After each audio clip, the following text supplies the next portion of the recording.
Have you ever done a science experiment and wondered what it'd be like if you did it big? I have.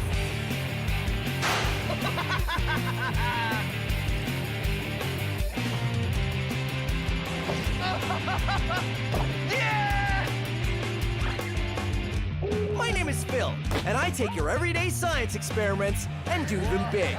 This is Science Max, Experiments at Large. Science Max!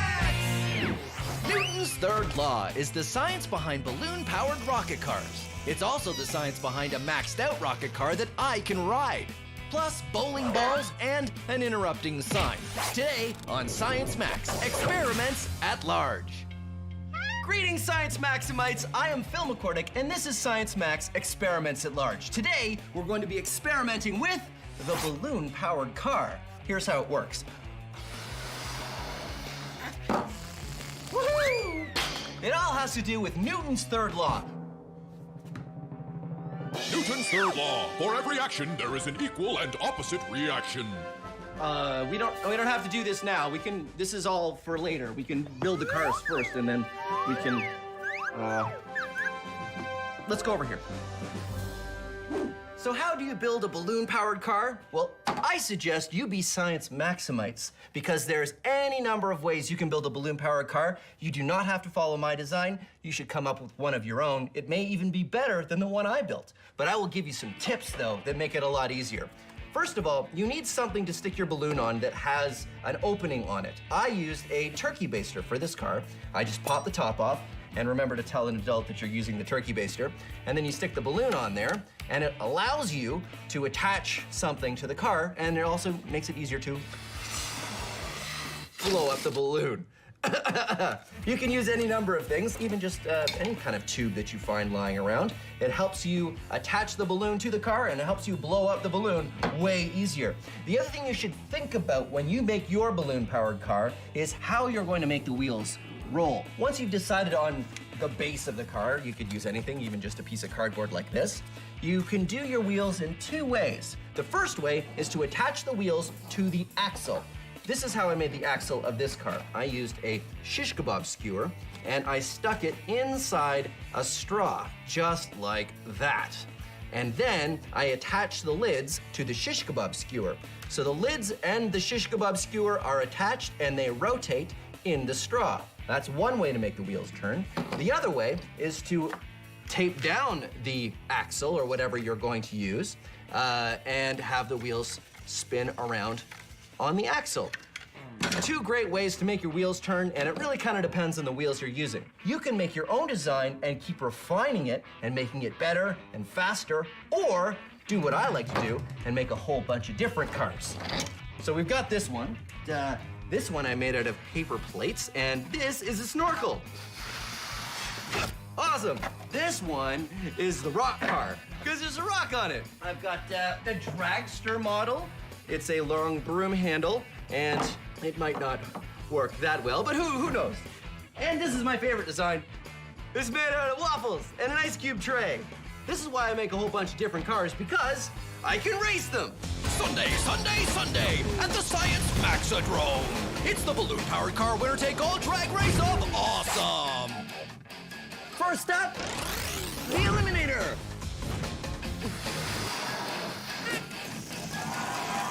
Woohoo! Better late than never, it's the Procrastinator.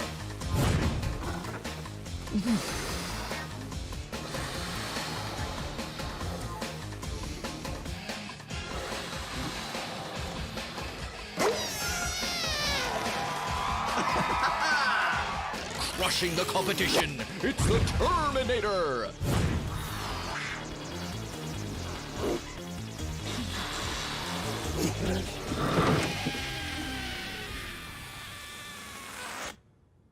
Feel the chill of the refrigerator.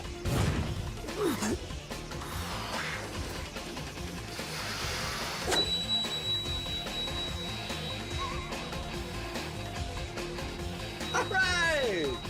And last but not least, the, regurgitator.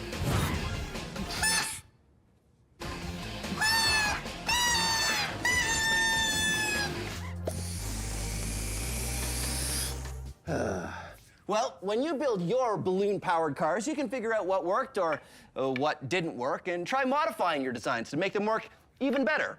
That is science. And now we're gonna max it out because this is Science Max Experiments at Large. So we're gonna take that small balloon-powered car that we just built and we're gonna make it much, much bigger. I'm gonna go to the Center for Skills Development and Training and we're gonna use the science behind this small balloon-powered car and we're gonna make it big.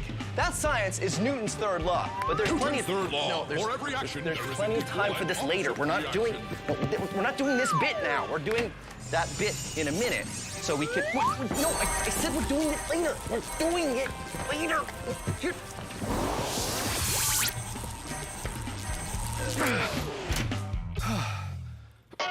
Whoa. Hi, Sarah. Hi, Phil. This is Sarah, and she's got a master's degree in physics from McMaster University. That's right. And we're going to be talking about Newton's third law. Oh, look out, duck! Sorry. There was a sign that kept coming in. Never mind. Newton's third law. Well, what is that? For every action, there's an equal and opposite reaction. Right. So how does that work with our balloon car? Ah, cool. Okay, so if you blow up the balloon, what's gonna happen when you release it is the air is gonna push out with a certain force, which in turn is gonna cause the cart to move forward with the exact same force. Yeah, works great. So how come it doesn't work with my rock cart? Ah, wow. Well, actually, it did work. So the balloon still pushes with the exact same force, which causes the cart to have the exact same force push forward, but your rock is really heavy, so you probably didn't see it move. Oh, so a lighter cart works better with the same amount of force. That's it. Well, there you go. Newton's third law. What? Newton's third law. For every action, there is an equal and opposite reaction. I'm really starting to dislike that sign. Phil, are you okay? Yeah, I'm fine.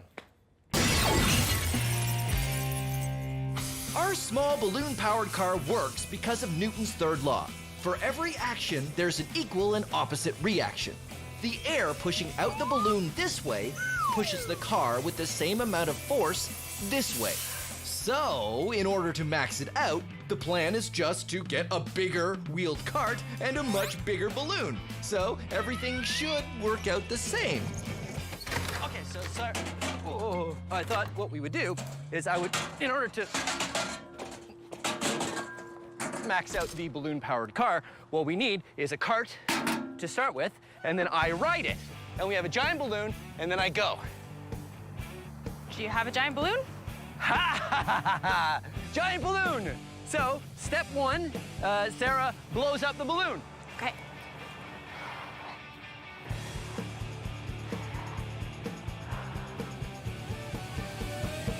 Wait.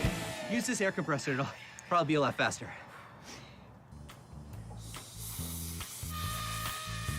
Sarah and I get to work blowing up the balloon, and it takes a long time. A very long time.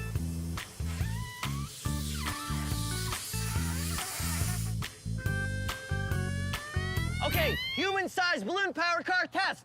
Take one. All right, Sarah? You got it? Yeah. Okay, let it go. Okay, go! Let it go. You did. You did let it go. It's let go. Nothing is happening. It's not coming out fast enough, and you're a bit too massive. I don't think it's gonna work like this.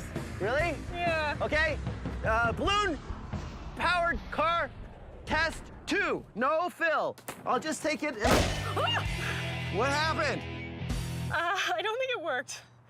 The balloon popped. Phil, are you okay? This is why you wear protective eyewear. Yeah.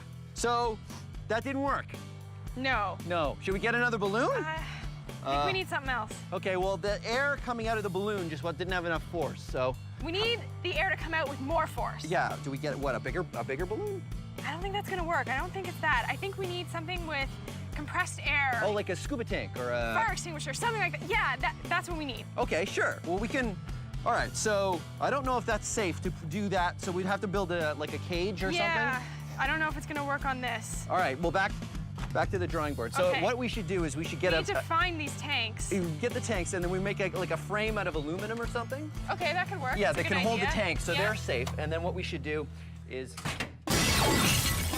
Who was Isaac Newton? He was a mathematician and probably #1 on the list of top scientists of all time.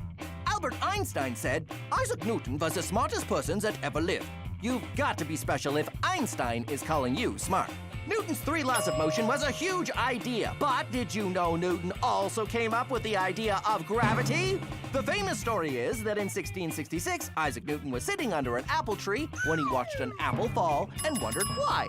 Hey everyone, I just invented gravity, which was a big relief because up until then, everyone was just floating around. Okay, so it didn't happen like that. He didn't invent gravity, he gave a name to this invisible force and then described how it works. Not only did it make things fall down, but it was the same force that kept the moon circling the Earth and the Earth circling the sun. And he invented a new kind of math to explain how. We now call it calculus. See? I told you he was smart. He's very smart.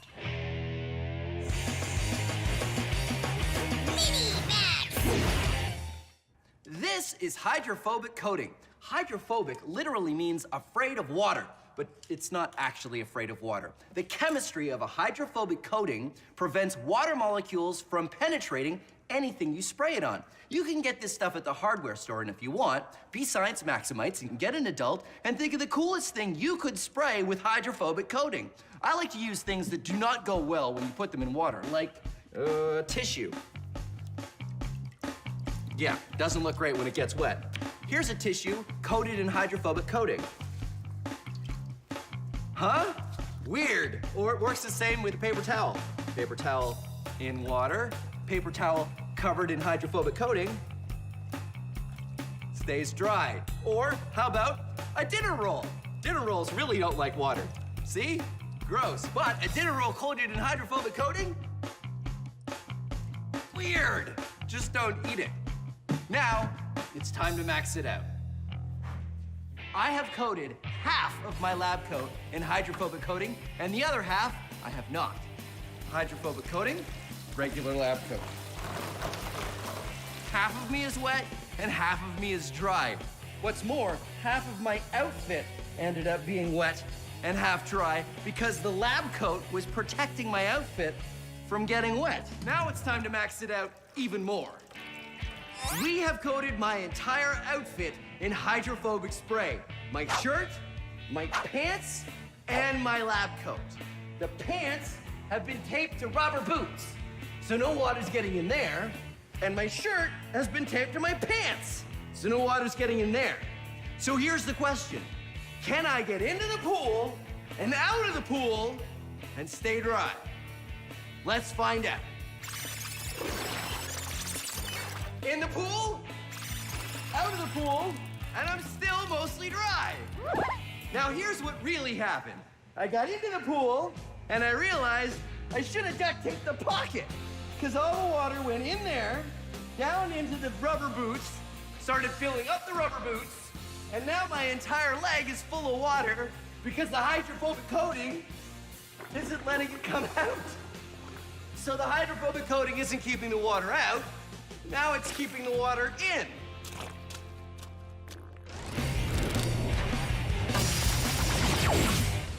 Let's take a closer look at Newton's third law. Newton's third law. For every action, there is an equal and opposite reaction. Okay. All right, let's watch it back. When the sign hits me, I exert a force on the sign in the opposite direction. That makes the sign stop moving. It also exerts an equal force on me, causing me to fly off in this direction. Now, if I was to push this sign, I'm not only pushing the sign this way, but my feet are pushing against the ground in the opposite direction. It's, well, it's really easier to see if I'm not standing on the ground. No, hold on. Okay, so, huh? Oh, okay. So now that I'm hanging, watch. I push on the sign, but when I exert force on the sign to make it go this way, I go that way. Well, actually, it doesn't work as well because the sign isn't as heavy as I am. So wait, I have this over here.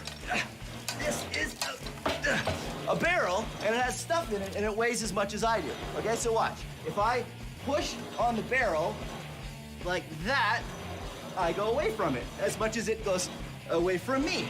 So, there you have it. Newton's third... No, hold on. Newton's Newton's third law. Newton's third law. Okay, go.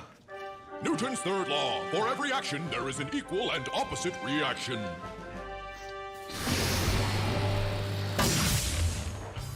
So, using a giant balloon to push me on a cart didn't work. What happened? The plan now is to use the compressed gas cylinder. Just like a balloon, these cylinders contain a lot of air. If we get a cart and put a gas cylinder in a cage for safety on the back and open the valve, the escaping air might have enough force to push me. This is 2 cubic meters of air. If we were to put it in a balloon, the balloon would be this big. But if we compress the air, we can fit it all into one of these, a steel tank. This is what we're going to be using next for our air-powered car. Got it? Yep. All right.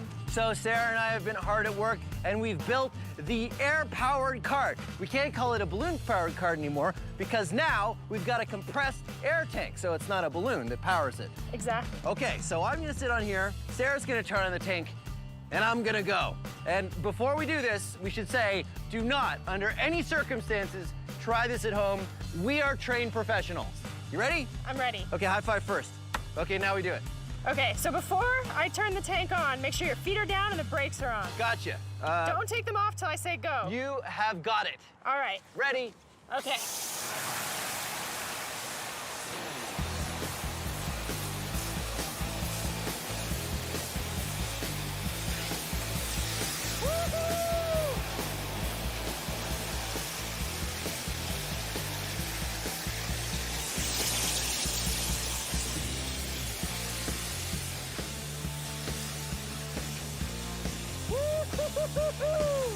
Yeah! It worked. Yeah, it did work, but I feel like it could work better. You want to go faster? I do want to go faster. This reminds me of the rock car. Yeah. Where we didn't have a big enough balloon. We need more force. We need more force. So should we get a bigger tank? Let's get more tanks. More? Tanks, more force. You're gonna go faster forward. Newton's third law. Newton's third law, high five. All right, let's do it. All right.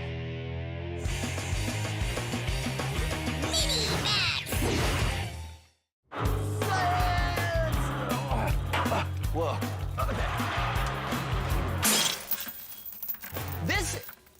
This is Newton's cradle, and it's a really cool toy that demonstrates all kinds of laws of motion, including Newton's third law. What you do is you pull this one ball out, and when it hits these balls, they exert force on that ball to make it stop moving, but it exerts force on these balls, which travels through the balls and makes this one on the end fly out, like that. Now, there's a lot going on here, but you can really see how the force is equal that you put in and you get out if you use 2 balls. I swing 2 balls up, and 2 balls go out that side. Isn't that cool? Now, it wouldn't be science max unless we maxed it out, so come on. Whoa, okay. This is one we built out of bowling balls. Bowling balls, bowling balls, instead of smaller balls. And I think it's gonna work the same way. Let's find out. You throw one out, and yeah, it works the same. Okay, now let's try it with 2 balls. Okay, ready? Wait. And 2 balls, throw them out. And 2 balls on that side. All right, so there you have it. Whoa. Newton's third law. Oh. Ah! Newton's third law. For every action, there is an equal and opposite reaction. So our single pressurized tank created enough force to move me, but not very fast. The plan now is to do 2 things. First, we're going to triple the amount of thrust by using 3 tanks. We're also going to use some pipes that lock into each other to give me an initial push. These pipes slide together, and when the air is turned on, the pressure in the pipes will cause them to slide apart, which will push me forward. After that, I use what's left in the tanks to keep going. All right, now it's time to max it out. I've enlisted the help of a few more Science Max people. Thank you very much, Corey. You'll see now we have 3 tanks of compressed gas, and we've also got this nifty little contraption. How does this work, Sarah? All right, so each tank is attached to a tube, Yeah. and you can see that each tube goes into this one main tube, so when we turn them on, pressure's gonna build up, and we're gonna go forward with more force. Well, that's great. And Reed is stacking cinder blocks, thanks Reed, up so that will push, the pipe will push against the cinder blocks, and then I'll go Or it goes that forward. way. All right, well, are you guys ready? I'm ready. All right, let's do it.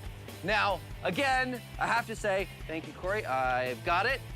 This is something you definitely don't want to try at home. We are all trained professionals. We have a physics degree here. We've got TV people that make sure that this is safe. So watch it and enjoy, but please don't try any of this at home. Okay, I'm ready. Sarah, count me down. 3, 2, 1.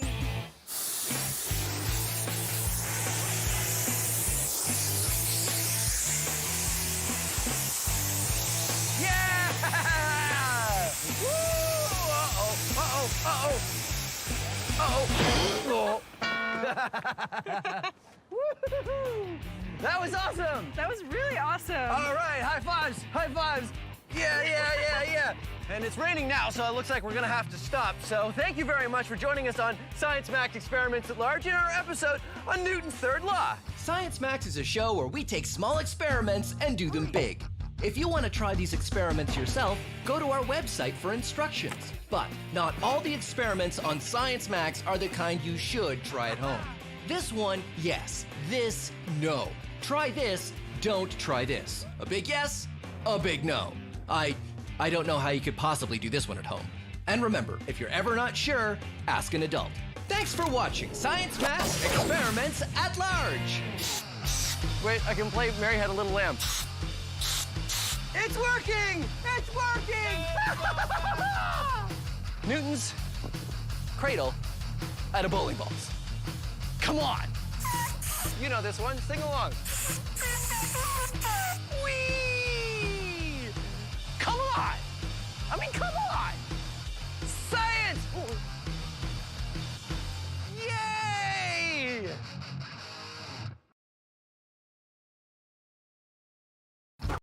Have you ever done a science experiment and wondered what it'd be like if you did it big? I have.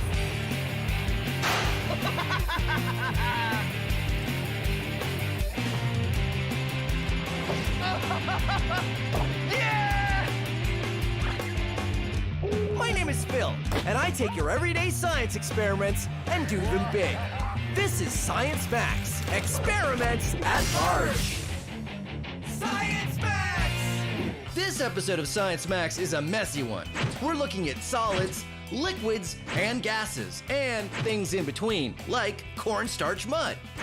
Today on Science Max, Experiments at Large.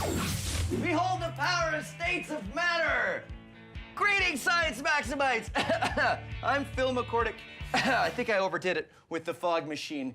This is Science Max, Experiments at Large. Can you even see me? Let's go over here. Today we're talking about states of matter. Now there are 3 main states of matter. Solid, like this table, liquid, like the water in this beaker, and gas. Yes, thank you. And we're also going to be looking at the things that kind of go in between. Things that are sometimes solid, sometimes liquid, like cornstarch mud, which is very easy to make. All you need is water and cornstarch, which you can get at the grocery store. Mix it up however much you want. Just remember, 2 parts cornstarch to 1 part water. Twice as much of this than you have of that. Very easy. Mix it up and you get cornstarch mud, which sort of seems like a liquid unless you hit it. And then it becomes solid. But if I pour it, it's a liquid. Even if I hold it in my hand and I hit it really fast, it turns into a ball, and it will stay in a ball as long as I keep hitting it or squeezing it. But soon as I stop, it turns into a liquid again. Now we're gonna max this out. We'll go through the portal and learn more about solids, liquids, and gases. Yeah, right. That's why I'm going to the Center for Skills Development and Training. And, oh no, wait, that's the code for the fog machine. Wait, stop. Stop, it seems to be stuck. Oh, never mind. I'll fix it later.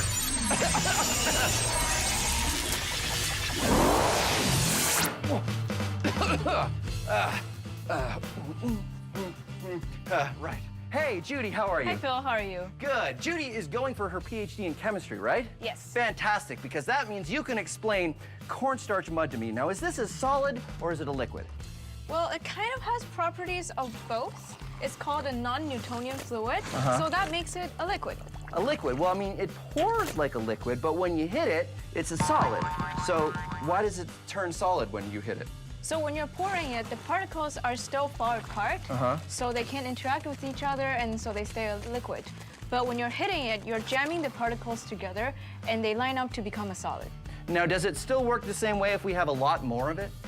It should. Great, because I've got this 20-kilogram bag of cornstarch, and I have 34 more of them. Wow, that's a lot. But I think you'll need a much bigger container. Much bigger container. Great.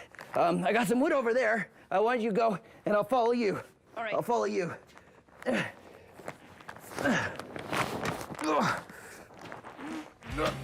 I'm coming.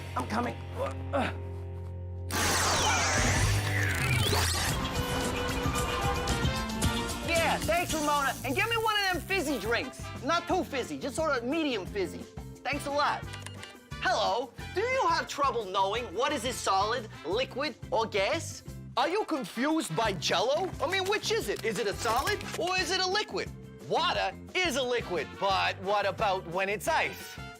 Well, you gotta know your states of matter. There are 3 main states of matter: solid, liquid, and gas. And there are 3 rules that you need to figure out which one of them is which. Does it flow? Does it fit the shape of its container? And can you squeeze it? Rule number 1, does it flow? Solid, liquid, gas. Here's a gas. Does it flow? Do the particles pour over each other and cascade down? Yeah, they do. Does a liquid flow? Yeah, it does. Does a solid? Nope. Rule number 2, what happens when you put it in a container? Does it take the shape of the container? Gases take the shape of the container. Liquids takes the shape of the container. Solids do not take the shape of their container. I know what you're thinking. You're thinking, I get the whole pouring and taking the shape of the container, but come on. Liquids and gases, they do both of those things. Well, it all comes down to rule number 3. Can you squeeze it? Now, solids, you can't really squeeze them. Liquids, you can't really squeeze them. Gases, bam, you can squeeze them. You see, gases compress. Liquids and solids, they don't really compress very well. The other difference between gases and liquids is gases will take the shape and the volume of the container they're put in. Liquids don't do that. So there you go. Solid, liquid, gas. And the rules. Does it flow? Does it take the shape of the container? And can you squeeze it? Now you know your states of matter. That'll be $6.50. Cash only. So what is cornstarch mud and how does it work? Well, cornstarch mud is a non-Newtonian fluid, which means it behaves differently than you, or Newton, would expect. Here's cornstarch, and here's water. Cornstarch is made up of large, blocky molecules like this. Water is made up of much smaller, rounder molecules like this. When you put them together, it looks something like this. It all has to do with how the molecules slide past each other. When you put light pressure or slow pressure on the mud, the water molecules and cornstarch molecules have time to shift out of the way. But when you put a sudden pressure on it, the water molecules squirt out of the way, but the cornstarch molecules don't have enough time. So you get a section that's nearly all cornstarch, which acts as a solid. Cornstarch mud is a shear thickening fluid.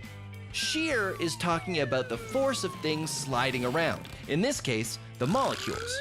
So when the shear force is strong, the fluid thickens. Shear thickening. So here's the plan. If Judy and I make enough cornstarch mud, could we run across it? Let's find out. Yeah, I think mine is just the right consistency. How's yours, Judy? I think I'm ready too. This is much harder than I thought. Yeah, it's really hard to get it mixed at the very beginning, but mine is ready to go. Okay, here we go. First batch. You ready? Yep. Dump it in. Woo! Woo!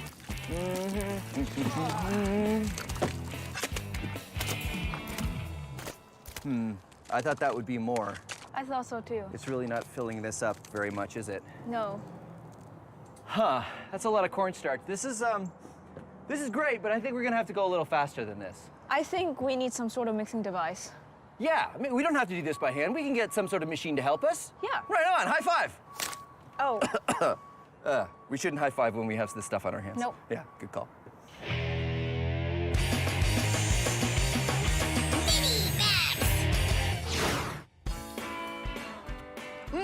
This science is delicious. This is rock candy. It's basically crystallized sugar, and you make it by turning a solid into a liquid and then back to a solid again. Here's how you can make it at home. You need a container that you're not gonna need for a while, and some water, some sugar. You can use brown or white. I like to use brown. And an adult. Here's why you need an adult. You want to dissolve 3 cups of sugar into every cup of water. And you can't do that unless you heat the water. So get an adult, a saucepan, and heat the water up, pour the sugar in, and keep stirring until it's all dissolved. Then pour it in your container and let it cool down. Then you'll need a shish kebab skewer, which is something you can get at the grocery store. Cut it down to the right size so it fits nicely into your container. And then dunk it in your sugar and get some crystals coated around the stick. These are seed crystals, and they get the whole process started. And now you have to wait for these to dry, otherwise they'll just fall off the stick when you put it in the water. So I've got one here that has dried out. You'll also want something to keep it from falling in the top of the container, so I'm gonna use a clothespin. Put it in there and dunk it in the container like that. And now for the final step, if you want, you can add food coloring. I like to use red because it reminds me of science. And I'm gonna use the stick to actually stir that up a little bit. There we go. Now, the dissolved sugar crystals in the water will slowly grow on the crystals that are already attached to the stick, and it will eventually grow into a rock candy pop. But it takes about a week. No, I'm just kidding. I've already got one that's standing by. Here we go. This one has been growing for about 7 days. And there you go, rock candy. Delicious science. Now, how could we make this any better? I mean, it's crystallized sugar. It doesn't get any more maxed out than that, does it? Yeah, it does. Come on. This is a giant container of sugar water, and I've been brewing a massive rock candy crystal in it for a while, but it's sort of getting a little bit too big to fit out the top of the container, so you know what? I'm just gonna put that back in there and chalk that one up to science because, well, eating a rock candy crystal that big will definitely not be good for my teeth, so yeah. So our big experiment is to take a whole lot of cornstarch and fill a trough to see if we can run on it. But mixing it by hand was going to take forever. So Judy and I got a drill with a mixing attachment on the end. Whoa, sorry. All right, so Judy, I'm noticing a bit of a problem here. what is it? Well, if I mix at the top, everything's fine, but as soon as I get it a little bit deeper, and then it gets really tough, and the whole bucket starts to spin, and the drill stops. Yeah, I think it's because the drill's trying to mix it too fast. When we're mixing it by hand, it's slow and you can still let it stay a liquid, but now you're just making it a solid. Right, because it's a sheer thickening fluid, so if Exactly. you hit it really quickly with something, like the blades of this spinning really quickly in the thing, it'll suddenly turn into a solid, and it'll be really hard to mix. Yep. So we go slow. Going slow. Going slow. Suddenly realizing that if we go slow, we'll be here forever. Yep. You know what I think we need? Whoa, sorry. You know what I think we need? We need a different way to mix this. Yep. We need a way to mix more of it, and we need a way that it doesn't hit it with blades that suddenly go through it really quickly. Something that can mix on a large scale, but slowly. I have just the thing. Come with me. All right.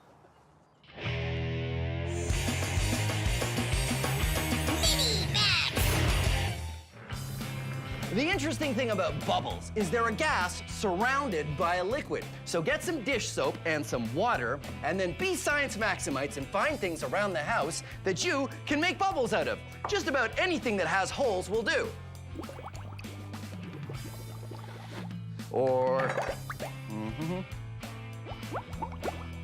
Or I like this one. I call it the loud bubble.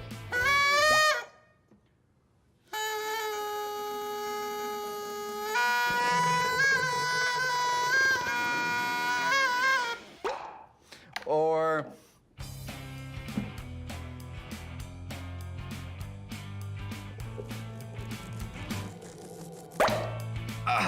now it's time to max it out.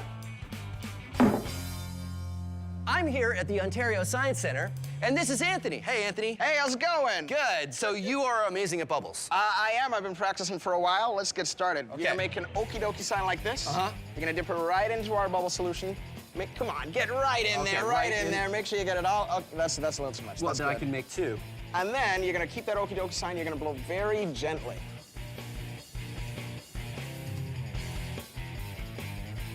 Nice. I brought these two giant sticks here, and I don't know if you noticed, but I've got a smoke machine here. Right. So we'll turn that on, and then if you press that green button there, you're gonna shoot some smoke, and we're gonna try to catch that smoke in a giant bubble. You ready? Okay, and I'm gonna try to... Oh, that was so close. great. Did you see that one? You give it a shot. Nice! Oh, check that out! That's amazing! That was huge. Try it again. Let's see if I can get the smoke machine. Here we go. Go for it, go for it. Push right towards. Oh, check that out! You did it! Look at that! Look at that! No! Smoke, and it bounces on the floor because the floor, it doesn't have any oils like our hands do. Isn't that amazing? That was oh my great. God, that was so cool. That was great. You know what I think we should do? What's that? Giant bubble, tons of smoke. Done. Okay, here we go. Let's do it. You ready? Giant bubble, tons of smoke. Go. Awesome! Oh my God! Look at that! Amazing! Look at that! That's crazy! Maxed out bubble. Well, there you go. Giant smoke-filled bubbles. Awesome! Yeah. Judy and I tried mixing the cornstarch mud using a drill with a mixer attachment, but it didn't work. We should have known better. Here's the mixer in our cornstarch mud. Usually, a mixer works by going really fast and mixing everything together. But remember that cornstarch mud is a shear thickening fluid. So, when the blades of the mixer tried to go fast through the cornstarch mud, it did what it always does, turn solid. The faster and harder you try to move it, the more solid it will become. This means the only way to mix it would be if we made the drill go very, very slow, which wouldn't speed things up at all. So with the drill another lost cause, Judy and I need the biggest thing around that could mix stuff up. Come on back. Good. Little bit more. Perfect.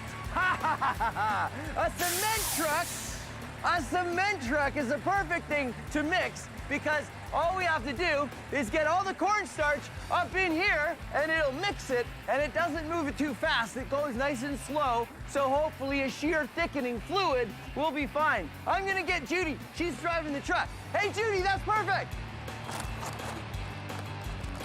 The only problem is we needed to get all of those bags of cornstarch into the hopper of the cement truck.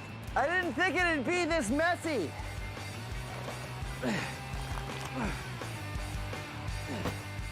We needed to call the entire Science Max build team to help us out.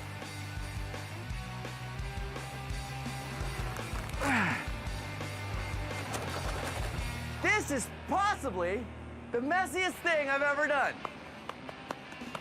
Awesome! Woo. Hey Judy, you wanna lift up any bags? I'm okay, thanks. That's okay. I'm having a lot of fun, so I can do them. Cool. Oh no! Oh no! Oh no! Yeah! I got most of it. I got most of it. All right, I think we're done.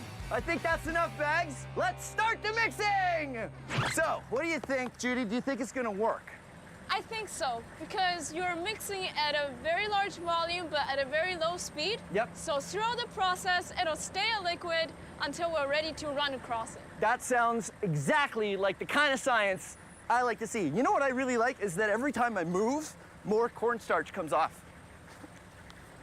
It's like I'm a human fog machine.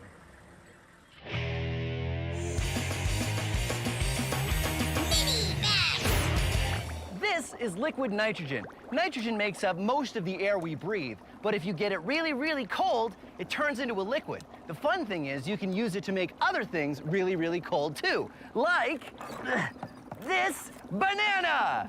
I have frozen this banana solid thanks to the liquid nitrogen, and normally a mushy banana would not be able to hammer in a nail, but, whoa, because it's frozen, I can hammer this nail into this block of wood. So that got me wondering, if I can turn a banana into a hammer using liquid nitrogen, could I turn a pumpkin into a sledgehammer? Let's find out. Pumpkin sledgehammer, take one.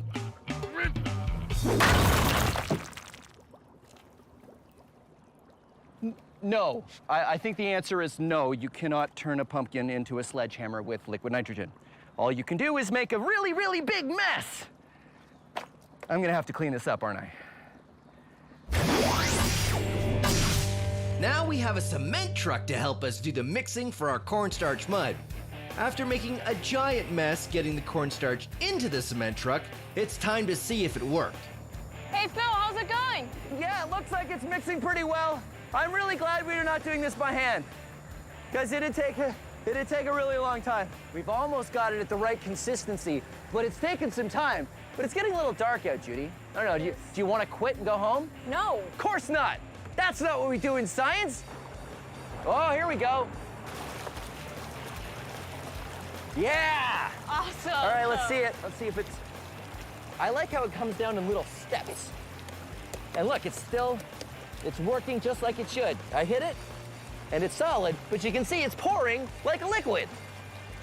Yeah, here comes a big wave. Wow. Here it comes. Oh! Wow! And it's totally filling up. Oh yeah, filling up really fast. I think we should stop pouring very soon. Yep, we may not have a big enough trough. Yep, Liking it. it's good. Yeah. I think it's time. It's not even done pouring, but I'm gonna try it. Okay, you ready?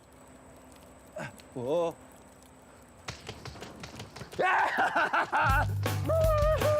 Oh, and you did it! Whoa. You can't. You have to get back onto the sides before you stop moving. Or else it becomes a liquid. All right, it's your turn. Okay. Here. Go. Okay, ready? Okay. You gotta hit your feet really fast. All right. Here, go. Yeah! This actually works. Because cornstarch mud is a sheer thickening fluid, it means it stays a liquid until you hit it suddenly, like with your hands, or in this case, our feet. And then it turns to a solid. So as long as Judy and I keep slapping our feet down with enough force, we can walk on top of it. One more dance. All right. And let's tell you do what, it. we'll do one more dance. All right, let's do that. Okay, ready? All right. And go. All right. All right. Yeah, there you go. We've done it. Solids, liquid, gases. Thanks very much for joining us on Science Max Experiments at Large. Woo! Hey, Judy, catch. I have to be careful because the banana will shatter if I'm not careful. I think it's stuck on the bottom. I call this one the loud bubble. Oh well. I call this one the loud bubble.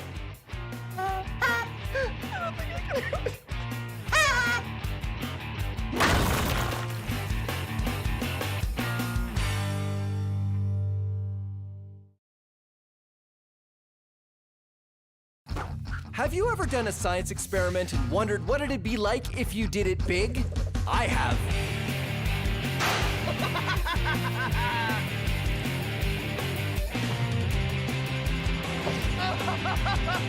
Yeah! My name is Phil, and I take your everyday science experiments and do them big. This is Science Max, Experiments at Large. Science Max! Put on your helmets for this episode of Science Max. We try to build a human-sized cart powered by inertia, plus Newton's laws from a caveman to crockery. Inertia on Science Max, Experiments at Large. Greetings, race fans and science maximites. I am Phil McCordick, and this is Science Max, Experiments at Large. Today, we're going to be experimenting with the drag racer. Huh? Pretty cool. It works like this. You pull the string and get the wheels going really fast, and then you let it go, and it just drives away on its own. The interesting thing is that I don't have to push it, it goes by itself. It all has to do with Newton's first law of motion, which is an object at rest tends to stay at rest, and an object in motion tends to stay in motion. Yeah. Let's get building. Here is everything you need to build your very own dragster. You need some popsicle sticks, some straws, and some shish kebab skewers. I love these. You can get these at the grocery store. Let's see, some elastics, and of course you want wheels, and I just cut my wheels out of cardboard. So here's a quick explanation of how to build your dragster. First, use anything round to trace 3 circles out on your piece of cardboard. Remember, you want 2 big and 1 small circle. Then, cut out your wheels. Then it's time to make the frame of the dragster using popsicle sticks and elastics. Just put 2 popsicle sticks together, then wrap the elastic band around them to keep them together. First you build one side, then the other side. Then, add some pieces across the middle to give it support. Remember not to put any popsicle sticks too near the ends because they'll get in the way of your wheels. Next, cut the straws into small pieces and use an elastic band to tie them to the ends of the popsicle sticks.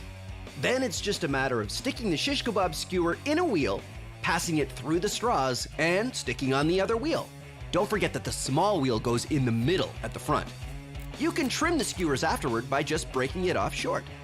If you want step-by-step directions on exactly how to do this, you can go to our website. It's all right there. Now the last part is wrap some string around the back axle so you can pull and the wheels will spin. Let's check it out and see how it works. Didn't work that well, did it?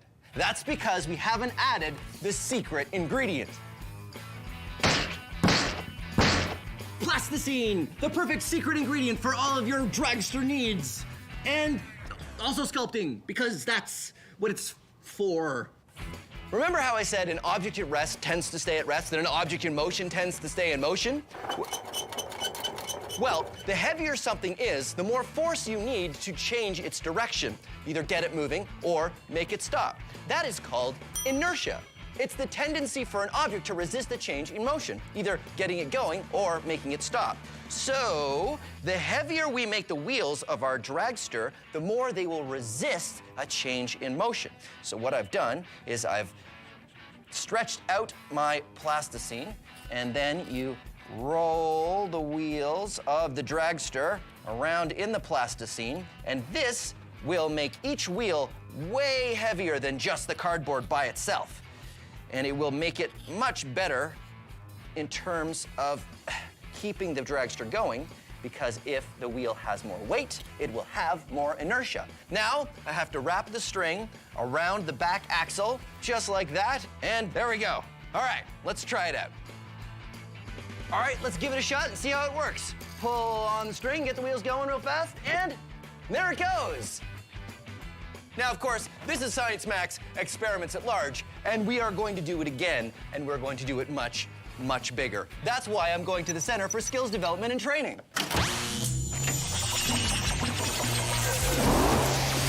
I thought it was bigger.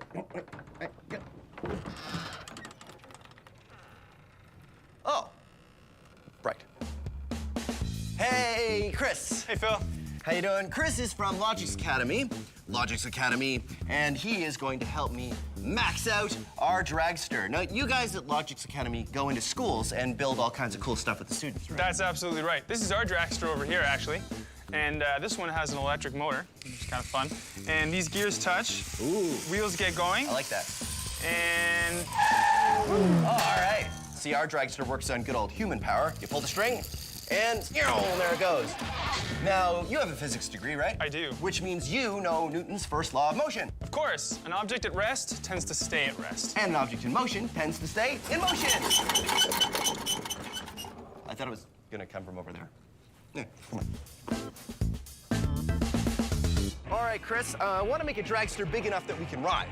Whoa, okay. Well, it's gonna have to be pretty big. Yeah, I think we have enough wood though, right? Yeah, And looks like oh, look, I've got some wheels. perfect. These are bike tires. And I filled them full of air, so they're bouncy. Check Excellent. it out. Whoa, it's okay. So, yeah, we build our frame out of wood, Yeah.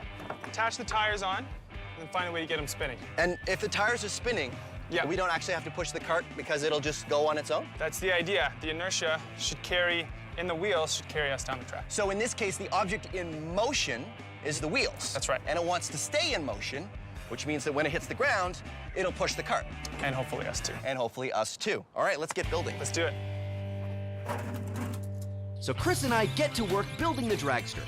Our maxed out version is gonna look just like the popsicle stick version.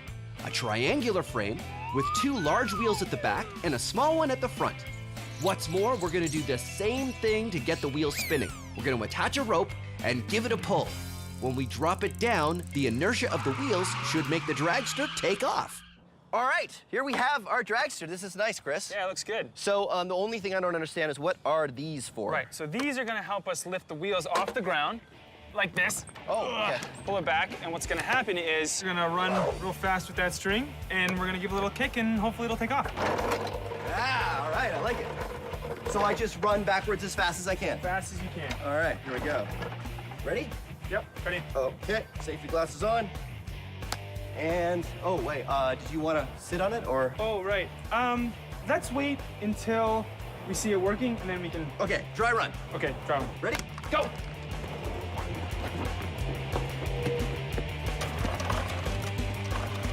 Run, Phil. And go! Yeah! So here's what happened. Remember, the cart has no power of its own. It was able to drive away from a stop using the inertia it got from its spinning wheels, and a little bit from Chris's kick. That worked pretty well. That was awesome. Yeah. I think we can make it go even better. You think so? I just think we need a bit more speed. Yeah. All right, well, let's pull it back to the start. Okay. So what, the wheels weren't going fast enough? Yeah, I think so. I think that you running, was great, but maybe if we use something motorized. Well, I think using a motor feels like cheating. No, not on the wheels. Maybe, Oh, just to get the wheels spinning fast? Yes, that's right. But I don't know how that would work. Well, I was thinking a power drill. A power drill. Yeah. I don't get it. Okay. How do we use a drill? Let me explain. So we'll take a drill. Right. And we'll attach it right under this axle here. And that'll get the wheel spinning a lot faster than we had it before. Oh, I see. So you put the drill right here at the end, and That's right. it'll spin the wheel. That's right. Huh. That's the idea anyway. And once we get it up to speed, hopefully a lot faster than before, give it a kick, it should go a lot farther. Okay, great. So that's way better than me running all the way back with the rope. I think so. All right. Now here's the real question. Should we just go for it and have someone ride it when we do it with the drill? Well, who gets to ride it? Oh, rock, paper, scissors. Okay. Let's go. 1, 2, 3. Oh, Yes. All right. I will get a drill. Okay. What kind of bit do we need? Hex bit.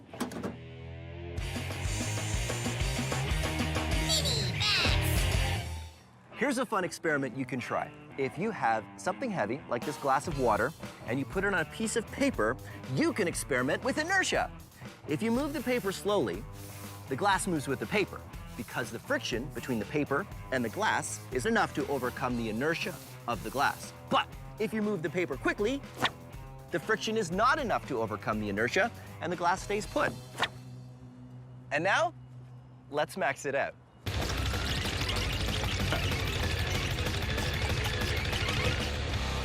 Okay, let's do it.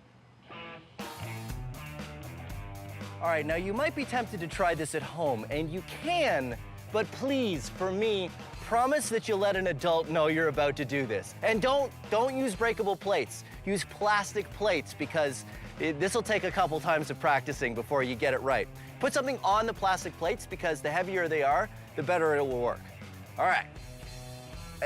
Did I mention not to do this at home unless an adult knows you're doing it? I cannot stress that enough. Okay, deal? All right, deal. Here we go.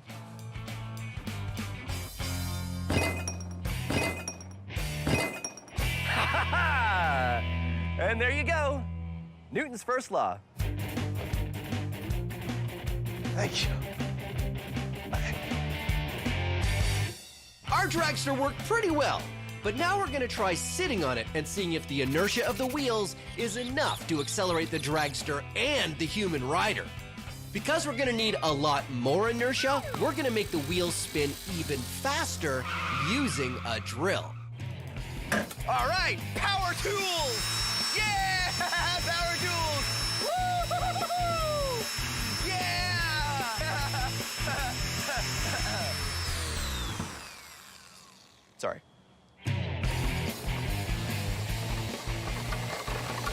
When I attach the drill to the wheel, it works really well.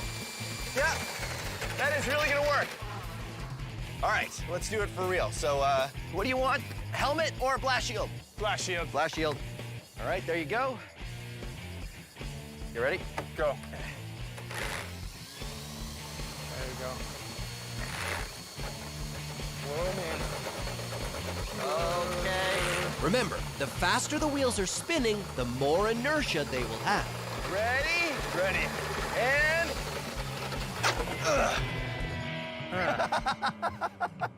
Well, What happened? so you went a foot. 1 foot. So why didn't that work nearly as well as the last time we did it? Well, I think my extra weight caused a bit of the problem. Yeah. So the inertia wasn't able to carry us forward. But the whole point of this is so that someone can ride the dragster, because why build it if you can't ride it? That's exactly right. I think if we're gonna have someone ride it, we need heavier wheels. Well, on the small one we use plasticine. Yeah. I don't know if that's what we should use. What if we used car tires? Car tires. Oh, what, on this? No, I think we're gonna have to build something bigger. So okay, so we build a whole new frame. Yep. What if we got like the axle of, like the back axle of a car or something? That's a great The idea. back axle of a car, and then what, we use the drill? I don't think the drill's gonna be enough. To move the, why? You don't think it's gonna be enough to move the back axle of a car? Yeah, it's too big. So what do we do? Well, what's good at moving the back axle of a car? Well, I mean a car, but we would have to take it off the car, so.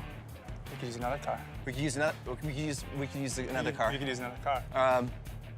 You'll have to explain how that works. Okay. Let's go get the stuff, and you can tell me how we're gonna use. So how do we use another car to make the first car go? Okay, I'm thinking we jack one car up, Yeah. back our big dragster. Newton's laws in 60 seconds. Isaac Newton was a super genius, and among the many things he did was come up with 3 laws of motion that describe how everything moves or doesn't move. I will demonstrate using myself.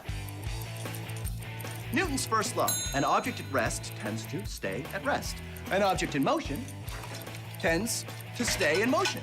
Newton's third law is for every action, there is an equal and opposite reaction. These sandbags weigh as much as I do. So when I push them forward, I go backward the same distance. Now, Newton's second law is F equals ma. Force equals mass times acceleration. How hard you push something is equal to its mass or its weight times its acceleration or how much you change its speed. I know, that one's a little bit more complicated, so we're gonna have a whole other segment describing that one coming up. Meantime, let's recap. Newton's first law: object at rest tends to stay at rest, object in motion tends to stay in motion. Newton's third law: for every action there's an equal and opposite reaction. Newton's second, Newton's 3 laws of motion. Now how do I get down? How do I get, oh wait, I know. Oh no, that was not a good idea. That was, Now it's time for Science So Simple, a caveman could do it. This is a caveman. This is a door. It is a well-known scientific fact that cavemen do not know how to open doors.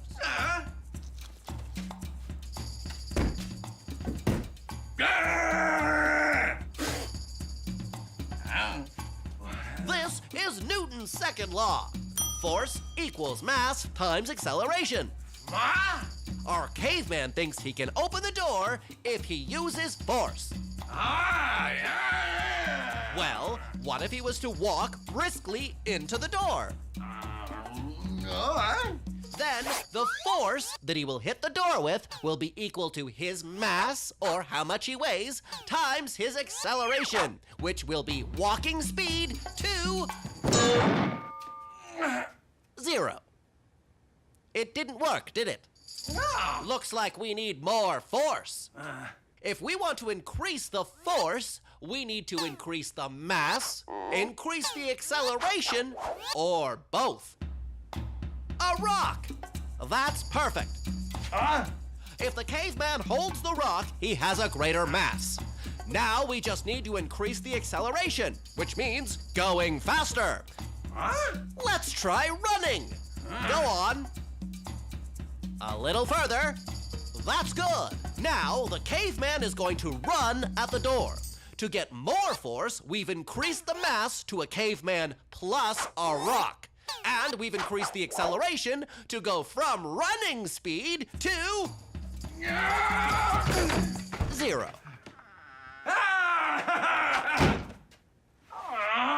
And there you have it. That's how Newton's second law works. Join us next time for how doorknobs work. What?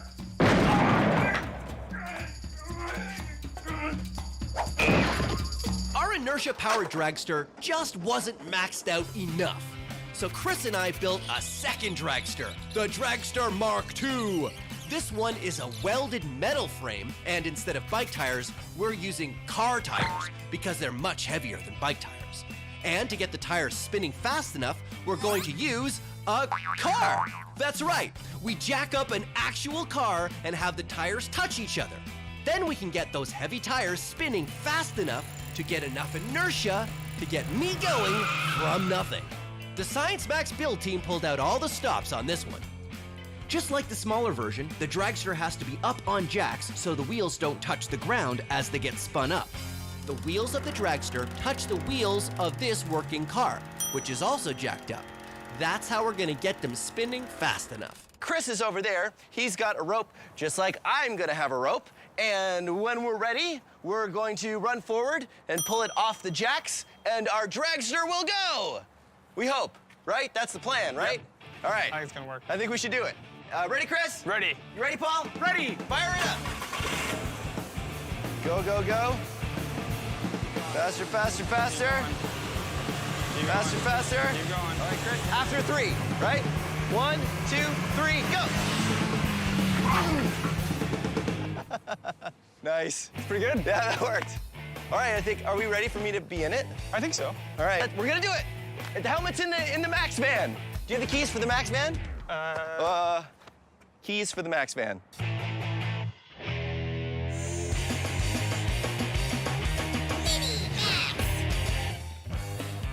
Here's another small experiment you can do with inertia. Take a stack of checkers, or game pieces like I have here. Oh, or coins. Coins work really well. And a ruler, or something else that's flat. This is the kind of stick they give you at the hardware store to stir your paint with.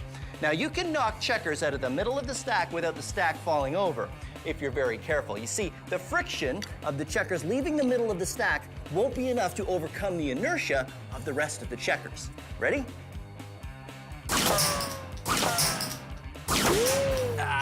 Now, let's max it out. Oh, I have these pizza boxes, and they should work the same way. You see, you get a stack, and don't worry, I've already eaten all the pizza. And I put them on there like that, and now I need a ruler. And what I've got is this cricket bat. You see, it's got a nice flat edge, just like the ruler. Now, if this works right, I can hit it hard enough to knock out just 1 or 2 pizza boxes, and the rest of the stack should stay. Here we go, ready? Science! Awesome.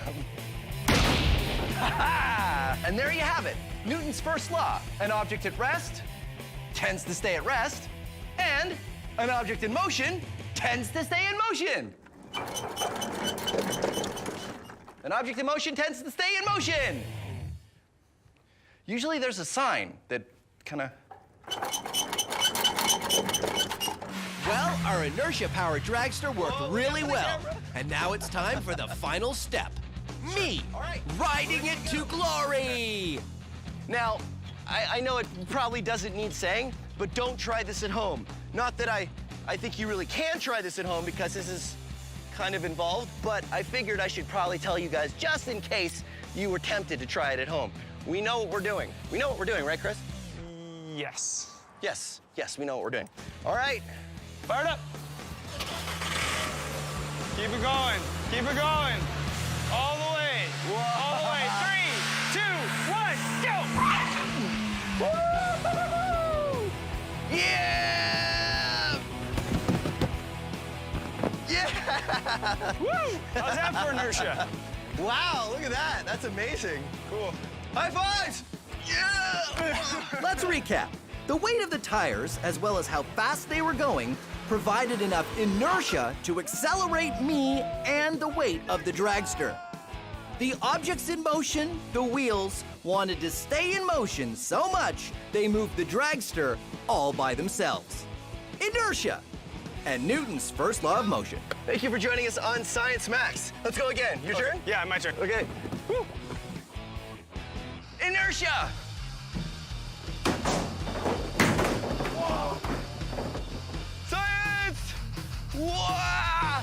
Get barbell mark back. Action!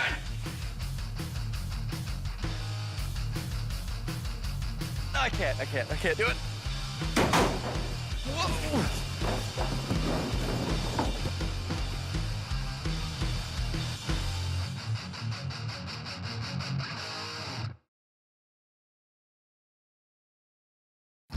Have you ever done a science experiment and wondered what it'd be like if you did it big?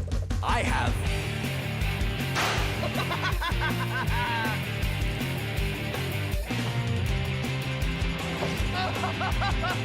Yeah! My name is Phil, and I take your everyday science experiments and do them big. This is Science Max, experiments at large. Science Max! It's time to get stuck on magnets. What's our attraction to magnets? What's their attraction to each other? And can I use magnets to levitate and float in the air? All on this episode of Science Max, experiments at large. Greetings, Science Maximites. Welcome to Science Max Experiments at Large. My name is Phil, and today we're going to be looking at the power of magnets. You see, magnets are fun things to experiment with because they are really, they're really interesting.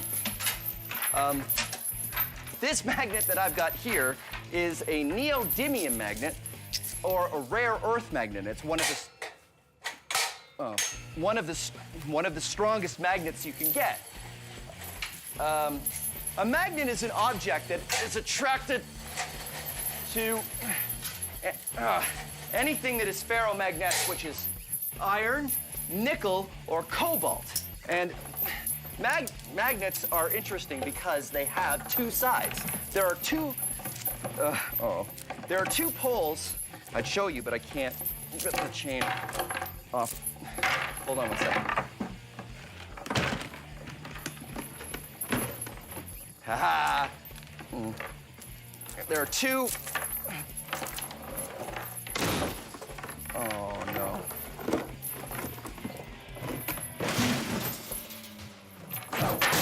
There are two poles to every magnet, just like the Earth. There is a North Pole and a South Pole. That's right, the Earth is a giant magnet. So, if you take kitchen magnets, you'll find that there's two different poles. I've written north and south on these ones. They don't normally come like that. If you put the north and the south together, they stick. But if you put the north and north or south and south together, they repel. They repel. See, they don't want to go together at all. And you can force them together if you want, but if you do, they will spring away the second you let them go. Woo! But when magnets repel each other, I find that some of the most interesting stuff. Check this out. This is just a small container, and I've got a magnet in here, and I have a loonie attached to it so that it fits nicely in the container like that. For the top, I've attached two magnets together, and I have another coin on it. And if you put them in there, I've made sure that the two poles repel each other, which means this magnet will just sit there and float. Magnetic levitation. Very interesting. And you can pop the top on that if you want and just carry around a levitating magnet. Now, there's a couple fancier ways you can levitate stuff with magnets. This is just a wooden frame I've made. This is completely not necessary. You can use just about anything in your house. A desk lamp works really well. The important part is I've tied a magnet to the end of this arm here, and this is a bolt, which is attracted to the magnet, but it's got a thread tied to it, so it can't get there. Just far enough that it will actually hang in mid-air. Look at that, it's not attached to anything, it's just being pulled up by the attraction from the magnet. The thing is, as soon as you pull the bolt away far enough, it will lose the attraction and it'll just fall. Very cool. Here's one that's a little bit more complicated, but is also really neat. This one uses disc magnets, which have a circle or a hole in the middle of them here, and you put 2 around a pencil and then 4 more in such a position that you can put the pencil against this wood on the side and it will just levitate on its own. You can even give it a spin. Look at that. And if you want to make the levitating pencil yourself, there's step-by-step instructions on how to build an easy-peasy version on our website. Meantime, we are gonna max this out. Magnetic levitation on Science Max Experiments at Large. But you're probably thinking, what are we going to levitate? Well, we're going to levitate meat. At least, that's the plan. That's why I'm going to the Center for Skills Development and Training. Come on.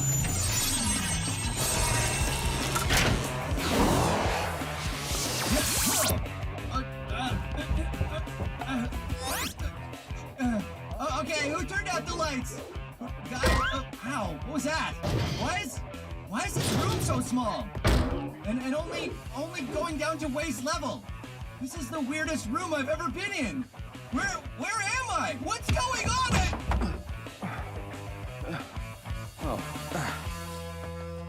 Hey, Matt. Hi, Phil. This is Matt. He's from JobMaster Magnets. Now, you guys use lots of big magnets, right? That's right, we do. Awesome. So maybe you could help me max out this.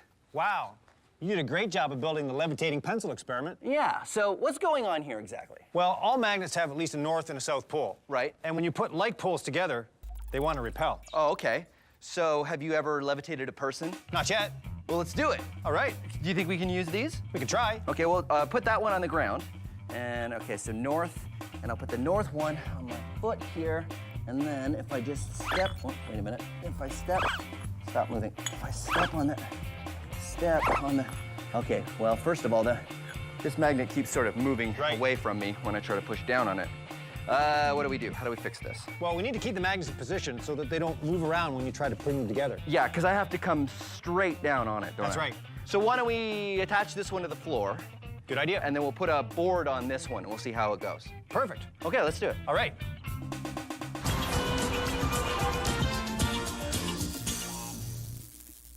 This is a magnet. This is a magnet. This is a magnet. This is a shoe. What's the difference? To know that, you have to know your magnets. This is a donut. It does not stick to this magnet. This is a spoon. It sticks to this magnet. These paper clips stick to this magnet. This shoe does not. So what is attracted to magnets? Only things that are ferromagnetic. Here's the difference. Horseshoe, horseshoe magnet. This one is a magnet. This one is not. But the horseshoe sticks to the horseshoe magnet because this one's a magnet and this one is ferromagnetic. Only things that are ferromagnetic are attracted to magnets. Things that are not attracted to magnets, they're not ferromagnetic. Plastic, banana, mitten, sandwich, magazine. No. But how do you know? Do you go around the world sticking a magnet to every single thing one at a time? Hey, Ma, I need you to come over. I need to see if you're ferromagnetic. No, ferromagnetic. No, you don't need to do that. First of all, only metals are ferromagnetic. So that eliminates all your clothing, your luncheon meats, your magazines, what have you. Everything that's non-metal, you don't need to worry about. Never mind, Ma, it doesn't matter. But this clock is metal. It doesn't stick. Well, not all metals are ferromagnetic. Mainly just the ones with iron, nickel, or cobalt. And there you have it. Now you know your magnets. I hit the phone on the magnet there. Okay, can you hear me, Ma? Hang up the phone. Hang up the phone, Ma. My first attempt at levitating had the magnet sliding all over. So the plan is to take the bottom magnet and attach it to a big wooden board so it won't go anywhere. Then attach another plank to the top magnet to make it a little easier to stand on. Okay, is definitely attached to the floor. Thank you. All right, now, if I just get this lined up. Whoa, look at that. It could totally, oh, wait a minute. Totally, it doesn't want to stay put. Oh, wait a minute. They levitate. Come on, levitate. Why doesn't it want to stay? It just doesn't. Should I stand on it? Okay, I'll stand on it. Here we go. And, am I levitating? No. No. So why isn't this working? Well, just like your pencil experiment, we need a shaft through the center to hold the magnets in position. Oh yeah, maybe we could use like a ring magnet. Yes. That like we used with the pencil. Right. And we're gonna need stronger magnets. we're gonna need stronger magnets. Are the ring magnets strong? Yes, they can be. Awesome. All right, let's do it. All right. Now it's time for a Science Max quiz. Which one of these things do we have magnetism to thank for? Birds flying south in the winter, music, or a sandwich? If you picked A, you're right. Some birds migrate in the spring and fall using the Earth's magnetic field. Many animals can sense the Earth's magnetic field and use it to navigate. Migrating birds fly hundreds or thousands of kilometers north or south when they migrate in the spring and fall. A compass works the same way, by using magnetism to point to the Earth's magnetic North Pole. But if you picked B, music, you're right! Here's some music. The way you're hearing this music is because the musicians recorded their instruments using microphones, which use magnets. And then the signal was translated by a computer and stored on its hard drive, which uses magnets. Then it was broadcast to your TV and comes out your speakers, which use, you guessed it, magnets.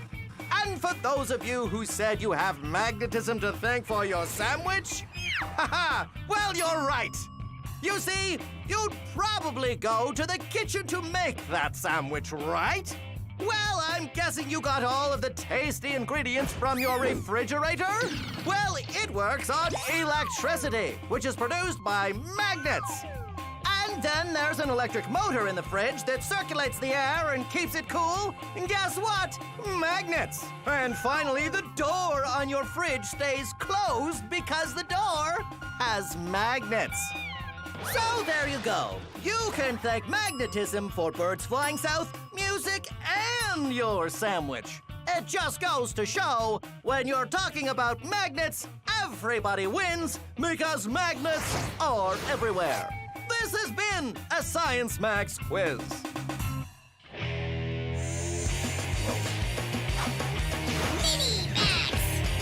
Here's an experiment you can do with a bag of water. Take a sharpened pencil and carefully push it through the bag. If you do it carefully, it won't spill. The reason this works is because the bag is made of polymers, long stretchy chains of molecules, and also because the pressure of the water against the pencil prevents any water from spilling out. Now, we're gonna max it out. This is a very large bag of water, and here I have some very large pencils. You ready? Oh, That's one.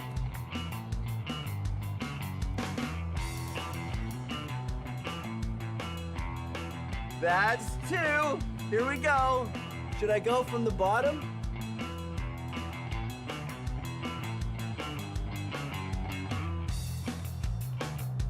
Ta-da!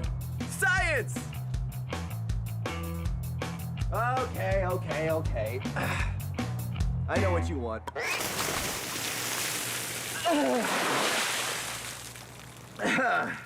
Like I was saying, science! Turns out, trying to balance two repelling magnets on top of each other is pretty much impossible. Here's why. This is a magnet, and here is the magnetic field. It's often drawn with lines like this, but actually the magnetic field radiates out in all directions. Really, think of the magnetic field kind of like a ball. When you try to balance another magnet on top of the first magnet, it's about as hard as balancing one ball on top of another ball. So here's the plan. Just like the levitating pencil, we're going to use ring magnets because we can put a shaft through the center of one ring, then drop another ring magnet on the shaft. It will keep them perfectly aligned. Then it's just a matter of putting the bottom magnet on a board to keep it stable and using another board so I can stand on it, and ta-da! Magnetic levitation! Or at least that's the plan. Okay. Board. Magnets. Magnets.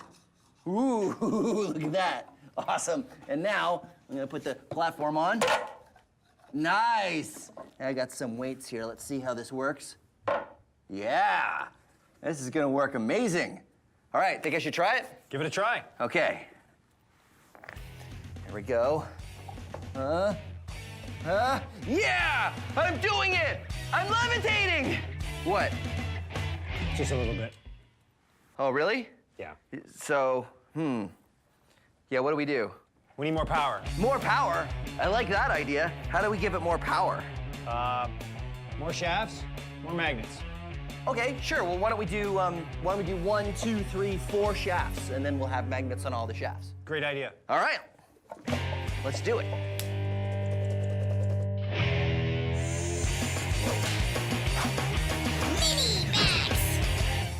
If you attach something ferromagnetic like this washer to a magnet, not only does it stick, but the magnetic field travels down the metal, making it a magnet too, which means you can stick more and more things to each other, and they will continue to stick until you run out of magnetic field. You can do this yourself at home with anything ferromagnetic. Paper clips work pretty well, or washers like I have, or screws or bolts, and they'll continue to stick to each other as long as the magnetic field is strong enough. You can see it's getting pretty weak here, and they'll all stay magnetized as long as the first one is still attached to the magnet. But if you want to go even further, all you need to do is keep adding more magnets to reinforce the magnetic field. I've got a few here, like this.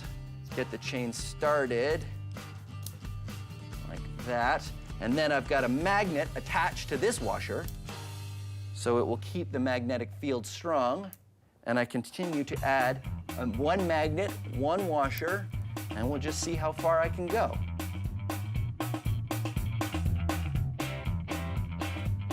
You can even sculpt it a little bit. Look at that. And then at the end, a whole bunch of paper clips.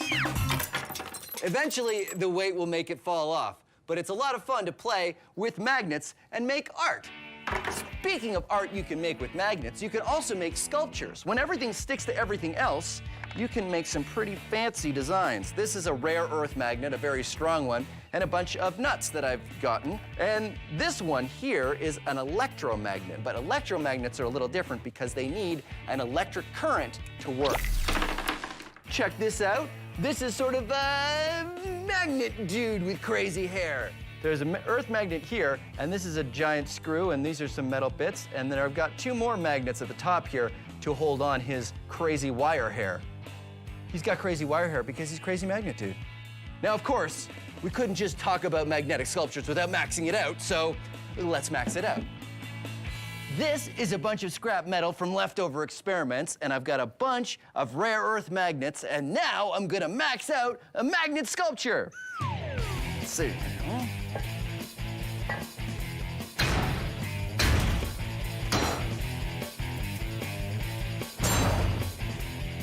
There you go, a maxed out magnet, me! I made this guy out of metal pipes with earth magnets in between, and these are his arms attached, of course, with magnets. His hand, his little metal pieces attached with magnet. Steel wool for the hair, and of course, hat, non-magnetic. All right, here we go, ready?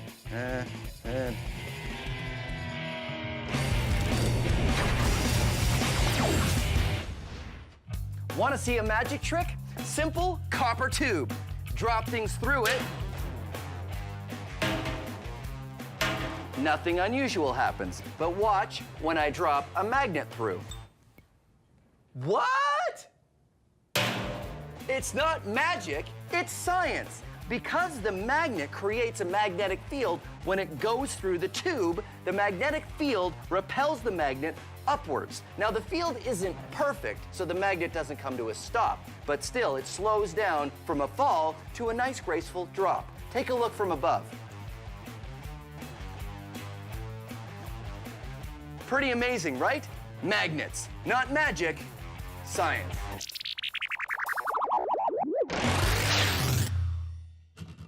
So I've managed to levitate on some magnets, but just barely. What Matt and I needed was more power.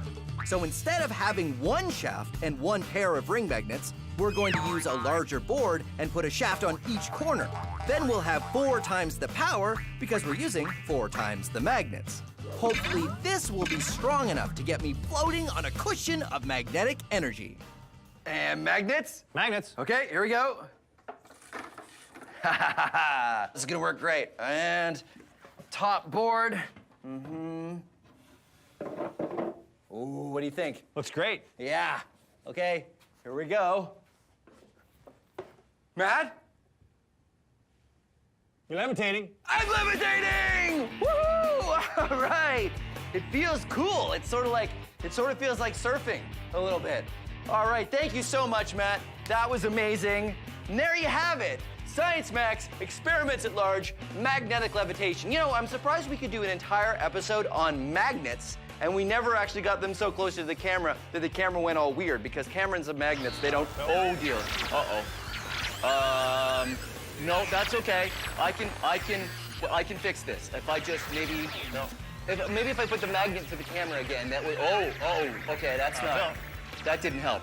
Oh, okay, well, thanks very much for watching Science Max, experiments at large, and we'll see you again as soon as we get into the camera. Today, we're gonna be looking at the power of magnets. Magnets. Magnets. Okay, this one here is called a neodymium magnet, or a rare earth magnet. It sticks to this magnet.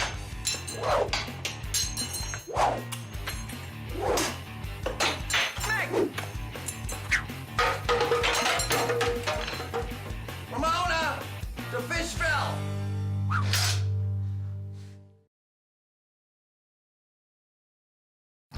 Have you ever done a science experiment and wondered what it'd be like if you did it big? I have.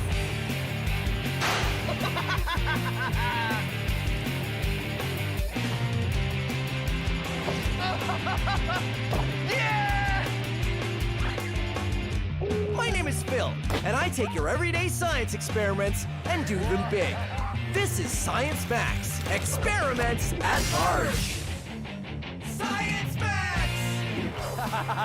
Science! Today's Science Max is all about balance. Okay. If it's a potato or if it's me, figuring out how things balance is what we're all about. It works really well! Swinging, spinning, and staying put. Today on Science Max, experiments at large. Greetings, Science Maximites. Today, we're gonna be talking about, balance, or what you call balance in science, which is center of gravity. Now, the center of gravity is a place you can find in any object where it's equally balanced on all sides. I balance this spoon on the eraser of this pencil, and where the spoon is balancing is its center of gravity. But if I take this little tiny dime and put it in the spoon, it doesn't balance anymore. But if I put the dime in this spoon and balance it in a different spot, I can find the new center of gravity, and the spoon balances again. Here's another experiment you can do. Take a potato and a ruler or a stick. Try to balance the potato on the ruler.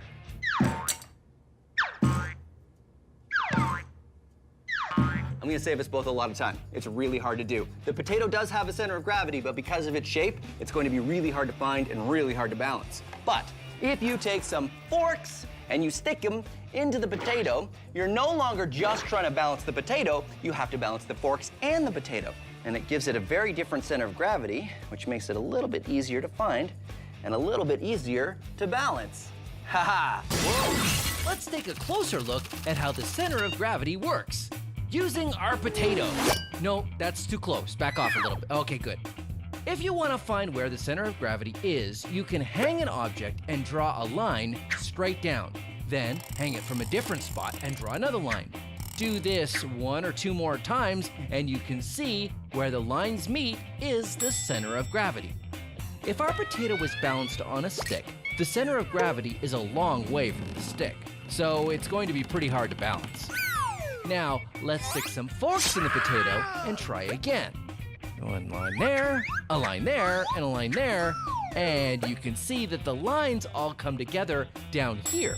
That's right, the center of gravity doesn't have to be on the object.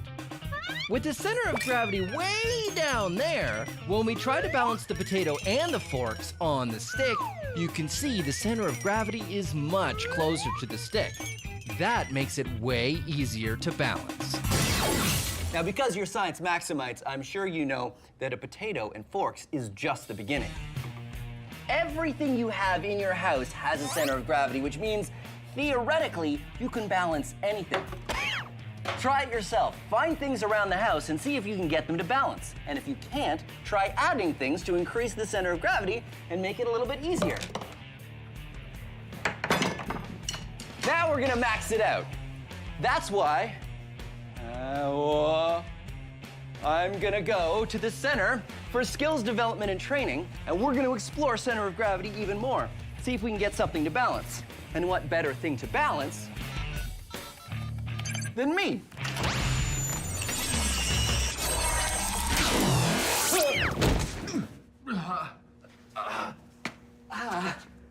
Oh, table, right. Hey, this is Sandhya and Swapna. No, Sandhya and Swapna. Right. And they are going for their PhDs in science. And you guys, thank you for coming. Thank you. Work with Let's Talk Science, right? That's right. All about science education, just like us. And I'm glad you guys are here because I need to max out this. Oh, look at it balance. Whoa. Hey, whoa. Okay, I got it. It's fine. Good. So we're gonna get a gigantic potato? No, I thought we would use me instead. So you're the potato. Yeah, I guess I'm the potato. All right. And I need something to balance on. Well, how about a tightrope? Oh, yeah, a tightrope. Have either of you done a tightrope before? Nope. Me neither. All right, let's set one up. All right. Okay, good. Yeah, you're right. We're gonna take our balancing potato experiment and max it out. To get a potato to balance is pretty hard, but if you stick forks in the potato, it works a lot better. In our maxed out version, we're gonna balance on a slack line, which is sort of like a tightrope. It's a flat strap tightened between 2 points.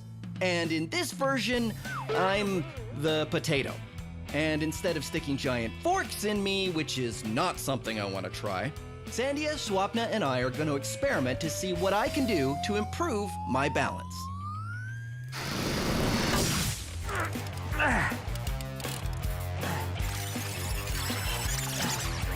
There.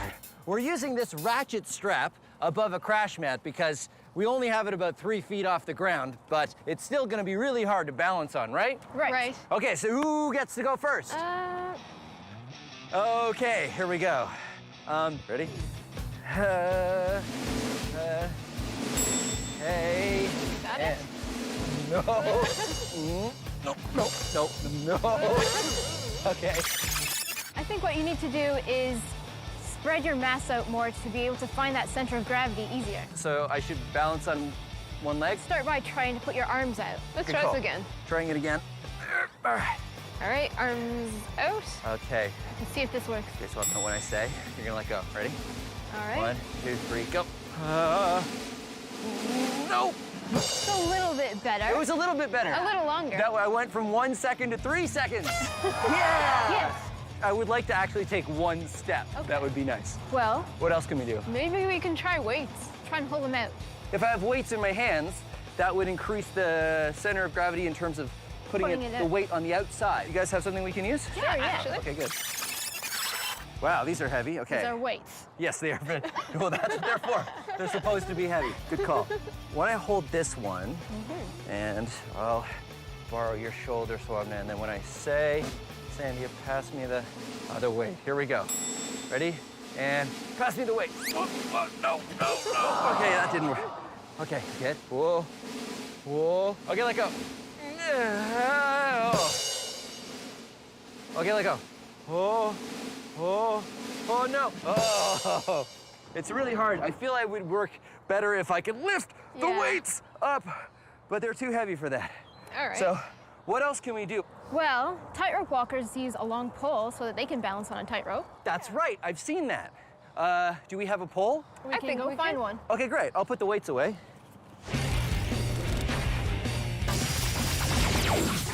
Have you ever heard someone say, I will be back in a jiffy? Well, now you can tell them that's almost impossible. You see, a jiffy is an actual measure of time. It's 1/100th of a second. You see this timer?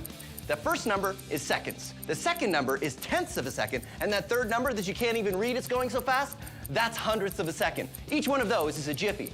Here are some things that happen in a jiffy. A cheetah moving top speed travels 20 centimeters. A hummingbird flaps its wings almost once. Can you blink in a jiffy? Nope, takes 10 jiffies for that. How about snapping your fingers? 8 jiffies. So the next time someone tells you, I'll be back in a jiffy, you can tell them it took 170 jiffies just to say that. So I tried walking the slack line, and I wasn't very good at it. Holding my arms out at my sides seemed to help a little. Then I tried holding some weights to see if that would make any difference, and the weights were so heavy, I couldn't really hold them out very far. Now the plan is to try a long pole. Tightrope walkers use long poles to help them balance.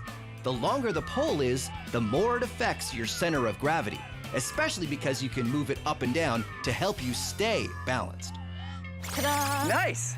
So the important thing on this is what? The balance, right? Yeah, you That's want to find right. the center of gravity of that as well. So you try can and find the center of the balance pole. it. The center is right there. That's where it balances. There, you got it. Okay.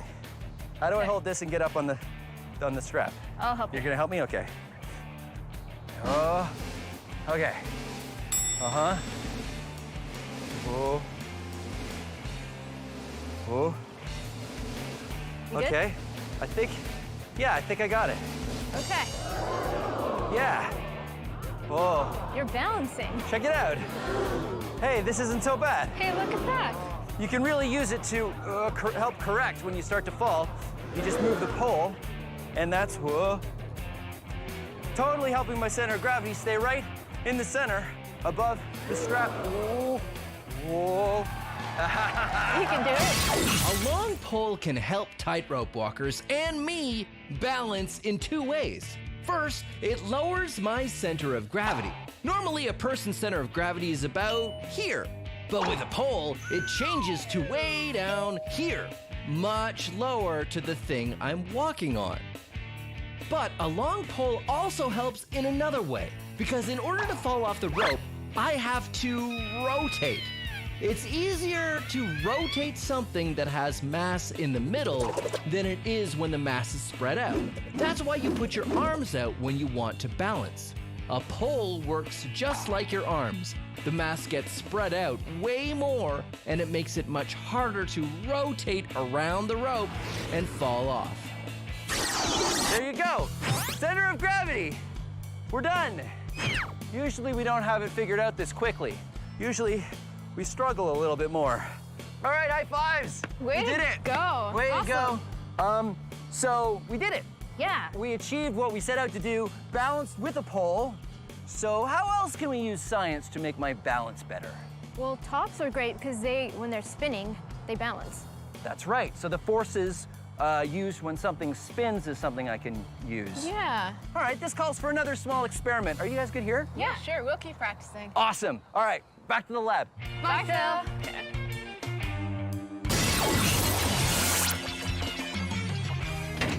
Here's another experiment that's all about balance. Take a pencil and try to balance it on its tip.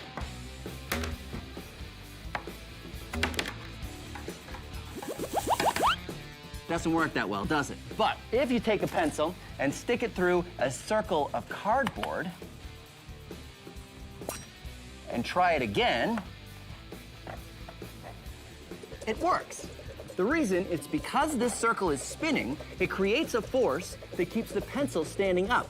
As long as the circle is spinning fast enough, it counteracts the force of gravity. Because of the conservation of angular momentum. The conservation of angular momentum. The conservation of angular momentum. Science Max presents Ways to Sound Super Smart.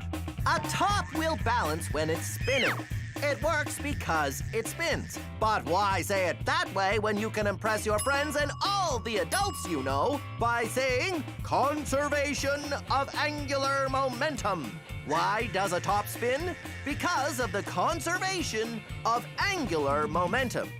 Between you and me, we know that it boils down to the fact that it's spinning. But conservation of angular momentum is how you say it if you're studying physics in university. Just remember to thank Science Max when you impress everyone by telling them a top balances because of, say it with me, the conservation of angular momentum. Now, let's max this out. Gyroscopic force is pretty amazing. Because this bike tire is spinning, it's hard for me to move it. But it's really hard to see how much it resists a change in orientation unless I do this. Ha ha ha! It looks like it's defying gravity, but really it's because the amount of force needed to change its orientation is more than the force of gravity pulling down on it. It won't last forever, only as long as the bike tire keeps spinning. But you gotta admit, it's pretty cool science.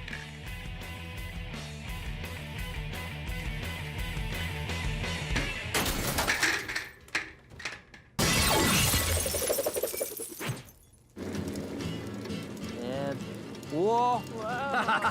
Science. Look at that, it totally balances. Yeah. So this is a great way to balance. Do you think it'll work if I hold it? Well, let's see you try. All right. right. So I'm gonna use you to get up on the thing, and Cindy, you go give her. Yeah, that's good. And spinning it up. Here we go. Ready? Yep. Okay. Yeah. Whoa. You can feel it. I can really feel it resisting, and Yeah. I think it would work. I think it just needs to be spinning a lot faster. That would make even stronger, yeah.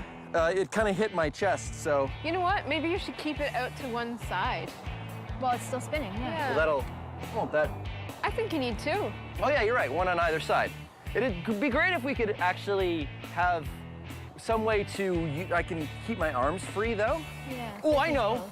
Get two wheels, and we rope them into some sort of backpack situation. What? And we have a way for you guys to get the wheels spinning really fast. I don't know. No, I have it all in my head. Trust me, come on, I'll show you. I'll show you. Wait, you guys go around. Come, don't go on that side of the.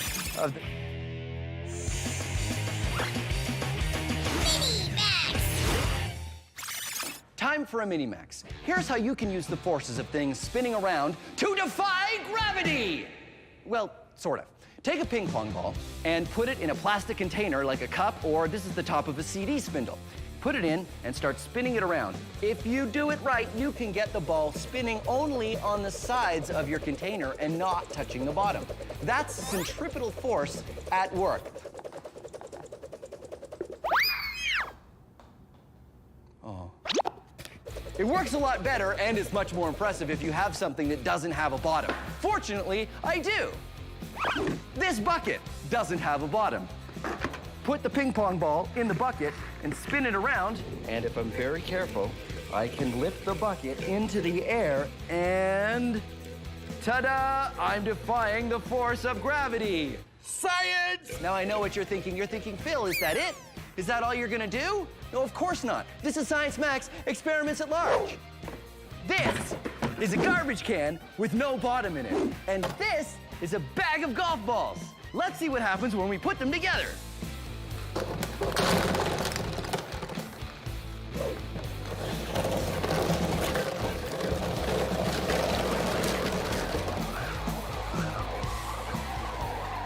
Well, I managed to keep one golf ball in my garbage can.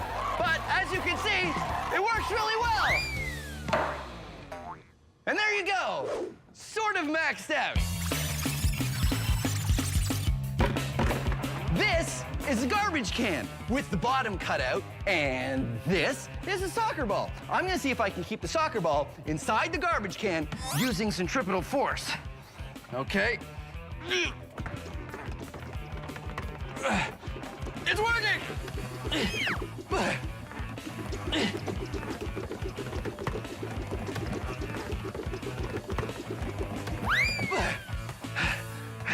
It's very tiring, though.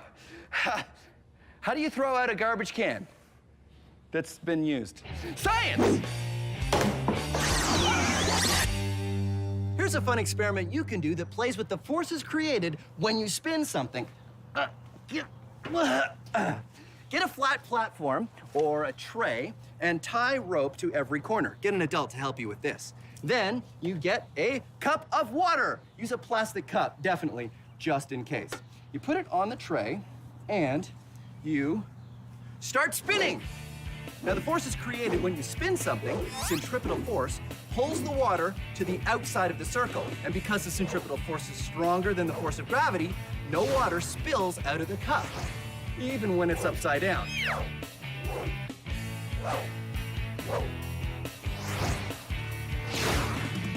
If you slow it down very carefully, you'll see that all the water is still in your cup. Now, I definitely suggest you do this experiment outside, and I definitely suggest you do it with an adult. Because when you get tired, which you will, if you don't stop it carefully, you'll have to explain what you've been doing. Science! Using science to improve my balance has totally worked so far. So now, Sandia, Swapna, and I are trying to figure out how to use the forces created when a wheel spins to help me balance. We need a spinning wheel on one side and one on the other. I've decided to take 2 bikes and remove the handlebars, seats, and front wheels, then cross them over each other and attach them to a backpack. Sandy and Swapna can use the pedals to spin the tires fast, and I will use the gyroscopic force to balance. Or at least, that's the plan. Behold, the gyroscopic stabilization backpack. Stabilization away! I'm excited. Okay, you think it's gonna work? I think so. I'm kind of skeptical. Really? You're skeptical? Why? I don't know. I don't know if you can do it. I don't know if I can do it either, but that's why we do science. Let's see it. Okay, spin me up.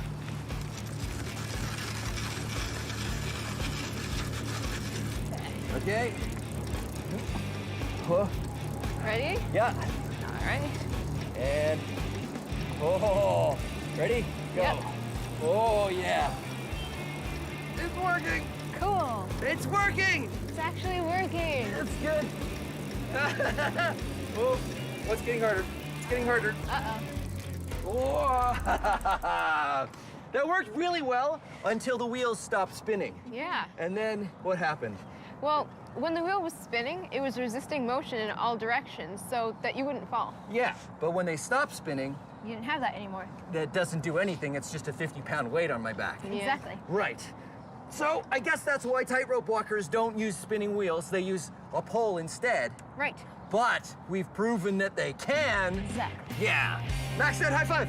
Yeah. Woohoo, yeah! I now have the balance of a ninja circus performer thanks to... Science. Thanks for watching Science Max Experiments at Large. Okay, spin me up. Spin me up. And we'll do some more science. Gyroscopic backpack to the rescue. right, let's go. Science Max is a show where we take small experiments and do them big. If you want to try these experiments yourself, go to our website for instructions. But not all the experiments on Science Max are the kind you should try at home. This one, yes. This, no. Try this, don't try this. A big yes, a big no. I don't know how you could possibly do this one at home. And remember, if you're ever not sure, ask an adult. Thanks for watching Science Max Experiments at Large.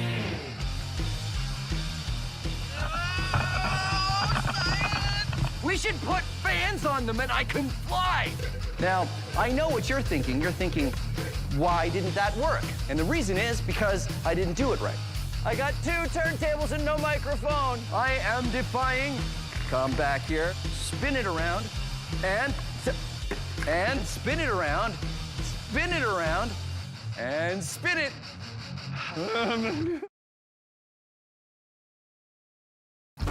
Have you ever done a science experiment and wondered what it'd be like if you did it big? I have.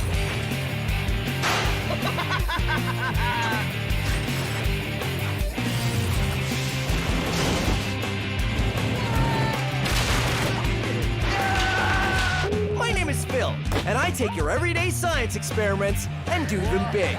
This is Science Max, Experiments at Large. Science Max! Today, we're moving air. We're moving it through a tube to make a stomp rocket, vacuuming it out, turning it into a vortex, and taking it with us underwater. All on this episode of Science Max Experiments at Large. That was amazing. Greetings, Science Maximites. My name is Phil, and it's moving day today on Science Max Experiments at Large. Let's see, where do I put this? This is probably a good spot. Today, we are moving air. You probably don't think that moving air will have a huge effect, but you'd be surprised what you can do by just moving air. But don't worry, we're not just gonna move the air around in boxes. We are going to build a rocket! And this rocket uses the science of stomping on something with your foot. This is a stomp rocket, and it works by stomping on this plastic bottle, and air shoots through this tube and pushes the rocket up into the sky. And here is how you can build one of your very own. And remember, if I go too fast, don't worry. All of the steps are on the website, so you can follow along at your own speed. All you need is a 2-liter plastic bottle, 3 kinds of tape: electrical tape, duct tape, and science tape. Science tape is just the same as invisible tape, but I use this kind of tape for science. Then you want some plumber's tubing and some construction paper to make your actual rocket. First, you want to take your plumber's tubing and cut it into 3 lengths. And when I say you, I mean an adult, because you need to use a saw. So you saw it up into a long piece, a short piece, and an elbow piece. We want to make a long tube at the top, and then we also want to make a tube at the bottom so we can attach our 2-liter bottle to. And there we go. Ta-da! Ready to go. But of course, it doesn't stay up, so we have to attach it to a base. And it will look like this. And you see, it's been attached with duct tape here, and I've used electrical tape, and I've wrapped that part around there. Now, building the rocket. Wrap the paper around the tube and tape it with your science tape. Tape the top closed so no air escapes. Then cut a semicircle to make the nose cone, and 3 hoops for thrusters, and tape them to the bottom. There you go. The rocket fits on the tube just like that. And when you stomp on this bottle, it launches. But here's the most important part. The one most important rule of launching rockets. You shoot rockets outside. Come on. Once you get outside to a nice open area, and you bring your safety glasses with you, all you need to do to make the stomp rocket work is, of course, stomp on it. You ready? Here we go. 3, 2, 1. Whoa! You see that? That was amazing. Okay, so this is where we're gonna start with the stomp rocket.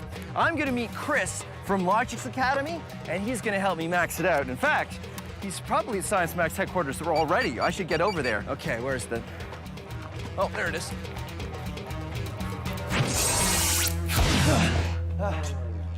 Okay. How you doing? It's good to see you. You too. Chris is from Logix Academy, and you guys do in-class robotics workshops, right? That's right, we do. Great. Well, I was hoping I could get your expertise to help me max out the Stomp rocket. Yeah, Logix makes one of these. I totally think I can help you with that. Fantastic. So it works great. I just want to make it bigger, better, more maxed out. First off, we can start by making this pipe a little bit bigger. So a larger pipe, more airflow, bigger launch. Okay, let's do it. Cool. Moving air isn't that hard, right? I mean, air is super light. How hard can it be to move?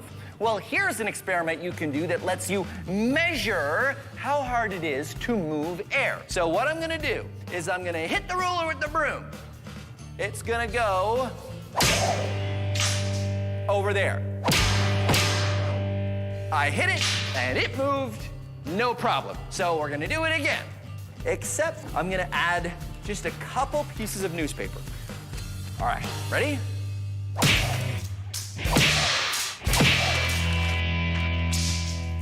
Aha, the ruler broke, because this time I wasn't just moving the ruler, I wasn't just moving the ruler and the newspaper, I had to move the ruler, the newspaper, and all of the air that was on top of the newspaper. And that resistance was enough to break the ruler. Pretty good experiment, right? Let's max it out. I've got more table space, I've got a piece of lumber, and instead of a newspaper, I have a tarp. Now the tarp is very light. It is not the weight of the tarp that is going to be the difference. It is how much air I need to move when I hit this piece of lumber. And I've got a Science Max hammer. So first of all, you're not gonna try this at home, right? Deal? Okay, deal. No trying this at home. Okay, here we go. Moving air, test 2.0. It broke, and it didn't even move. Did you see that? I wonder if we can max this out even more. 2x4, which is much bigger than the piece of wood we used last time, and a sledgehammer. Here we go, moving air experiment 3.0.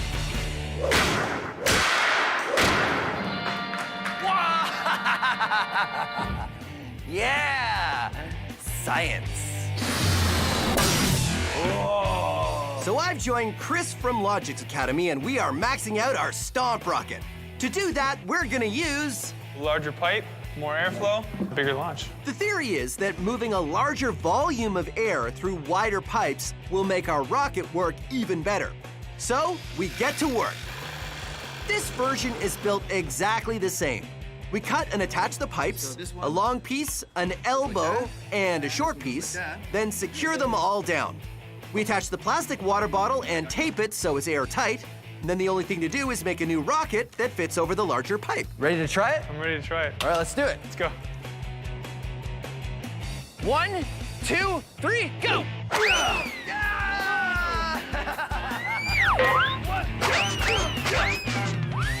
That was amazing! In the end, though it worked, it wasn't much better than the smaller rocket. I think we could still do better, right? Oh, yeah. This is Science Max, not Science Medium. Right, okay, let's go back to Science Max headquarters.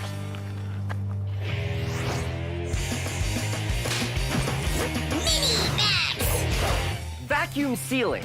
That's what you call it when you take all of the air out of something, often a bag, to seal in the freshness of food. I will demonstrate using this Science Max banana. 100% banana, but with added science. Not all bananas contain science. Here's how you can do it at home. Put your food in a bag, seal it most of the way, because we have to take out the air from the bag. And we will do that with a straw. Put a straw inside the bag, and then suck the air out of the bag, and then seal it at the very last second.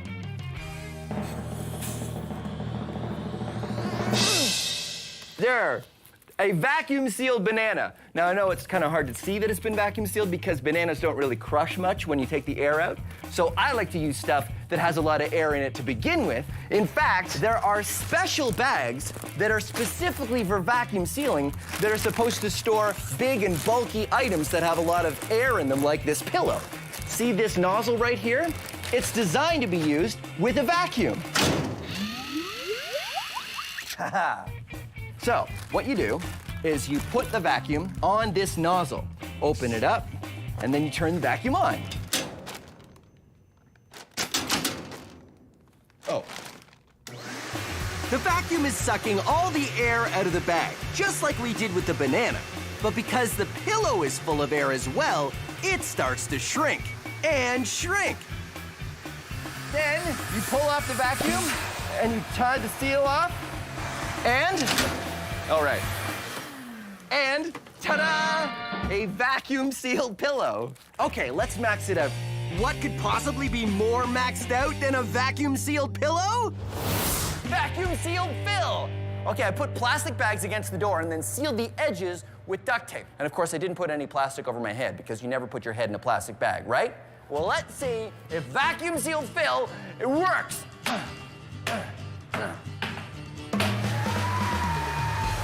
Whoa. Hey, it's working! Ha-ha! The vacuum sucks all the air from the bag, which seals the bag and me in it to the wall. That means I should be able to knock this milk crate out from under me. air pressure, or the lack of air pressure, is keeping me sealed to the door. I'm completely suspended! Uh-oh. I shouldn't have done that. No.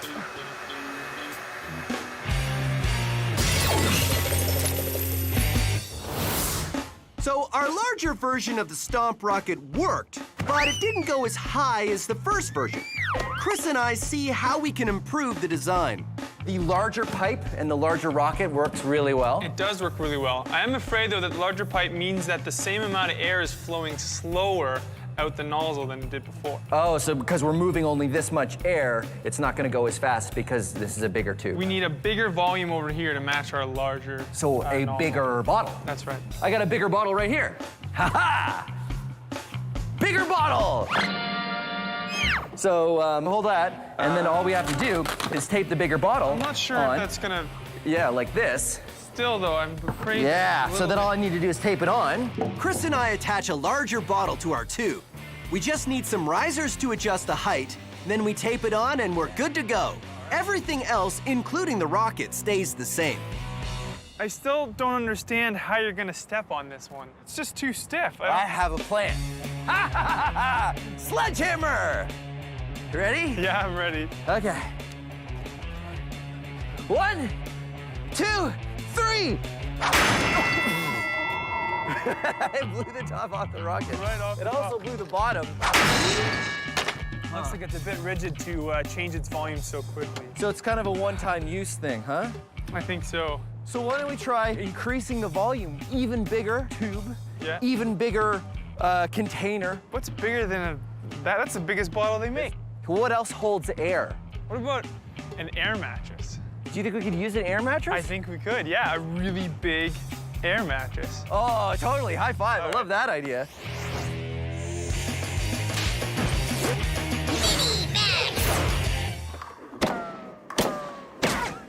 Moving air is a lot of fun, especially if you use one of these, a vortex cannon. They're pretty impressive and they use some pretty amazing science. I'll show you how to build one. It's pretty simple. All you need is a plastic cup. You want a balloon, something round, an elastic, scissors or a craft knife, and a pen. Here's what you do. Take your balloon and cut it just where it gets wide. You take the mouth of the cup right there, and you have to stretch the balloon over the top. And then you want to put an elastic around it, keep it in place. And this now is a surface on the top, and that's what you're going to use to pull back and create your burst of air. But of course the air's not going to go anywhere until you make a hole in the bottom. So here's what you do. You take your round thing and draw a circle, and take your craft knife or scissors and an adult and get them to help you cut out a hole. And when you pull back on the balloon, a burst of air comes through the hole. but the air has an interesting shape. Now, I know what you're thinking. You're thinking, Phil, air is invisible. You can't tell what shape it is. Well, I can show you. Come on. This is my maxed out vortex cannon. It's made out of a garbage can. I've got a hole in here, and this is a shower curtain with a ball that I can get a grip on and pull. And then it shoots forward like this. Now, it makes a big puff of air, but again, the air is invisible, so we don't know what shape it is. But I can help with that because I've got this, a fog machine. I fill the inside of the garbage can so we can see what the air is doing when I fire the vortex cannon. Okay, come on over here. Ready? Whoa! Okay, ready? Check it out. The vortex cannon shapes the air into a ring called a vortex. It makes a ring. Well, actually sort of a donut. Because of its shape, the air in a vortex can move much farther than air that doesn't have a shape.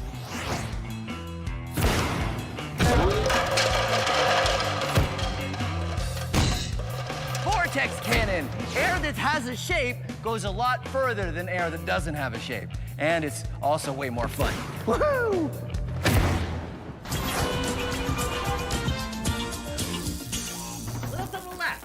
Little to the left, Ramona. Okay, now that's too far left. I don't know what you think. Oh, hey, I don't suppose you're going on vacation anytime soon. Well, if you haven't decided where, may I suggest underwater. But don't forget to pack the most important thing when you go. Hat? Nah. Ukulele? Nah, forget about it. Rubber chicken? No. Sunscreen? Forget about it. Teddy? No, if you're going underwater, the most important thing you gotta pack is air. You see, human beings have been coming up with ways to go underwater for a long time, but the thing is, you gotta bring air with you because, you know, breathing is good.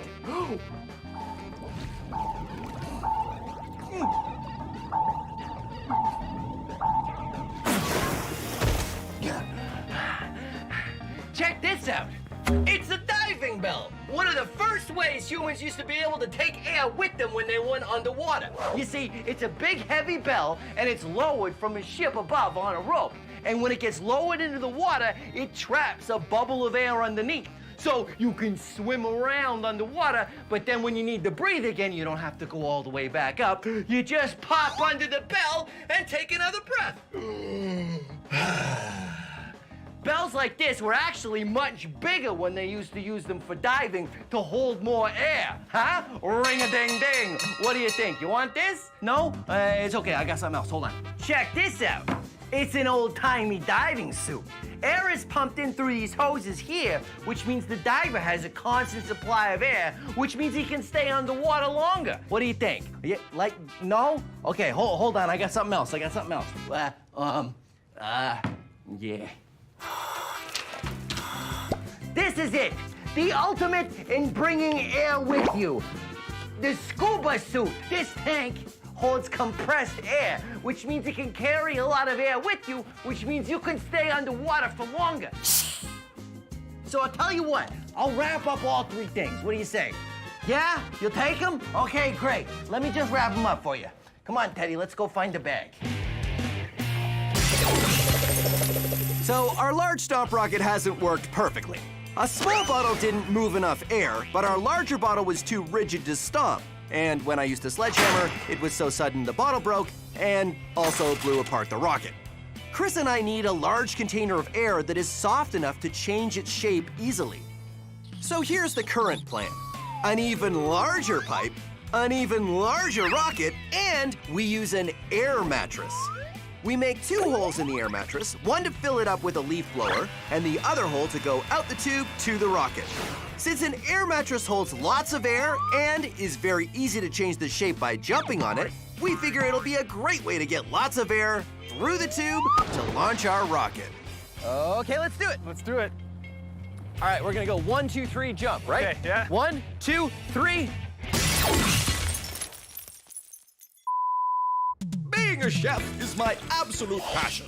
And cooking up science recipes is my speciality. I'm Buster Beaker, and this is Cooking with Science. Oh, hello. Welcome to Cooking with Science. I'm Buster Beaker. Whenever friends come over, I like to make my famous potato chip recipe.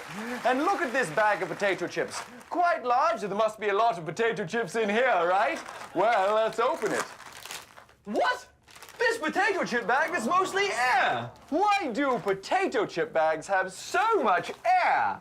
Well, to tell you the answer to that, I have to tell you the story of 2 bags of potato chips. Here they are. This one full of air, and this bag of potato chips, there's not much air in it at all. Why don't they make them like this? Well, let's find out. First thing that happens is the potato chip bags come off the conveyor belt at the potato chip factory where they get packed into a crate. Here's a crate here. So let's really stuff them in. And then the crate gets boxed up and shipped off to the store. Oh, it's a bumpy ride to the store today. Now we're at the store, and then you come along. Ah, bags of potato chips. What else should I buy today? Oh, I know. How about a cantaloupe? Very nice. Some apples, yes? And take it home, walk along, and you get to the kitchen, you have a choice. This bag of potato chips, where all the potato chips are light and fluffy, or this bag of potato chips, which is not exciting at all. And that's why potato chip bags have so much air, to protect the potato chips from getting crushed. Speaking of potato chips, time to get back to my recipe. What is it? It's potato chip soup. Well, I'm Buster Beaker, and thanks for joining me on Cooking with Science. Perhaps a little bit more cooking. Okay, so where were we? Oh, right, our maxed out rocket. A much larger pipe, a large air mattress, and the largest rocket yet. Let's see how it goes. 1, 2, 3, jump. 1, 2, 3. Yeah! There he goes. All right, let's do it again. Okay. 1, 2, 3. It works amazingly well. The large volume of air Chris and I can move by both jumping on the air mattress gets transferred through the large pipe, and even though it's a giant rocket, it sails higher than any other version. That was great. That was amazing. All right. There you go. Science Max, experiments at large, moving a lot of air. That has to be the biggest stomp rocket ever. Biggest stomp rocket ever. Let's do it again. Okay. Okay.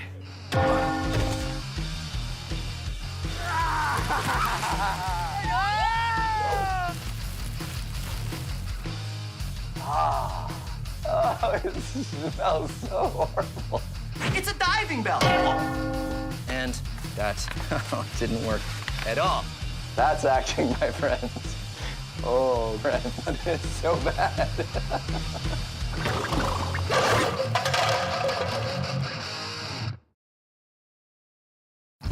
Have you ever done a science experiment and wondered what it'd be like if you did it big? I have.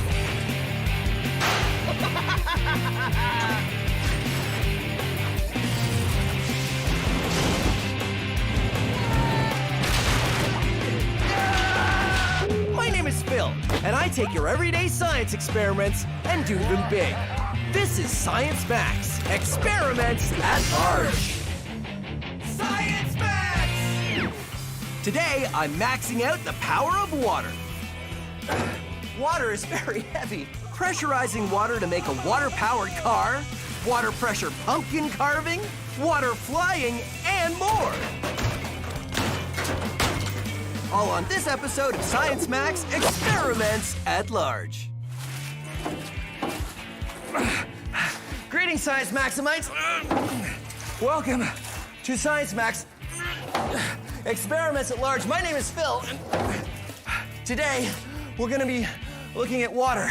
But water is very heavy, but that's okay because we need it to be heavy for this experiment to work.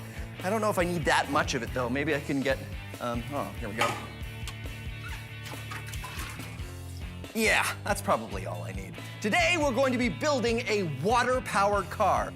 You'll need a base for your car, like this styrofoam, water bottles, shish kebab skewers, straws, scissors, elastics, paper plates, tape, a square of paper towel, modeling clay, vinegar, baking soda, water, and glue or a hot glue gun if you have an adult to help you, and...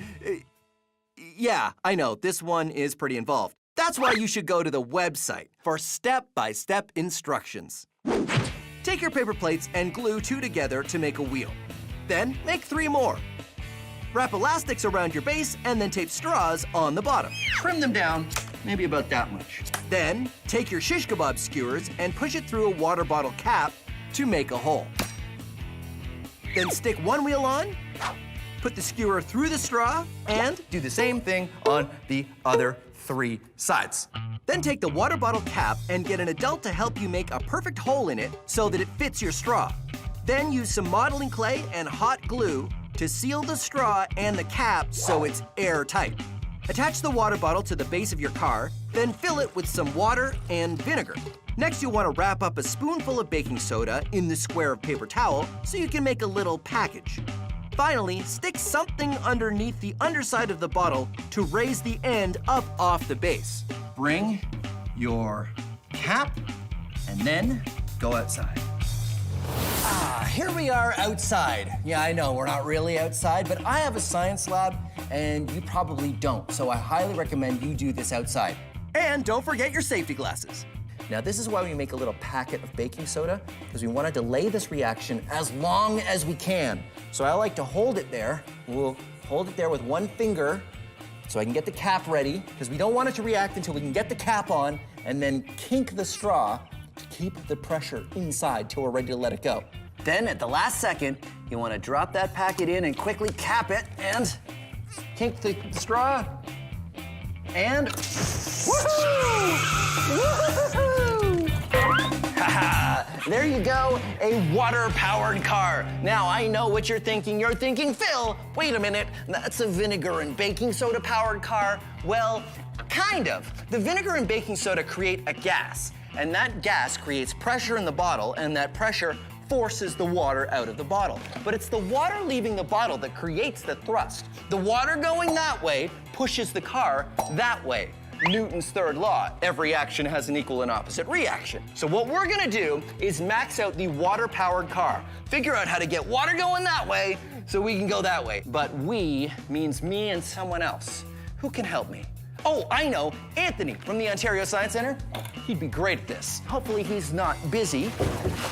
We're gonna max out the water-powered car. Ha.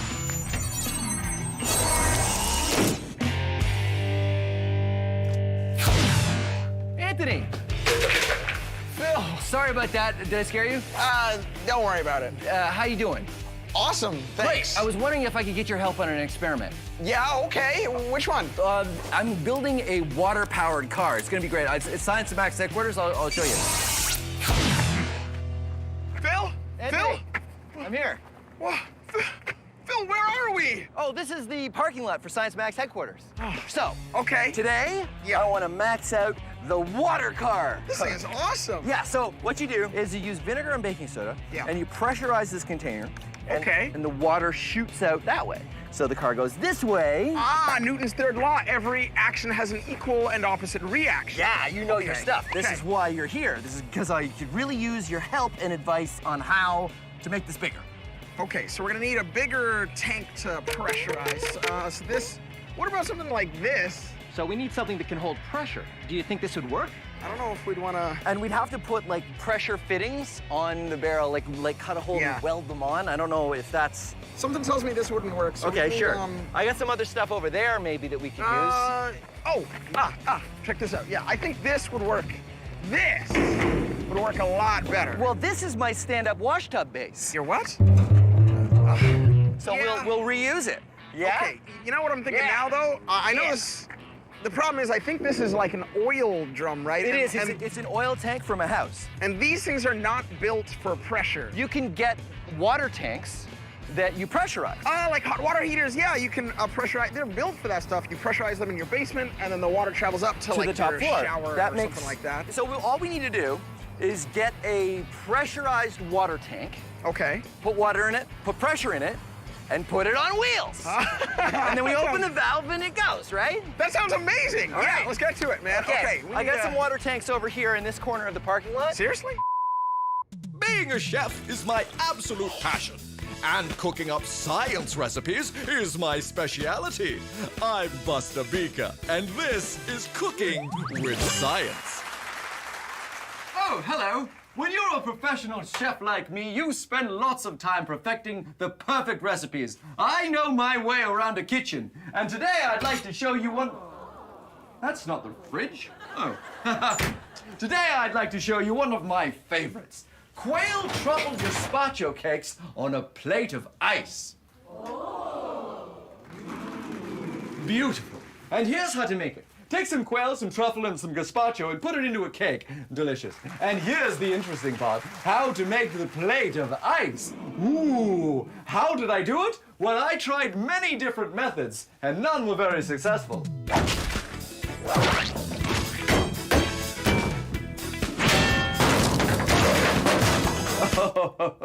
But now I let science do the work for me. So here's what I do. You see, I've got my large block of ice, and I've got a fishing line over the top, and on the bottom, I've got 2 heavy weights. Now we wait. The heavy weights put pressure on the fishing line. This pressure melts the ice where it's pressing down. As the ice melts, the fishing line moves through the block of ice and eventually cuts its way through. There we are. My hours of waiting have almost paid off. You see, I've got a perfect line through the ice, and I stopped it just before it finished. It's the pressure of the line on the ice that makes it work. The same thing happens when you use ice skates. You see, it's a very thin line, and your body weight presses down on the ice, melts it a bit, and that allows you to glide across the ice. It also allows me to just pop this off. There you are, you see? Perfect plate of ice to put my delicacy on. Let's just try that now. There we...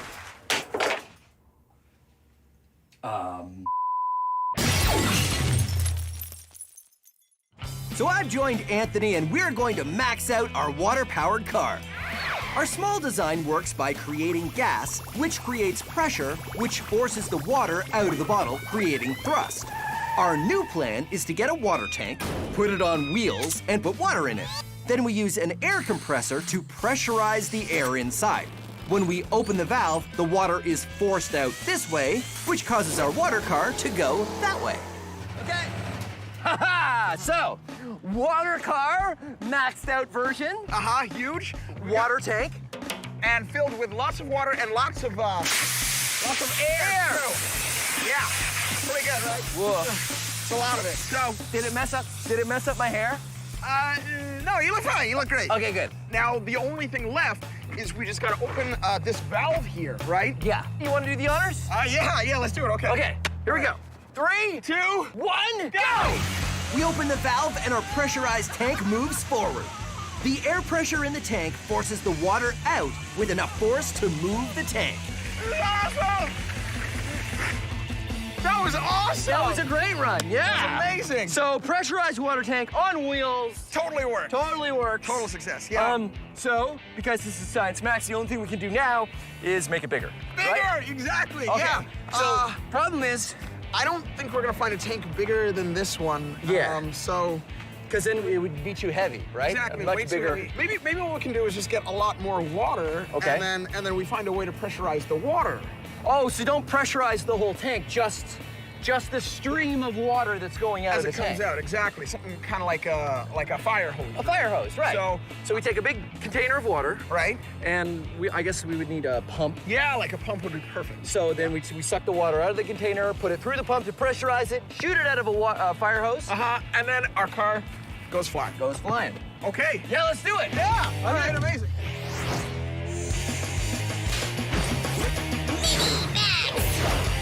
When water is going fast, it has a lot of force. This is a power washer. It's made for cleaning concrete and wooden decks, but it doesn't use soap and it doesn't use heat. It only uses the power of water. Let's try it out. power washer creates a stream of water that is moving really fast. It has the force to clean concrete, strip the paint, or even the Science Max logo off wood. But how do I max out the power washer? What's the most ultimate use I can think of? Power washer pumpkin carving!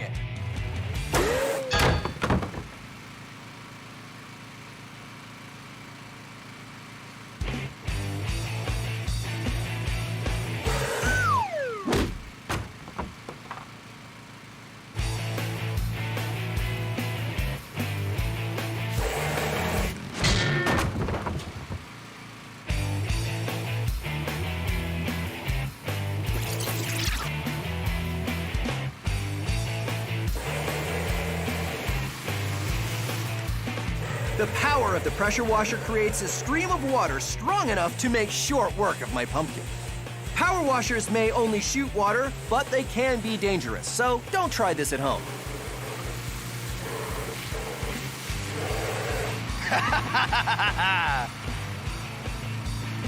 Yeah, science! The Wizard Academy. All you have to do is demonstrate true magic, and you'll be granted entry. Send in the next candidate. Oh, no, not Overwhelmo. Did someone say Overwhelmo? No, wait, no. Next. No, not that. Okay, good. Okay. Behold, it is I, Overwhelmo!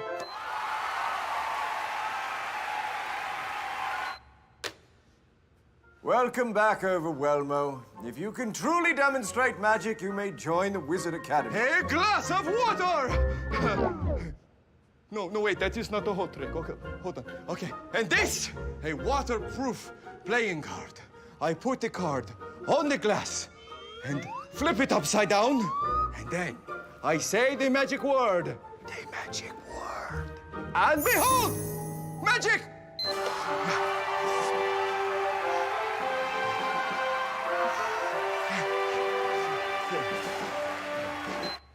Yes?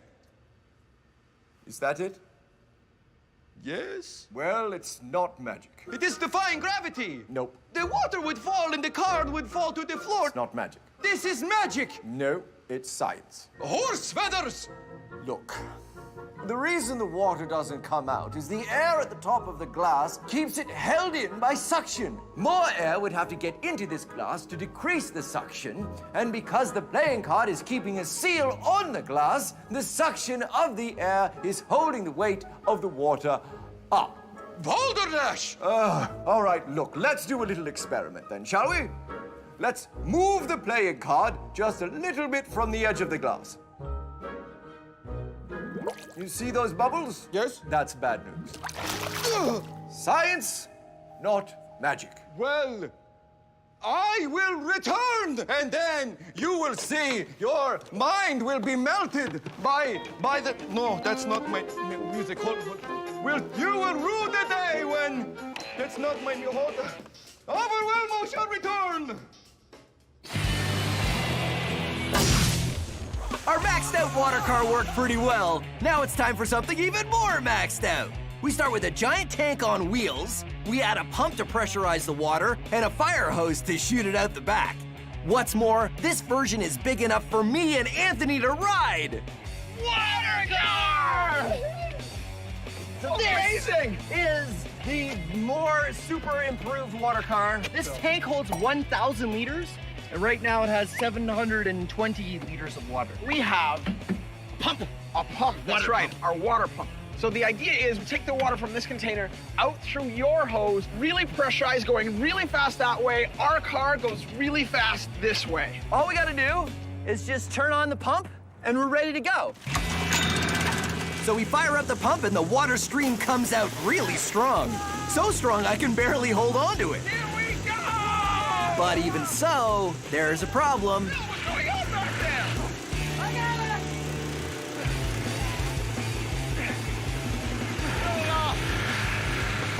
Yeah. Nothing happened. No, nothing really. Well, something happened. We got wet, but it didn't really. It's too heavy. Too heavy. So you're on it and I'm on it. That's a lot of weight. We don't ride it. That's something. Yeah. Also, this is kind of going crazy. Yeah, because if nobody's holding it, it's just gonna flap around. So we'll have a brace here.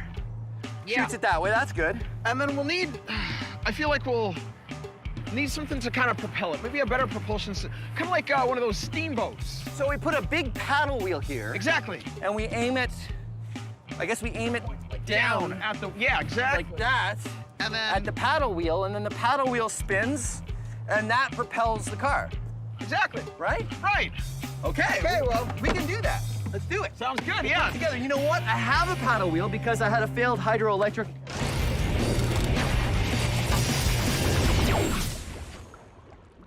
This is called flyboarding. Wow.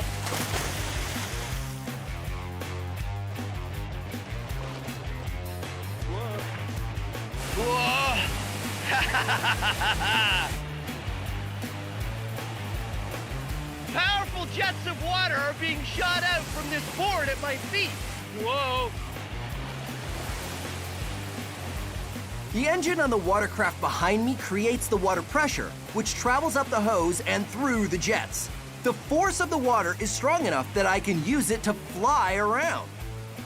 So what's the difference between this and a water car? Well, We don't have to take that much water with us because it starts in the lake and ends up in the lake. So the only water I have to carry is in the hose that goes up to the platform. Woo! flyboarding is lots of fun, but it takes some practice to get it right. Balancing on jets of water isn't easy, but I got the hang of it. It's all due to Newton's third law. For every action, there's an equal and opposite reaction.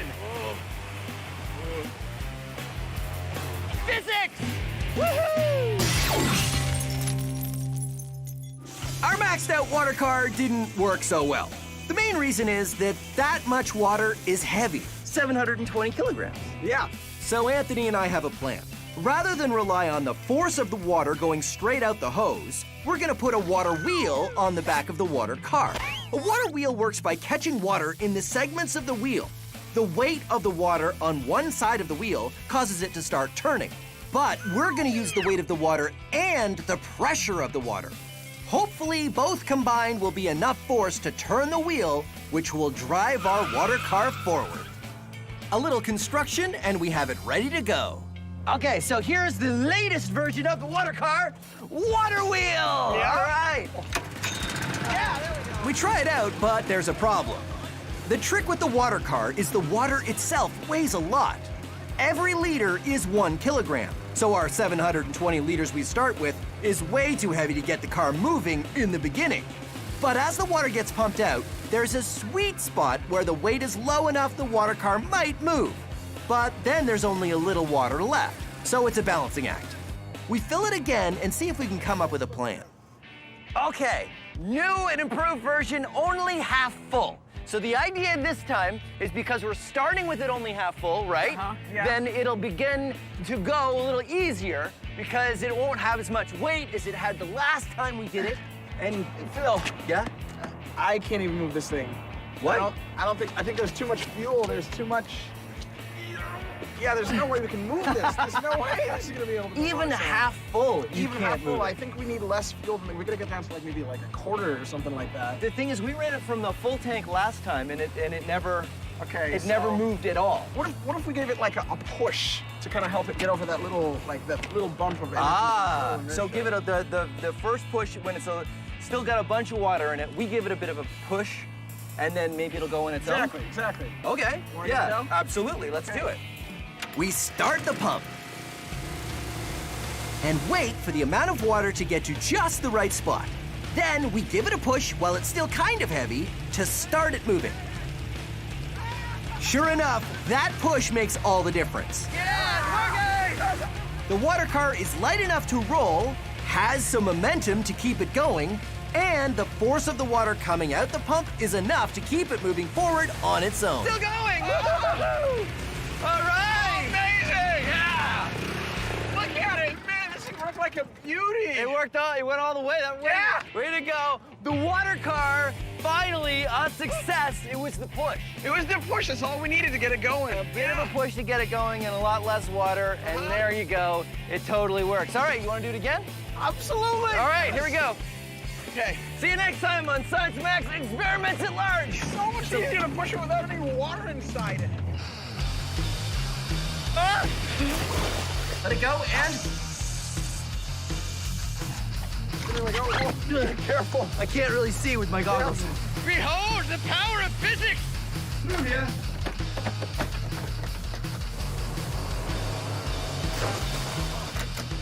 the door's off.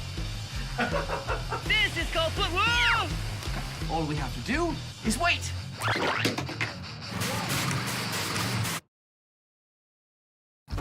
Have you ever done a science experiment and wondered what it'd be like if you did it big? I have.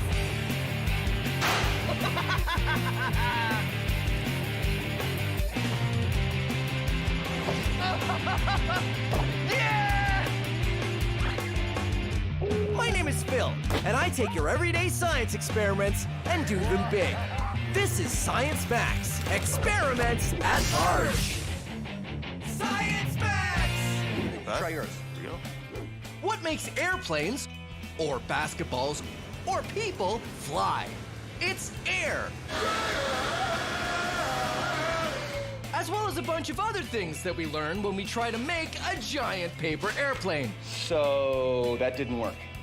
All on this episode of Science Max, Experiments at Large. Greetings, Science Maximites. Today, we're going to be looking at air. I know, it's kind of hard to look at air because it's invisible. But we can look at something that uses air to move. That's right, paper airplanes! Ha-ha! Ho-ho! Look out! Woohoo! Believe it or not, you can learn all kinds of science from paper airplanes. So let's build some.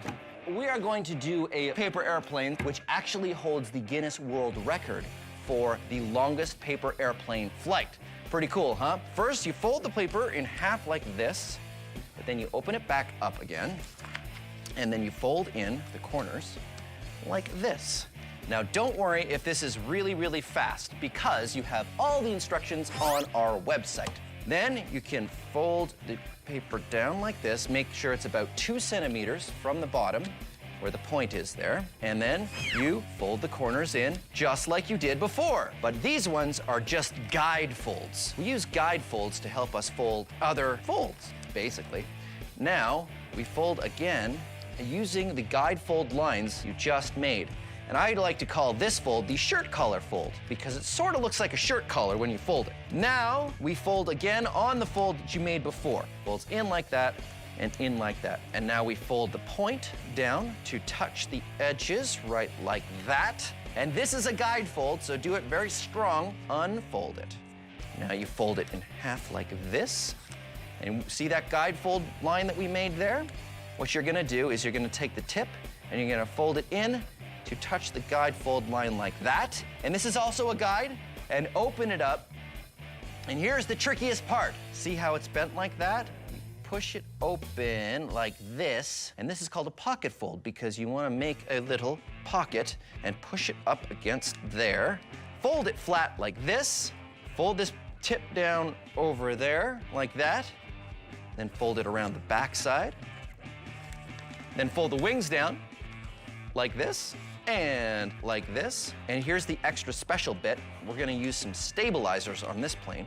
Fold up the stabilizers on the ends of the wings, and ta-da, the Sky King paper airplane fold.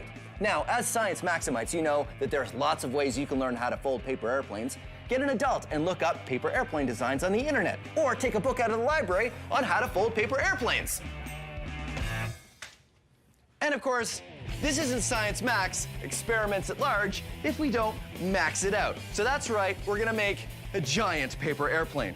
I'm going to the Ontario Science Centre to do just that.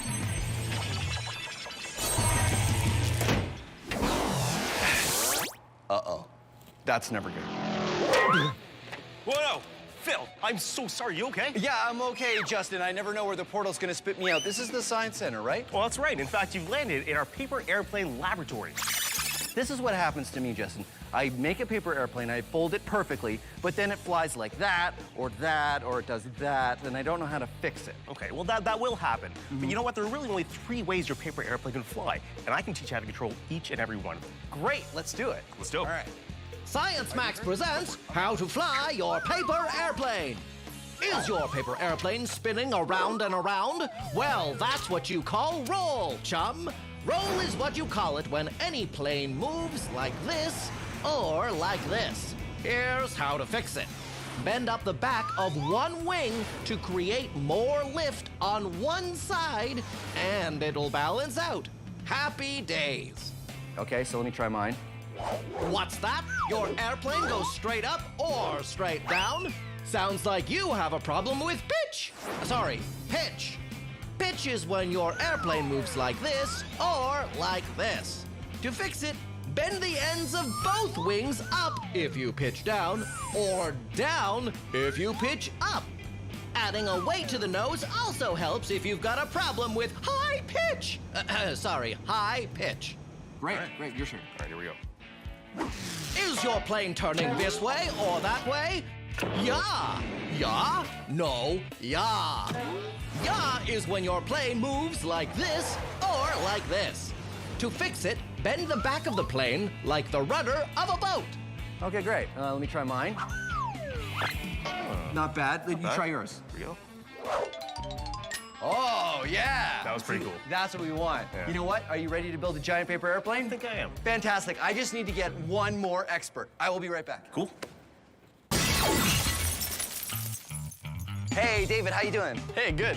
Good. So David's going for his Masters of Applied Science. In aerospace science and engineering. So you know all about planes. I do. Great. Yeah. So what does this have to do with planes? What is this? So this is a water channel, and it allows us to test airplanes in it before we put them in the sky. Great. We'll have my airplane, and we'll just put it in here, and we'll test it. Please, it's made of paper. Yeah? And in the water, it becomes soggy. Well, how do we test our paper airplane if we can't put it in the water? Well, this is a classic airfoil shape. Yes. Now, is that what you call it, airfoil? An airfoil, yeah. So the cross-sectional shape of a wing is called an airfoil. Okay. And that's what generates the lift. Fortunately, air and water are both fluids, so they behave in the same way. I could push ink into the water, and that's going to allow us to see how the fluid flows over the aircraft. So if you tilt its nose up a little bit, you'll be able to see that the shape of the airfoil is actually pushing the water downwards. Oh, yeah, you're right. The ink doesn't go straight. It follows the wing down. It follows the shape of the wing down, and we have a lower pressure on the top of the wing and a higher pressure on the bottom of the wing, which pushes it upwards. Right, generating and lift. that creates lift. Exactly. So do you guys use this all the time in aerospace? Yeah. That's pretty Absolutely. neat. So are you ready to design an even bigger plane, a giant paper plane? I'm confident we can do a good job. I am excited about it. Let's do it right now. The big paper's over this way. This way. Okay. Here's the plan. Take a giant piece of paper and fold the exact same airplane we did in the lab. The small one flew. The large one should too, right? Well, let's find out. I believe we are ready to make our giant paper airplane. All we need is a giant piece of paper! Woo! Okay, be very careful getting off it. Woo! All right, let's fold it. Nose on that side. Okay. Remember, we're folding the exact fold we did in the lab, only on a larger scale. We have a tape malfunction down here. But it's a lot harder to do with a giant piece of paper. Fantastic. That's pretty good. Okay. There. Perfect. Yeah. Giant paper airplane! Ha ha! This doesn't look too much like an airplane. No, it's way too floppy. Yeah, but I mean, maybe it just needs, like, when I throw it, maybe it'll catch the winds, and then the wings will come up like that. Yep. Maybe. Like, I'll just... Give it a try, Phil. Okay, I'm gonna give it a try. Giving it a try. Okay, you guys ready? Yeah. Go for it. Okay, here we go.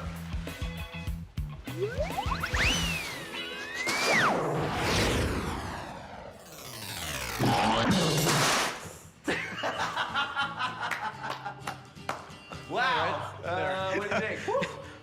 Oh man. I think we can make some improvements. It sort of felt like a bed sheet. I feel if I just threw my lab coat, it'd probably look, let me just see. Okay, ready? Yeah, it looks pretty much the same, doesn't it? Yeah. So, I didn't know this, but when you fold paper that big, it sort of behaves like fabric. Yeah, very, very floppy. Very floppy. What if we supported the plane, like we put struts or something in it, like this stick? If we put it on the wings, it'll stop it from being so floppy. Right, and you can tape it on. Yeah. That's a great idea. Yeah. We need bigger sticks. Yeah. Really lightweight. Like Like foam. Yeah, stuff? and like hollow tubes. Hollow tubes. Good. Good. So we'll put a whole bunch on there. We'll tape them on so that it doesn't flop around. Yeah. We'll try it again. Yeah. Yeah, I think we got Yeah. something. Okay, great. Let's go. All right.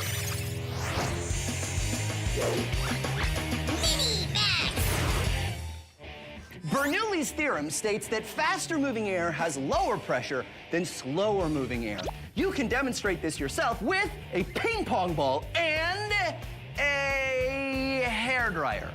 You put the ping pong ball on the stream of air from the hairdryer, and because it's moving quickly, it has lower pressure than the air around it. So the low pressure air works sort of like a force field, and you can defy gravity with your floating ping pong ball. Awesome! But of course, this is Science Max Experiments at Large, so we have to max it out with a giant hairdryer and a giant ping pong ball.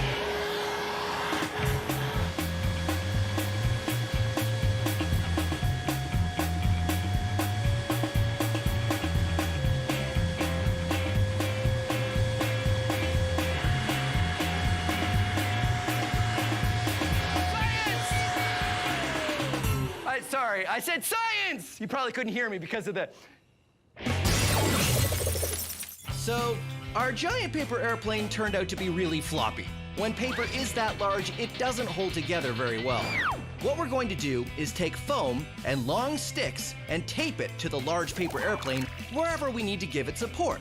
So, here, and here, here, and a bunch there, and maybe some over there. Well, it turned out we needed to reinforce in a lot of places. Put that in there. And then that. Great, look at that. It's not even flopping around. It stands under its own weight. Huh? There's a whole bunch of stuff on it. I don't know if it's gonna fly so well. Oh, it's gonna be.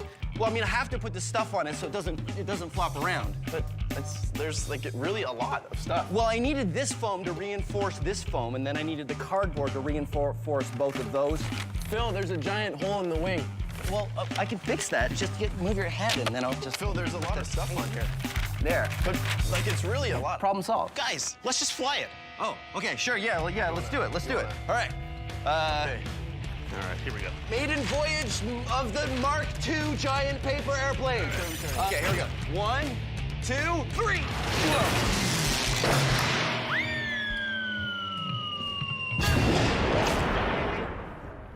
So it went about 3 feet. So that didn't work. I told you, too much stuff. You did. He told me that. He said that. He said that. What we need is something that's stiffer without as much stuff on it. But the paper, it's too floppy, so you have to put the stuff on. Right. How about some cardboard? Cardboard's nice and stiff, and technically it's paper. You're right, cardboard. Let's make it out of cardboard. Yeah. Cardboard, all right. Oh, yeah, it's over here.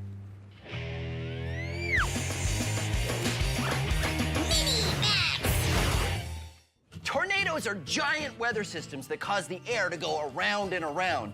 Tornadoes can be pretty dangerous, but they don't happen that often. Here's how you can make your own small pet tornado you can play with at home. Because air and water behave similarly, we can make a water tornado. You spin it around, get it going, and ta-da, your very own pet tornado. Here's how you do it. You take two 2-liter plastic bottles and fill one with water and some blue food coloring, is what I like to do. And then tape the mouths of the bottles together. You might need an adult to help you with this because you want to make sure the bottles are perfectly aligned. Then flip it over, spin it around to get it going, and voila, your very own pet tornado. Awesome. And now we're gonna max it out with a giant tornado chamber.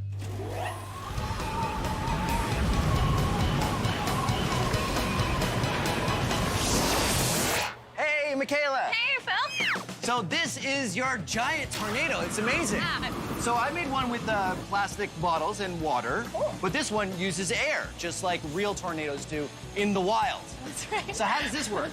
Well, here we have a platform, but underneath that there's a fog machine that's pushing the fog up. And we've created an updraft because there's a fan at the top that's pushing air out of the top. And also we're trying to mimic the intense winds you'd get from a tornado with these pillars that are shooting out air in this direction.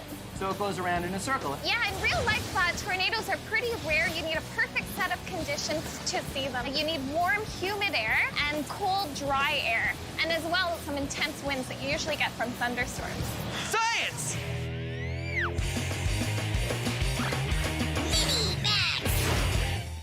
If I was to drop this light basketball and this heavy workout ball at the same time, which do you think will hit the ground first? Let's find out. They landed at the same time. That's because everything falls at the same rate. It doesn't matter how heavy or how light something is. Until things are falling fast enough that air friction or drag starts to play a factor. Soon, things reach their top speed. This top speed is called terminal velocity. It means I could throw this basketball from an airplane and it might not be going any faster than if I threw it from, say, 10 stories up. I'm gonna find out what the terminal velocity is for both of these objects when we max this out. Ninja science roll! Here's how terminal velocity works. Everything falls at the same rate, going faster as gravity pulls it down. But when things start going so fast that just pushing through the air at that speed creates as much force as the pull of gravity, things reach a top speed and they won't go any faster. How heavy something is and how much air it pushes both play a factor in its top speed. And that top speed is called terminal velocity. How cool is that? I'm at iFly Toronto. This is a giant wind tunnel, and they've got the wind going fast enough that they can't fall any faster. It's the terminal velocity for a human being. I'm gonna take our weighted ball and our basketball and place them both here in the wind chamber. This is the control panel, which is what they use to control the wind speed inside the chamber. And this is Derek, who's gonna be operating it. And that is Mike and Greg, and they're inside the chamber. All right, let's fire it up. All right, firing it up.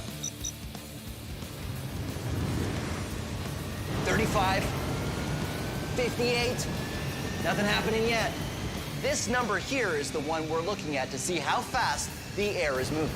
86, something's starting to happen. Oh, 89, wind speed of basketball, 89 kilometers an hour.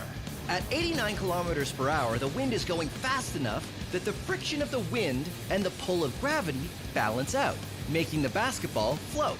This means you could throw a basketball out of an airplane and it would never go any faster than 89 kilometers per hour. All right, let's keep increasing the speed. 106, 124 kilometers an hour, 140, 150. Oh, 166, almost. 172, whoa. Wind speed of the heavy red ball, 173 kilometers an hour. Because the red ball is heavier than the basketball, we need a lot more wind speed to counteract the force of gravity before they cancel out and the ball floats. Here's something else that's going on that's cool. Mike is flying, but Greg is not. That's because Mike is lying down, which means he's catching a lot more wind than Greg is, who's standing straight. If Mike stays lying down, his terminal velocity is the same as the red ball, 173 kilometers per hour. But Greg's velocity would have to be a lot faster. And that's science! So the giant paper airplane hasn't been working so well. The problem is paper can't hold up its own weight when it's that large. Cardboard is much stronger than paper, so we've decided to rebuild the plane out of cardboard. All right, Phil, hoist it up. Then we take it to the roof of the Science Center and see if we can get it to fly. Oh, woo! There you go, our Mark III model paper airplane. Now, I know it's made out of cardboard, but cardboard is technically paper, and it's the only thing strong enough to hold a plane of this size together. We even had to put some poles in so the wings still wouldn't flap. But we're pretty confident this is gonna work. Okay. All right, Phil, we're in position. Now, don't try this at home. Our roof has a big wall on the edge. Your roof does not.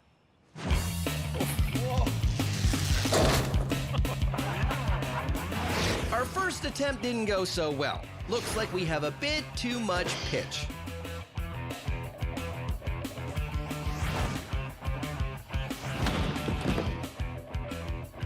Our second attempt still had a bit too much pitch.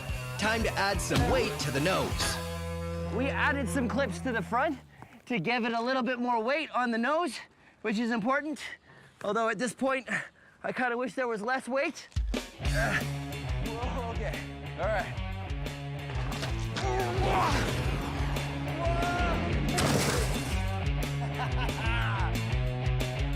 Phil, that was great! All right!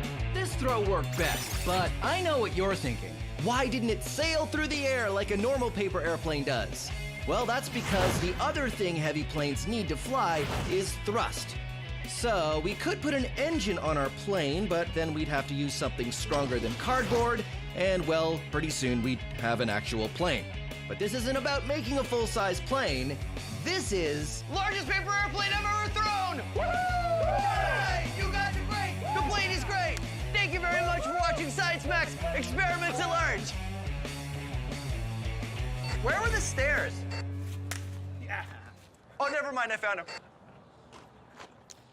Science Max is a show where we take small experiments and do them big. If you want to try these experiments yourself, go to our website for instructions. But not all the experiments on Science Max are the kind you should try at home. This one, yes. This, no. Try this, don't try this. A big yes, a big no.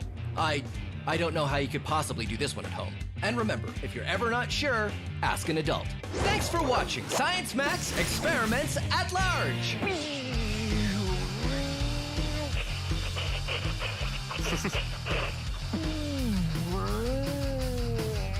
Did that sound like music? Sounds good. Stop! Yeah. Yeah. Yeah? Yeah. Yeah. Yeah. Yeah. Yeah. Yeah. Yeah. Word has lost all meaning. Science!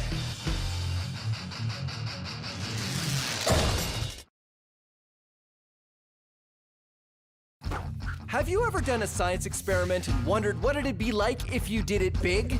I have.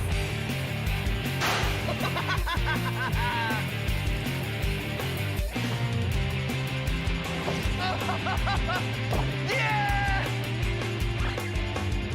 My name is Phil, and I take your everyday science experiments and do them big. This is Science Max Experiments at Large. Science Max! 3, 2, 1. We're really under pressure during this episode of Science Max. Compressing a gas till it's pressurized is how we can do this, and to a lesser degree, this. Help, I'm being crushed by all this pressure! Pressure, today on Science Max Experiments at Large. Phil to Mission Control. Come in, Mission Control. This is Mission Control, Phil. We read you loud and clear. Greetings, Science! Greetings, Science Maximites! Welcome to Science Max Experiments at Large. My name is Phil McCordick, and today we're gonna be building an air-powered rocket. Too difficult, you say? Nonsense, it's easy. It's not like it's rocket science. Hey, it is rocket science. Cool! Here's what you need. You need a bottle and a cork. Make sure that the cork fits nicely into the bottle, and then you need an air pump, because you can't have an air-powered rocket without air. And on this air pump, you need a pin, the special kind that you use to inflate basketballs or volleyballs or stuff like that. Now, what you want to do is push the pin through the cork. You might want an adult's help for this. Push it through until it goes through on the other side, and then make sure you get a good seal with the bottle. Now you're ready to launch your rocket with air pressure. But first, let's do a few other things. Take your cork and put it in a tripod launcher. You can make this out of pencils or anything you want, as long as it stands up nice and solidly. And then, of course, you want to decorate your bottle so it looks like a rocket. This is my rocket. Pretty good, right? So stick the bottle on the cork like before, like that. And then you stick the pin in the bottom. And what we're gonna do is we're gonna inflate the bottle with air pressure, and then it's gonna launch. Okay, here we go. You know, rocketry really isn't something you should do indoors. Come on.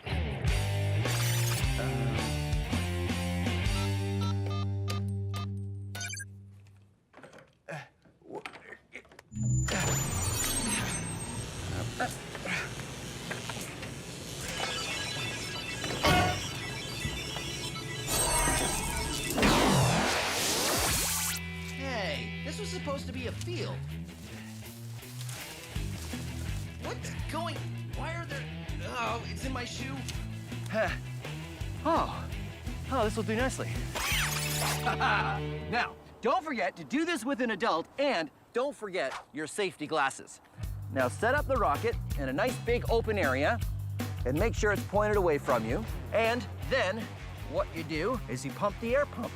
And it puts air into the rocket, which pushes down on the water, which will push down on the cork, until eventually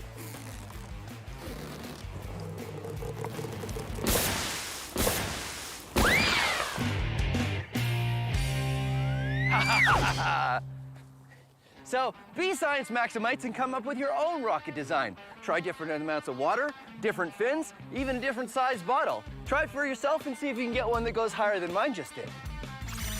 How did I get in? I think it was this way.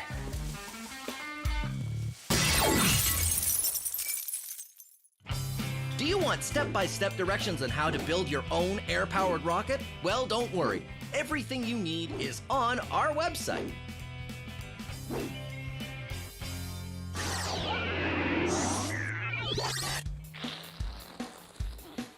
All right, now it is time to max out our air-powered rocket. I've got Adam here. Hey, Adam. Hey, Phil. How you doing? Good, how are you? Good. Adam's from Logix Academy, and you guys go into schools and talk about science. We do. Fantastic. Do you guys do a air-powered rocket? Yes, exactly. Does it look like this one? Looks exactly like that. Oh, that's great. So how do we max this out? So we want to add more pressure to this bottle to try to get it to launch a little bit higher. More air. More air. Great, so what do we do? So we're going to use one of these. Ooh. It's an air compressor. Right, which works a lot like the bike pump, right? Yeah, exactly. Cool. So we're going to have compressed air coming from here through this tube into underneath here. Yeah. And out that nozzle there, and you're going to put your bottle on top. And out the nozzle like into that. the bottle, like that. Yep, and now we want to be able to hold it in place. So we're going to have these little fingers here that are actually going to work to hold it until we want to let it go. So we're going to lock it in place. Oh yeah, look at that. Totally locked. Exactly. And then what? How do we launch Now, it? you're going to take this cord and go a safe distance away, and we are going to pull it. And then we would pull it. Which one do you want to start with? I think we should use this one here. Okay, great. Now we put water in it, right? Yep, you're going to put water in there. Why do we use water? So the water is going to act to push the rocket up into the air. The compressed air in here is going to shoot the water out the back, and the water is going to push on the rocket and make it launch. It's just to give it a little extra push. How do I get it on there without spilling any water? So just rest it next to the Just go launcher fast? there. Yeah, just go really fast. Ooh. There you go. There we A go. little bit. Haha. And then Lock it in place. locking it in place. There's no Okay. air pressure in the hose yet, right? Not yet, no. First, we have to spool out the launch cord. So the air compressor has the compressed air in it. It's ready to go. Yep, it's all ready to go. We just need to connect the hoses. Adam, I've noticed it's snowing a little bit. Do you think that's any reason why we should stop? I don't think so. No, the science must go on. Blast shields down. Connecting hoses. When we connect the air hose, the pressure from the compressor travels down the line and into the bottle. You can see the bubbles of air going in. Those bubbles are carrying more air into the bottle, giving it more pressure. Here we go. 3, 2, 1.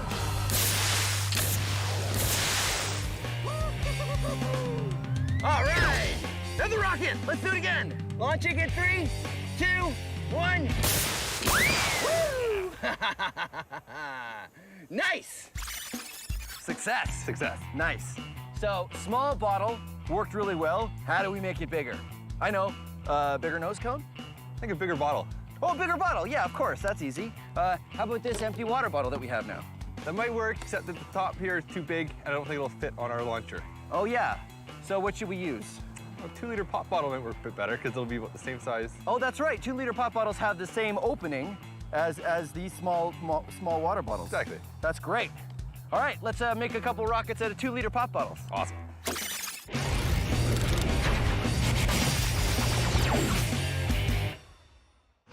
Pressure happens when you squeeze something or compress it. Solids do not compress very well. I will demonstrate. Solid? Is it compressing? No, okay. Liquids don't compress very well either. You can demonstrate this for yourself by getting a plastic water bottle and filling it right to the very top with water and putting on the cap and squeezing. You'll find that you can't really squeeze the bottle very much. But if you empty out half of the water, no, don't pour it on the floor, and then put the cap back on the bottle and try to squeeze it, you'll find that you can squeeze it a lot more. That's because gases compress much easier than solids or liquids. Here's what's going on. Say this container is, well, any container, and these magnets are air molecules. Now I'm gonna put the magnets in pole to pole so they repel each other and wanna stay a certain distance apart, just like air molecules do. There we go, a container at normal gas pressure. Now watch what happens when I add more gas molecules. They start to get squeezed together. And if I add more, the amount of space that each one gets is less and less. Now this container is under a lot of pressure. These molecules really want to escape through the top of the container, but they can't because I'm holding them down. If I took something like this plunger and I pushed them down even more, now they're really under pressure. They want to get out, but they can't because I'm holding them in. Now watch what happens when I let them go. They all pop out the top, and the container has returned to normal gas pressure. That's what happens when we put gas in a container like this one. These containers that hold compressed gas are made out of solid steel because you need something really strong or it might explode if you put too much gas pressure in it. That's why these are only filled up by professionals who know exactly how much pressure it can take. That is the power of pressure. Our air-powered rocket was working pretty well, but there's always room to max it out. In order to do that, we need to understand how it works. First, we fill the bottle almost halfway with water, then we add air to the bottle. The air pressure builds up, and the air presses down on the water. The rocket takes off when we pull on the release valve, which was blocking the opening of the bottle. Once that happens, the air pushes out the water. It's the water that gives us our thrust, so the water is very important. Once all the water is gone, the air escapes and the bottle returns to normal air pressure. But by that time, it's high in the sky. Now the plan is to use 2-liter bottles instead of regular water bottles to see if they work better. Now we've made a few more rockets out of 2-liter bottles, and I'm gonna fill this one up with water, and we're going to fire it again and see what happens. Now, the idea is that these will work better because they have more volume, and more volume means we could possibly put more air pressure in. It's hard to know until you try it, of course. But the other reason why it might work better is 2-liter bottles generally hold carbonated beverages, which means they already have to be made a little stronger than regular water bottles because they have to hold in the carbonation, which is just like air pressure. All right, ready to go. Okay, here we go. You ready, Adam? Yep. Okay, blast shield down. Pressurize! 3, 2, 1.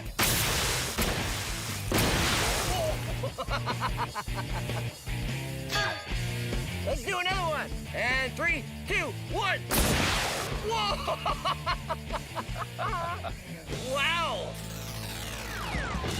This is the superhero design rocket, which I'm very excited about.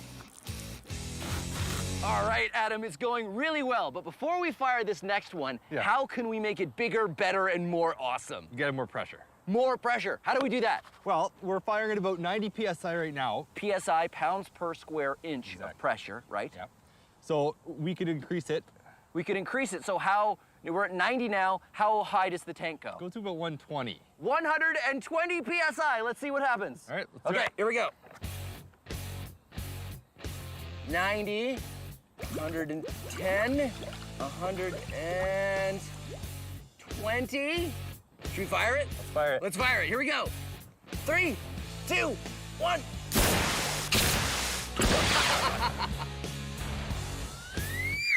All right.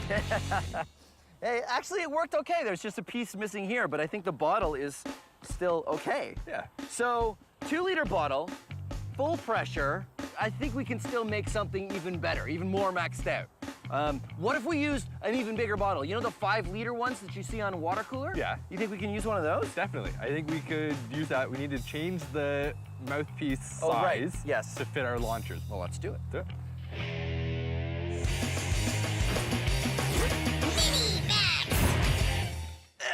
Help, I'm being crushed by all this pressure.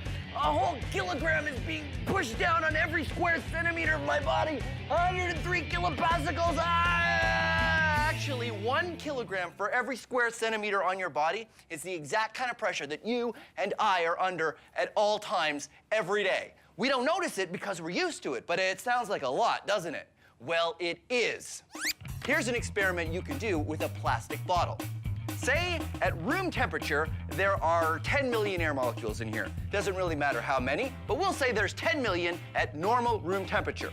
What happens if I heat up the air inside this bottle? This is warm water. What I'm trying to do is heat up the air inside the bottle because the air molecules, when they get hotter, move faster and need more room. So the 10 million air molecules are starting to escape out the mouth of the bottle and reducing the number of air molecules inside. And now I take the bottle out and cap it. Because the air molecules heated up and speeded up, they needed more room. Now there's less of them in the bottle. There's about 4 million air molecules inside this bottle, but they're all hot air molecules and they have a higher pressure, and you don't notice it because the air out here isn't crushing the bottle. But watch what happens if I cool the air inside the bottle. This is ice water. So what's happening now is the molecules are slowing down and they need less space. So they need less room and they're being crushed by the pressure on the outside of the bottle. Ha-ha! It has been crushed because the colder air molecules don't need the same kind of room as the hot air molecules. The room temperature air has crushed the bottle. The air inside has a lower pressure than the air outside. Pretty amazing. Even more amazing when we max it out.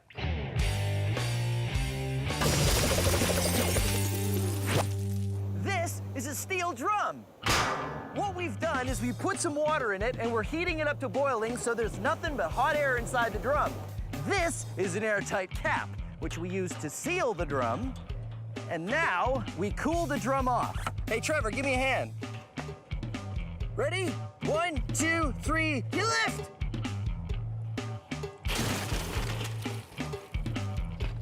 That's good. This pool is filled with ice. What we're doing now is cooling off the steel drum, which will cool off the air inside it. Which means, eventually, the air inside the steel drum will be a much lower pressure than the air outside the steel drum. Because this steel drum has a lot more volume than a 2-liter pop bottle, it takes a lot longer for the air to cool down. The other thing to think about is that it's a steel drum.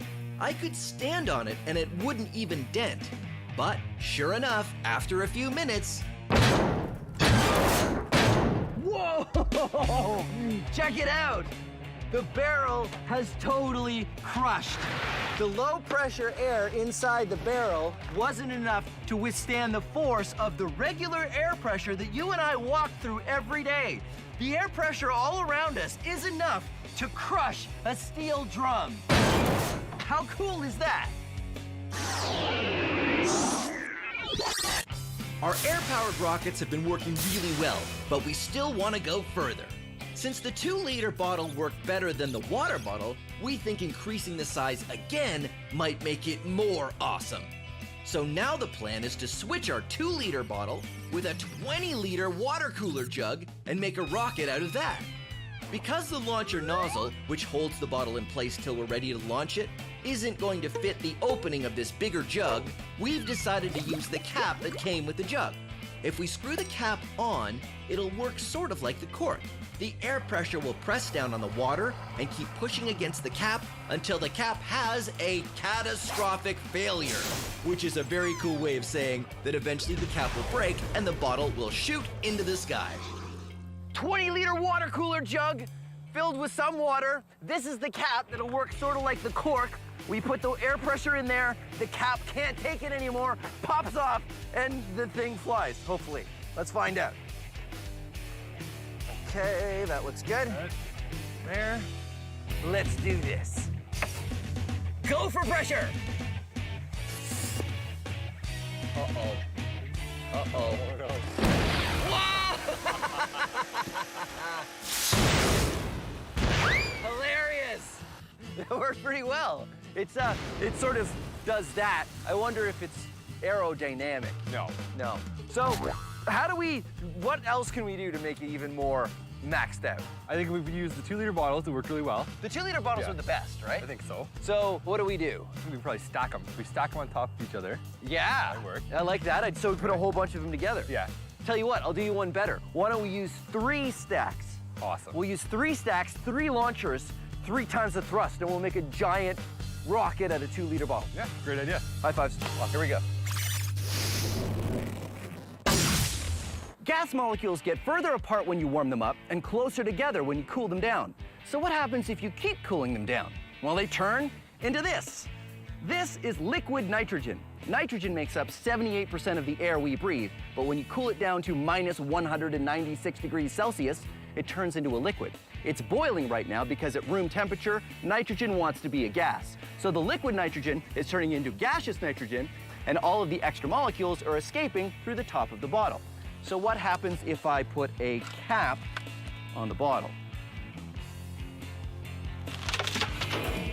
Right now, the liquid nitrogen is turning back into a gas, but because there's a cap on the bottle, the gas has nowhere to go. So the pressure is just gonna keep building and building until the plastic bottle can't contain it anymore, and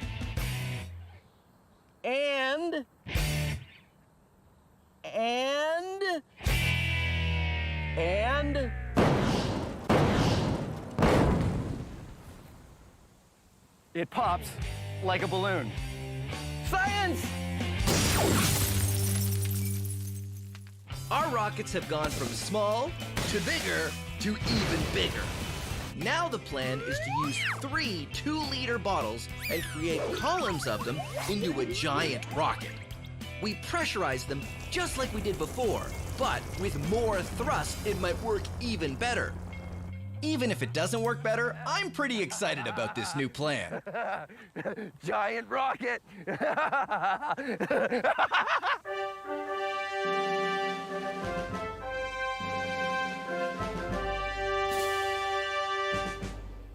Giant rocket!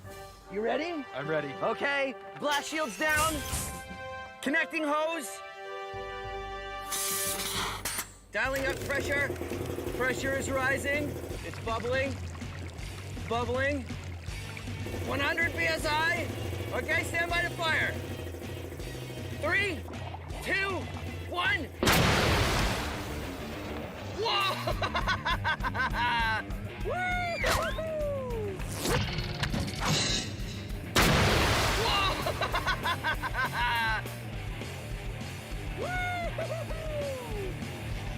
Awesome!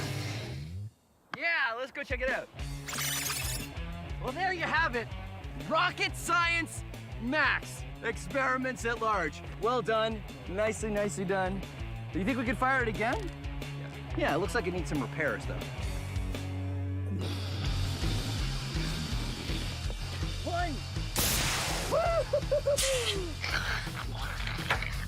Well, what I'm gonna do is I'm gonna put, whoa, no, don't get, no, not in the bottle. I feel like it just wants to continue pointing at my face. And then, whoa, and when there's pressure, whoa, that one didn't work very well at all. Science! Have you ever done a science experiment and wondered what it'd be like if you did it big? I have.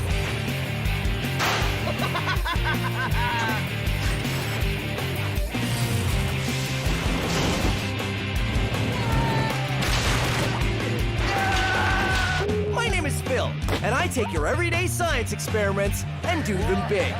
This is Science Max, experiments at large. Science Max! Electromagnets are magnets you can turn on or off when you want. We build our own electromagnet and see just how powerful we can make it. It held 100 kilograms. Plus ferrofluid, wizards, and I tried to get to the North Pole using a compass. Now that I'm here, I realize it's really difficult. All on this episode of Science Max, Experiments at Large. Greetings, Science Maximites. My name is Phil, and welcome to Science Max, Experiments at Large. At this very moment, half the lab is being held together with the power of electromagnets. Magnet 1 turning off. Electromagnets are a really cool and powerful way to interact with the world. And when I say power, that's because you need power to make them work or not work. Magnetism is an invisible force that has to do with the magnetic fields created by magnets that lets them attract things that are metal or each other. But electromagnetism is a little different. You see, magnets are magnets all the time. It's because of what they're made out of. Electromagnets are only a magnet when you have an electric current going through them, which means you can turn them on or off. Today, we're gonna be building an electromagnet. Oh, that was the wrong switch. Anyway, like I was saying, today we're gonna be building an electromagnet. You need a bunch of copper wire, a very large nail, or something metal to become your electromagnet, electrical tape, a battery, an on-off switch, wire strippers or a craft knife, and the help of an adult, and finally, something to magnetize, like these paper clips. And remember, all of the steps for this experiment are on the website. To begin, take the copper wire and start at the top of the nail. Leave a little bit of wire sticking out, then carefully start to wrap the wire around the nail. Don't go all the way to the end because you need some metal to turn into the magnet. Instead, when you want to start again, run the wire straight back to the top and start wrapping again in the same direction. And keep wrapping and wrapping until you get to this. Now, I've used some electrical tape here, here, and here to hold it all together. Using your wire strippers or a craft knife and the help of an adult, remove the plastic coating from the ends of the wires. Attach these wires to the wires from the on-off switch with electrical tape, or attach them directly to a battery if you don't have an on-off switch. And ta-da, you have an electromagnet with your on-off switch. All you need to do is take the things you're going to magnetize, turn your electromagnet on, and suddenly it becomes a magnet. Pretty amazing. Ha ha ha ha. And then you can magnetize to your heart's content. But when you're done, don't forget, you want to turn it off. So that's what we're gonna do today on Science Max, Experiments at Large. We're gonna max out the electromagnet. So, where's my lab coat? Oh, there it is. We're gonna see how big we can make an electromagnet. And when I say we, I mean me and an expert. Let's see. Oh, Heather from the Ontario Science Center. She knows her way around magnets. So let's see. Yeah. I wonder if she's busy. Well, let's find out. And after we're done, I'll need to come back and clean up the giant mess I made in the lab.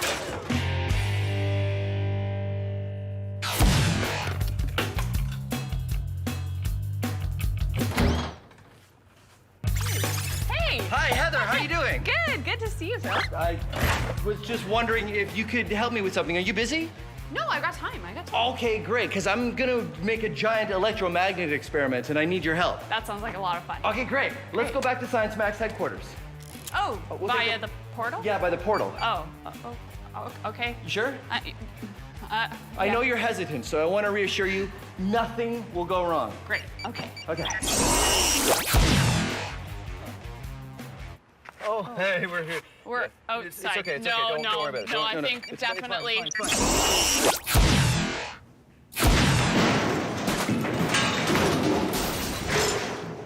You all right? Yeah, I was supposed to come in over there, but I came in over here. Oh well. So today, Heather, I want to max out the electromagnet. Turn it on, and it's a magnet. Pretty good. And turn it off, and it stops being a magnet. I want to make this into a much bigger, maxed out version. All right. So what are some of the things we can do to do that? Well, actually, if you have a larger battery, one that has a higher voltage, we can try that for sure. Okay, that so will help. there are batteries that are 12 volts? Yes. We could try one of Give it those? a try, I think for those sure. are like bigger, right? Yeah, bigger, more powerful, absolutely. Now, that's one thing you could do. You can also increase the number of wraps of our coil here. So how many times we wrap that wire? Yes, we'll increase that magnetic field, making our magnet stronger. And of course the nail, which is important because that's the thing that eventually becomes the magnet, right? Right on, yes. So what I thought we would do is we would start with a bigger nail. Oh. What, right? So larger battery, Yes. more voltage, and a lot more wraps of the wire. Right on, and we have more space for that now, which is smart. Good job. Great, okay, so we'll get to work. Great. Max Historica.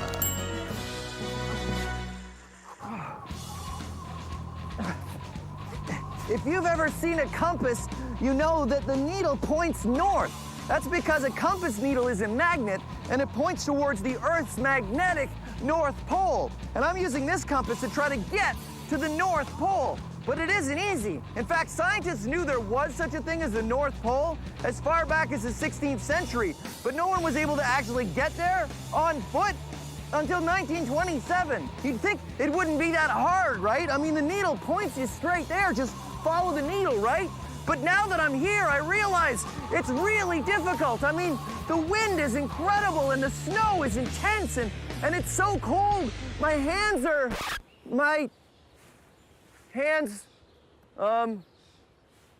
yeah. So, okay, we were not really at the North Pole. We were just sort of recreating that. But still, I salute the brave explorers who tried to make it there in the name of science. And I got a sense of it because the wind from the fan and the fake snow was. Okay, everybody, let's pack it up. I mean, that was pretty good. I just didn't know about that other camera. So, back to our main experiment, where Heather and I are building a larger electromagnet. An electromagnet works like this. When an electric current is traveling through a wire, it creates a magnetic field. If you wrap that wire around something ferromagnetic, that's something made out of a metal that is attracted to magnets, like an iron nail, then it becomes a magnet. You can make a magnet stronger by wrapping more wire, which gives more distance for the current to travel, increasing the magnetic field, and you can also increase the strength of the current. Heather and I start with a coil of 30 meters of wire and start wrapping. And wrapping. And wrapping. There, the wire is now all done. And remember, if you're doing this at home, do not use a drill unless you have an adult to help you out because drills can be very dangerous. This one goes at a very slow speed, so it was okay. But yes, definitely an adult supervised activity. Then we attach another on-off switch and make some leads that connect to a 12-volt battery. So, more wraps of wire and more current means the electromagnet should be stronger. Okay, so we're gonna try this electromagnet and we're gonna pick up this stuff right here. Great. Ready? You ready? Yeah. 3, 2, 1, go! Is it on? Yeah. Wow, it really does, you can't tell it's on, but. No, but bring it closer and. Oh yeah, look at that. Okay, let me turn it off. All right. Let's see if this nail can pick up this nail. All right. Ready? Ready? Go. Oh. Okay, how about this side? Oh, no. No. I don't think we're strong enough. It's not strong enough. I think that we need to max this out even more. Even more? Right. So I'm thinking there are a lot of appliances that use electromagnets, meaning it's already set up, it already has tightly wound coils and high voltage. So we're in a lab here. Maybe do you have old appliances around? I have parts bins with a whole bunch of stuff. Maybe we could find some electromagnets in those. Let's do it. Okay, great. Let's go.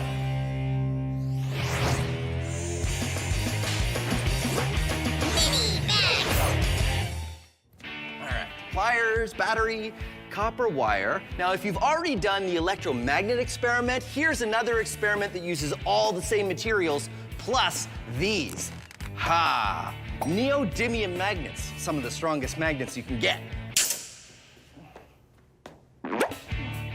So, here's what you need. A battery, some neodymium magnets the same diameter as your battery, copper wire, and some pliers. So here's what you do. First thing is you put the batteries and the magnets together like that. Then what you want to do is bend the wire so it's touching the top of the battery and goes around the battery and then touches the magnets at the bottom. Here's what that might look like. I say might because you can do any shape you want. I've made a coil here. And if you put it over the battery, you'll see it only touches the very top of the battery and the magnets at the bottom. And if I let it go, it spins. It's a homopolar motor. What happens is the battery sends an electric current through the copper wire, and that turns it into an electromagnet, which is attracted to the magnets at the bottom, and it spins. So, now, let's max it out. Aha! A D-cell battery, which is larger, and of course, larger neodymium magnets. And you do the same thing. Make a coil that only touches the battery at the top and at the magnet, and aha! It spins! Maxed out homopolar motor. But don't worry, this is not the biggest size we're gonna do. Come on.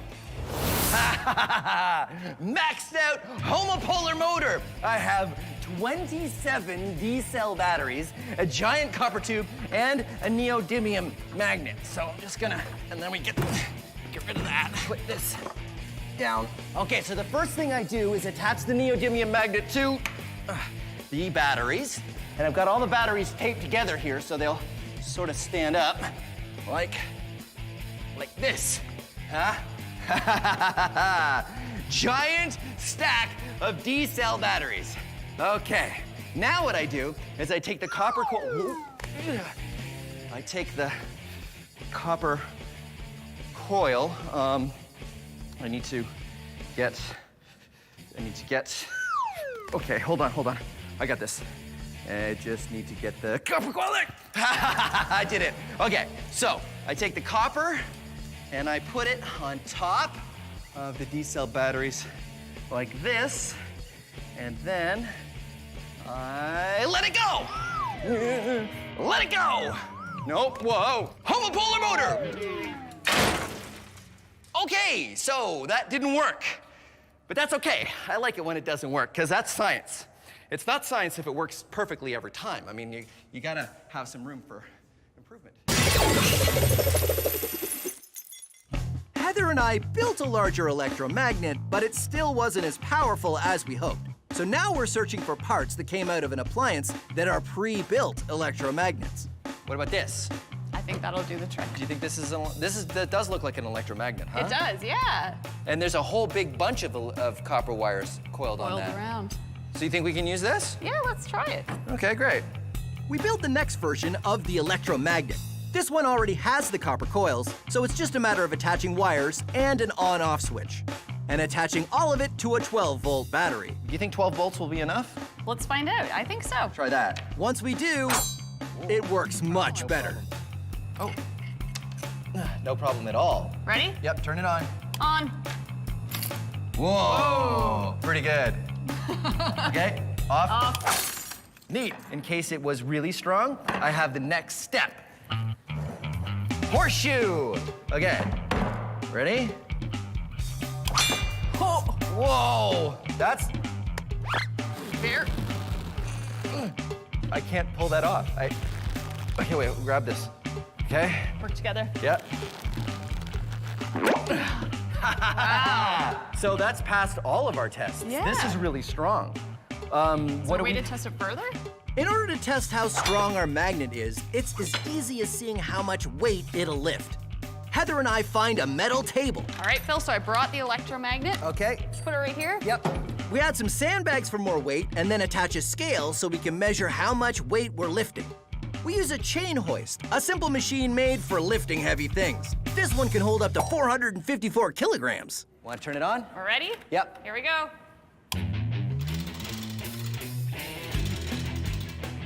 You can read on the scale how much weight is being lifted. And that scale is going up.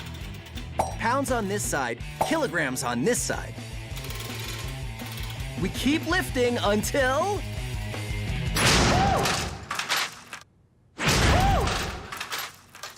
Oh, okay, so how much did it hold? It held 100 kilograms. Oh, that's more than I weigh, which gives me an idea. Come on.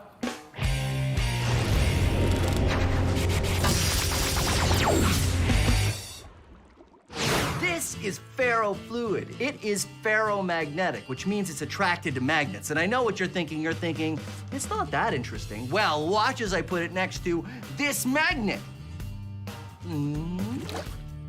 Very interesting. And because it's a liquid, it behaves in very interesting ways. Watch this.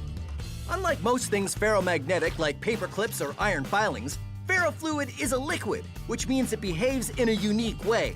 The spikes it creates are following the magnetic field lines of the magnet. You can see the magnetic field in 3D. It's even more impressive when we max it out.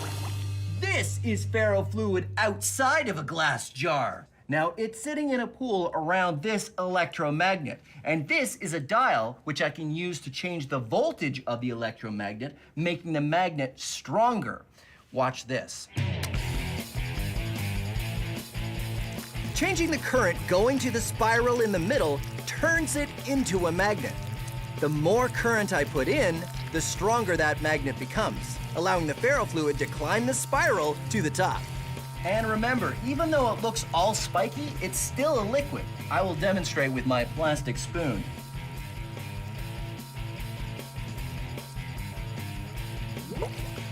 And watch this. When I turn the magnet off, it stops being spiky. Turn it on. Turn it off. Science.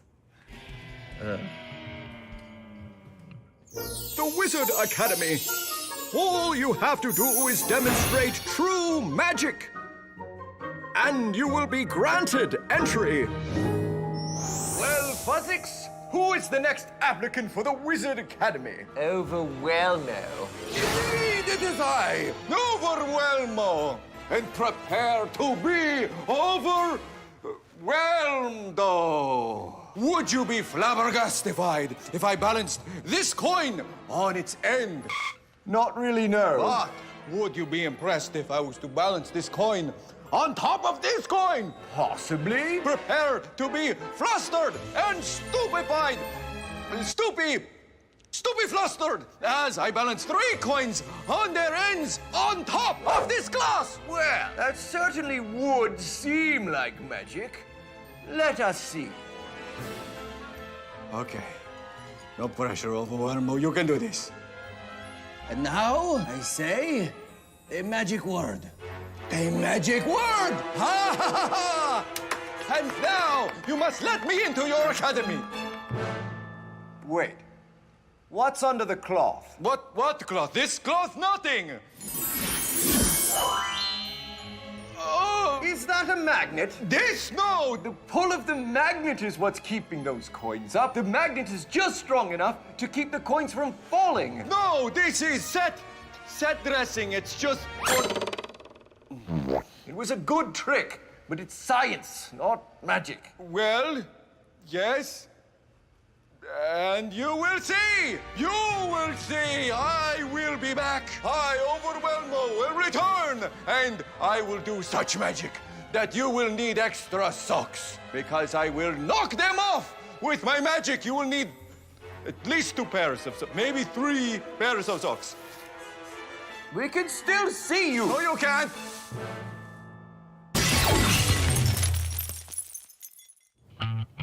So back to our main experiment. Heather and I have created a very strong electromagnet that can hold a lot of weight. It held 100 kilograms. Oh, which gave me an idea.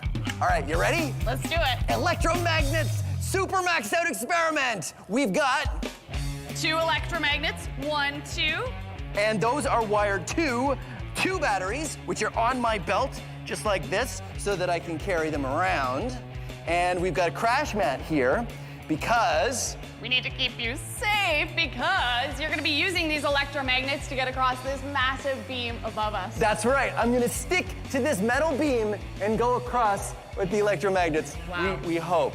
I have faith. I'm glad you do. I've got helmet for safety, goggles for safety, gloves for safety, but in this case, sometimes the lab coat is more safe and sometimes it's less safe. This time, it will get all caught up, so no lab coat. All right, you ready to go? I'm ready, let's do it. Okay. My goodness. 1. Okay.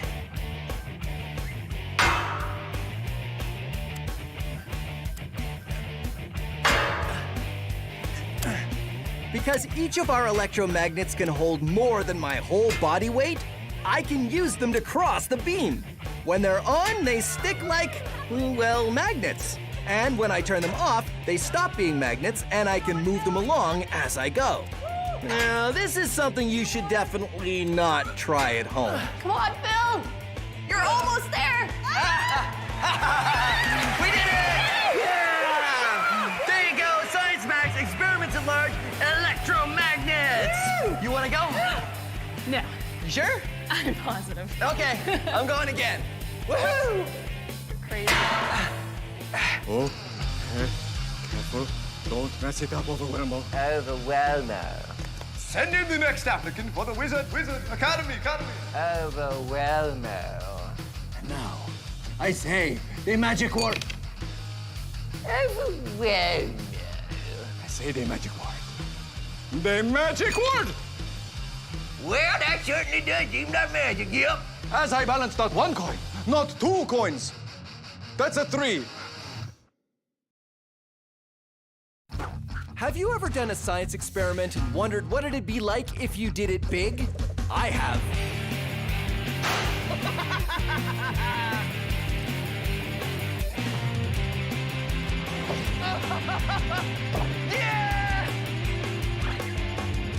My name is Phil, and I take your everyday science experiments and do them big. This is Science Max, experiments at large. Science Max! This episode of Science Max is all about liquids. What makes something float or not float? Oh no! My loonies! Liquid density and super absorbent gel. Who wants to do an experiment with diapers? Liquids. Today on Science Max, experiments at large. Hey, welcome to Science Max, experiments at large. I'm Phil McCordick, and hold on a second, I'm just gonna change. Okay, that's better. Now, where were we? All right, let's go make a boat. So you know that some things float and some things sink, like rocks, or wood, or full water bottles and empty water bottles, or carrots, foam, waffles, screwdriver, playing cards, plasticine, tinfoil, potato, my watch. Wait, that wasn't supposed to go in there. So how do you make a boat? You make it out of something that floats, right? Well, most boats are actually made out of metal. Tinfoil is metal and, well, it sinks. But if you fold tinfoil into a boat shape, it floats. And boats don't only float themselves, but they can hold people and cargo. In fact, there's container ships crossing the ocean at this very moment that are holding thousands of tons of cargo, and they're all made of metal, which doesn't float, it sinks. So how do boats do it? Are they magic? No, of course not. Boats are science. And here, you can be Science Maximites. Get some tinfoil and cut it into the same size pieces and fold a couple different shapes of boats and see which one can hold the most weight before sinking. And now it's time to max it out. But before we do, here's how you can fold your own tinfoil boat in less than 15 seconds. First, take a square piece of tinfoil, then fold it in half. Fold one corner down and the other corner down. Then open it up and ta-da, you're done. If you want instructions on how to fold a more complicated boat, go to our website. I have a feeling I'm gonna need a few extra lab coats for this experiment. Like I was saying, let's max out the tinfoil boat and find out a little bit more about why boats float.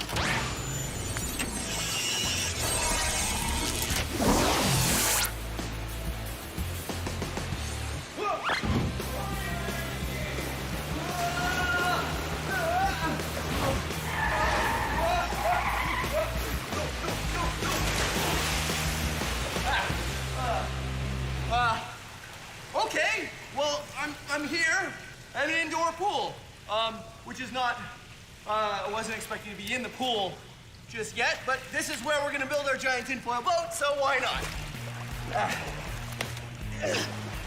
Huznia! Phil, you're wet. I thought I was gonna come in over there, but I came in on the water sled. I think I had the coordinates wrong. Anyway, this is Huznia, and she's from Let's Talk Science, which is all about science education, right? Yes. Just like us. So you're gonna help me max out the tinfoil boat. I think I dropped it in the water. Hold on. Whoa!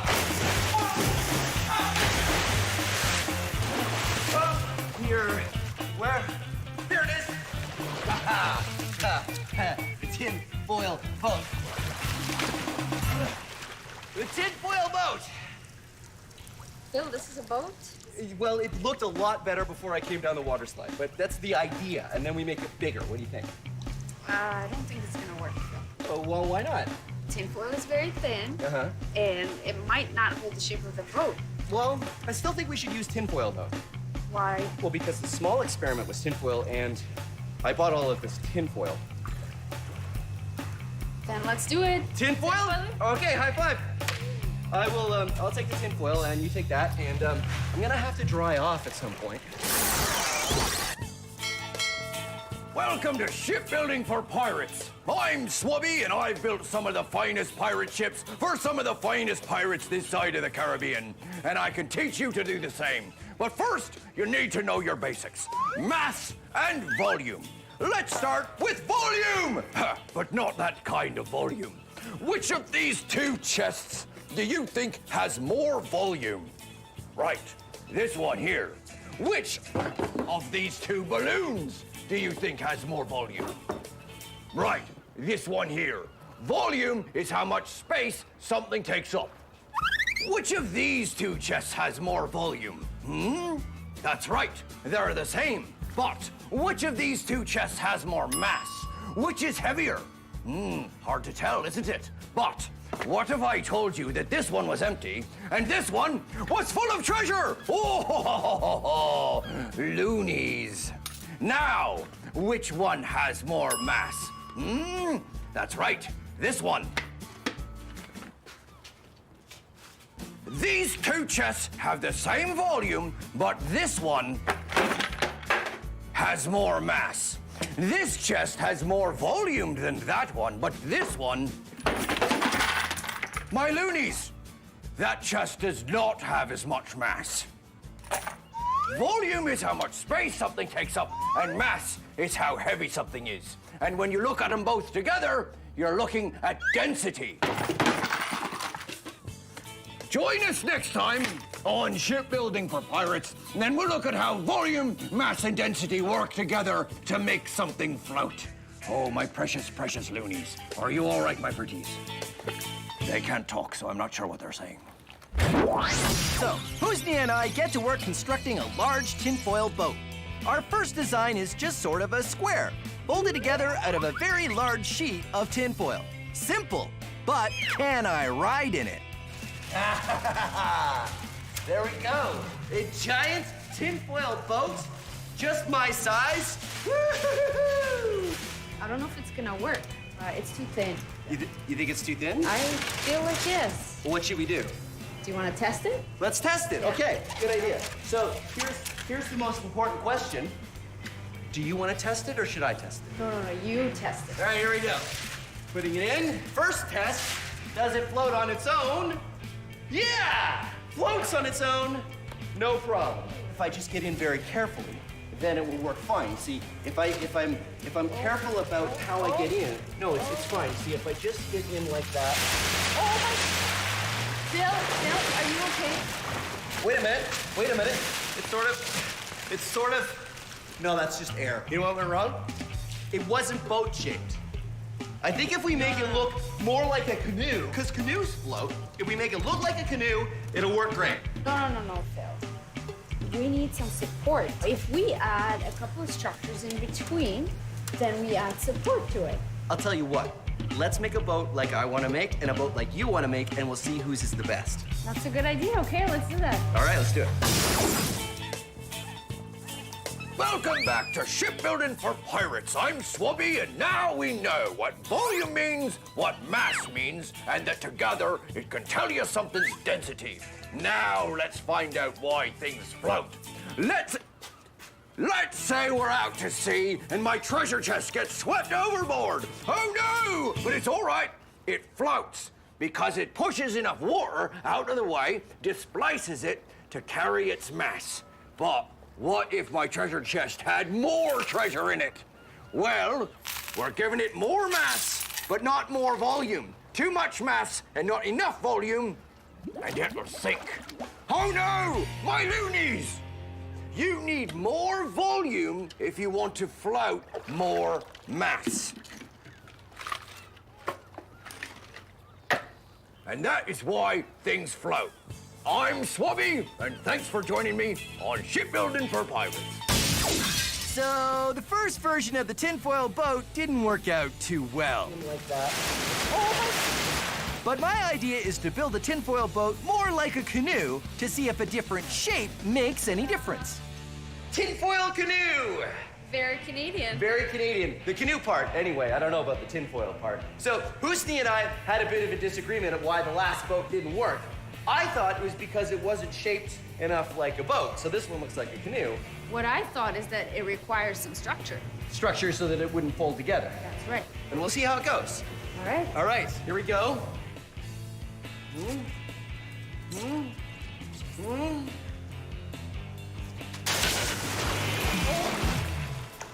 Did it work? No.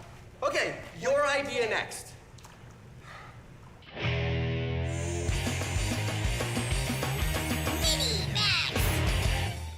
Did you know it's easier to float in salt water, like in the ocean, than it is in fresh water, like a lake or a pool? That's because not all liquids are created equal. They have different densities. This is fresh water, or it doesn't have anything in it. And this is sugar. If I was to put 1 scoop of sugar in this water and stir it around until it dissolves, now this liquid is more dense than before I put the sugar in. Here's an experiment you can do at home using liquid density. This glass just has regular water with yellow food coloring in it. This glass, green food coloring and half a cup of sugar in it. This one has a full cup of sugar in it, and this one has 2 cups of sugar in it. Now, when you do this at home, you'll definitely want an adult to help you because you have to heat the water if you want to dissolve that much sugar in 1 glass of water. I'm gonna put them all in 1 container. You can do this at home, and when you do, I suggest you use a very small container because you have to be very careful when you put the layers in. You can use a turkey baster or a straw. When you put your finger on top, the air pressure will hold the liquid in and you can just drop it in. But these kind of take some time, so I'm going to use the syringe of science. I'm gonna use the most dense liquid first because that's the one that's gonna want to be on the bottom. I carefully put it on the bottom of the container. The next layer, be very careful. And you'll see that the red and the blue aren't mixing because they have different densities. The blue is heavier than the red. We'll add the green. And you can see, even when it drips into the red, it comes back up to the top because the green liquid isn't as dense as the red liquid. And the denser liquids push the lighter liquid up. And now we're gonna add the yellow, which of course has no sugar in it at all. And there you go. all the layers stay separate. If you put it on a light, you can really see it. Liquid densities. Now, let's max it out. Ta-da! The longest length of liquid layers. 12 liquids all organized by density. Starting from the bottom, we have honey, corn syrup, chocolate syrup, maple syrup, dish soap, whole milk, water, dyed blue, vegetable oil, extra virgin olive oil, rubbing alcohol, baby oil, and lamp oil. Liquid density. I really, really want to mix it up, but it took me a long time to make this, so I'm not going to. Our first 2 attempts at a tinfoil boat haven't gone so well. Husnia's idea is to make a tinfoil boat and add some more structure, because the tinfoil just wants to collapse when I get in it.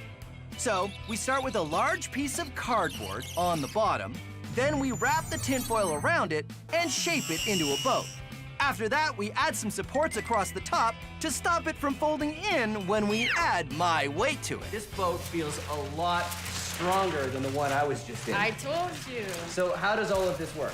So we got some support using broomsticks and then some cardboard paper. And then underneath we have cardboard. And so how will all of this help the boat not sink with me in it? Right. The broomsticks will prevent it from folding this way and you won't sink. Good. The cardboard will prevent it from folding this way and you won't sink again. Not sinking is my favorite thing to do in the tinfoil boat. All right, so let's try it. Let's do Now, it. are you gonna get in this one? I'll tell you what, Phil. If you get in and you don't sink, I'll go after you. Deal. All right. All right, here we go.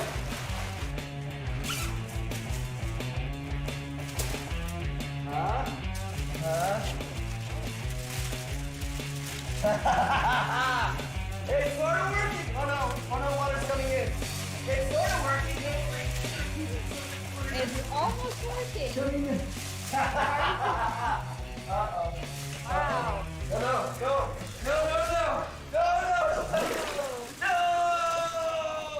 No. Hold on. 1, 2, 3, go. Another thing I learned is that a very light tinfoil boat can be very heavy when it's full of water. I don't know if fixing it is in the cards. I think we're gonna have to build another boat. So what do you think we should do? Let's add more structure. More structure. Oh, yeah. What if we add like a metal rod around the outside and maybe some more metal rods and ribs? And we wrap it all in tinfoil, and you think it'll work? Let's give it a try. Let's give it a try. Don't worry about it. I got this. No, I'll get it. I'll get it. Sure?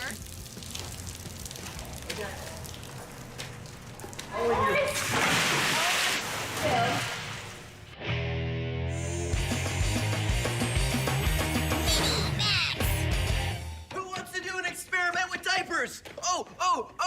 No, I'm serious. You may have a little brother or sister at home, which means you probably know where you can find some diapers. But there are 2 things you need to remember. First, ask an adult if you can use the diapers for your experiment. And 2, only use unused diapers. Okay? Okay. So, you take the diaper, and if you cut it, be very careful, maybe get an adult to help you, over some black construction paper, like I have here, and you shake the diaper over the construction paper, you'll see that there's a little powder that comes out. And this is the secret ingredient. This is super absorbent gel. What it does is it soaks up all the liquid, and diapers are full of them. And you carefully pour it into a plastic cup, like that. Now you can see I have already done it with a number of diapers. It's important to use a plastic cup because it's a little messy, although it's non-toxic, it's totally safe, but it's still easier to clean up by just throwing the cup away. Now, add some water, and what happens is this super absorbent gel absorbs the water and turns very quickly into a paste. Look at that. Now, let's max it out. 5 kilograms of super absorbent gel, 500 liters of water. Now, it is time to do science!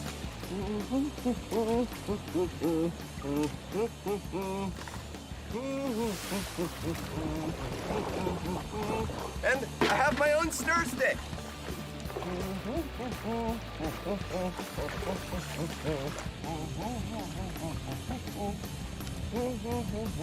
Yep, definitely coming along. I'm not exactly sure if we're getting anything on this camera, but I want to make sure it's recording. Yep, it's recording. There we go.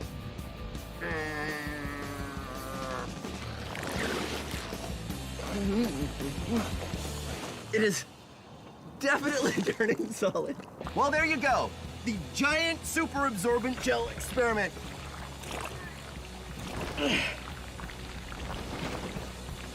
Corey, Trevor, I need some help getting out. How many outfits have I been through in this episode?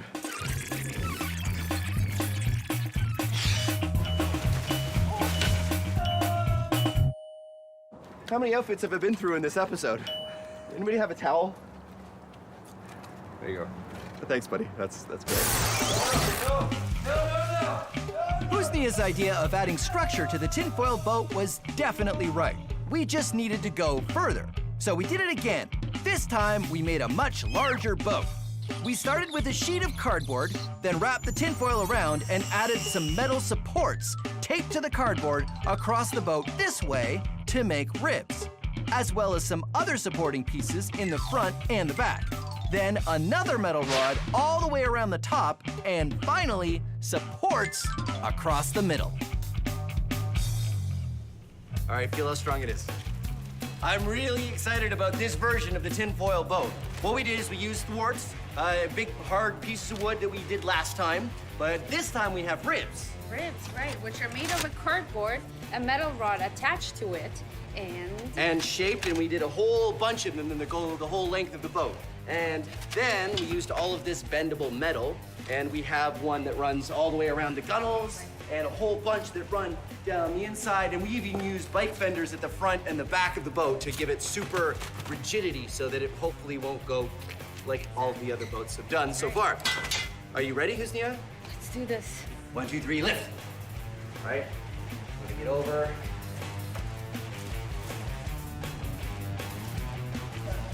It floats, but that doesn't tell us anything because they've all floated at this point. It's only when I get into it. Okay, here we go. All right.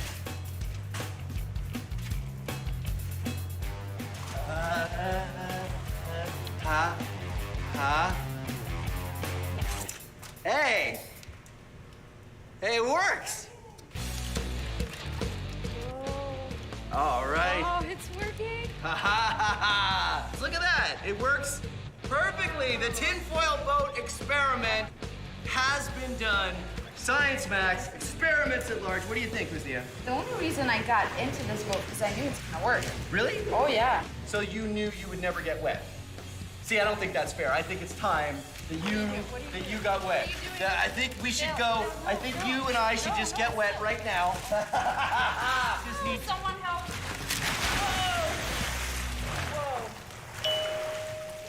You're still dry, aren't you? That is so unfair. Science Max is a show where we take small experiments and do them big. If you want to try these experiments yourself, go to our website for instructions. But not all the experiments on Science Max are the kind you should try at home. This one, yes. This, no. Try this, don't try this. A big yes, a big no. I don't know how you could possibly do this one at home. And remember, if you're ever not sure, ask an adult. Thanks for watching Science Max Experiments at Large.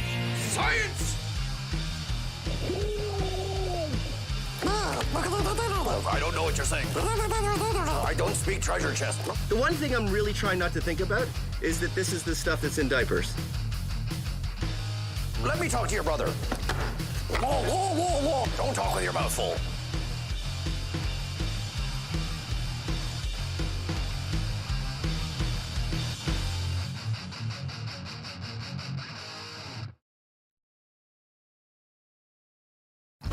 Have you ever done a science experiment and wondered what it'd be like if you did it big? I have.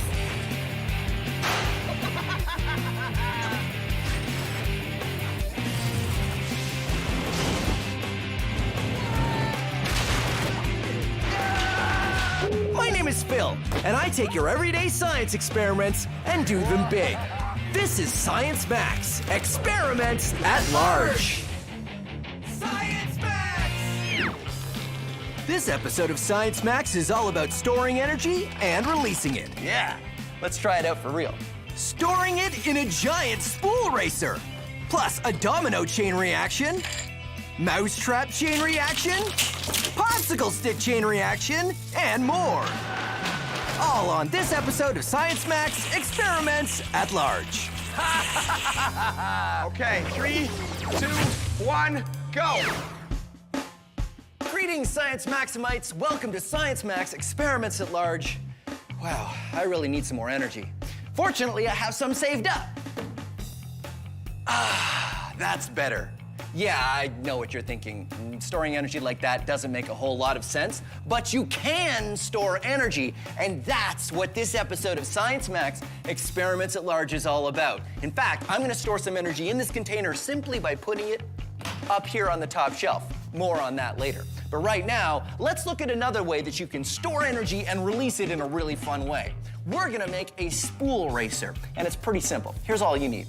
You need some science ribbon. Now, if you don't have science ribbon, you can use regular ribbon, but the ribbon really isn't important. It's the spool that's important. You'll also need a washer, elastics, pencil or pencil crayon, popsicle or craft stick, and science tape. Science tape is the same as invisible tape, except I use this one only for science. Here's how you build it. Break the popsicle stick so it's smaller than the diameter of the spool. Then put the elastics on top of the pencil and pull them tight. Thread the popsicle stick through and feed it all through the hole of the spool. Grab the elastics on the other side and pull out the pencil, and everything will be threaded perfectly. Then stick on the washer and thread the pencil through. Finally, tape the popsicle stick down so it doesn't move. And if any of these steps are a little too fast, don't worry. All of the instructions are up on the website. That was cool. I can't make it go away. I can only make it come up. So there you go, a spool racer. And here's how it works. You spin the pencil around, and that twists the elastic. Now that elastic is gonna wanna unwind, right? So just keep spinning that pencil around until it's good and tight. And then when you put it on the ground, the pencil's gonna wanna unwind, but it can't because the table's in the way now, which means that the energy is gonna transfer to the spool, which is gonna turn, whoa, and it's gonna drive away. Yeah, let's try it out for real. So why does this work? It works because the elastic is coiled, right? Yes, and because I'm putting in the energy to twist it. You see, I'm putting in effort to spin this pencil crayon around, and then when I've finished, all of my effort has been stored in the elastic. When I let it go, my energy transfers into movement. So that's, that's what we're gonna do today, Science Maximites. We're gonna max out the spool racer. I think Anthony would really know how to help me with this. So, I'm off to the Ontario Science Center. Come on.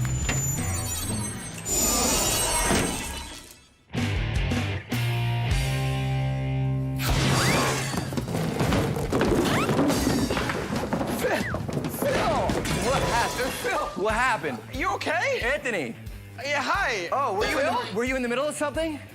Don't worry about it, yeah. Oh, okay. Sorry about that. You know what, I was wondering if I could get your help with something. Sure, yeah. Yeah, one word. Spool racer. Actually, that's 2 words. Spool racer. Yeah. You want to help me max out a giant spool racer? Yeah. Awesome. Let's go back to Science Max headquarters. Okay, Anthony. Today I want to max out the spool racer. Awesome. Right? So you twist up the elastic and it goes from potential energy, all stored, to kinetic energy. Whoa, there we go. That's awesome. So, not too hard to design. Should be fairly easy to max out. Yeah, really simple couple of parts here. We just got elastic band inside. Yep.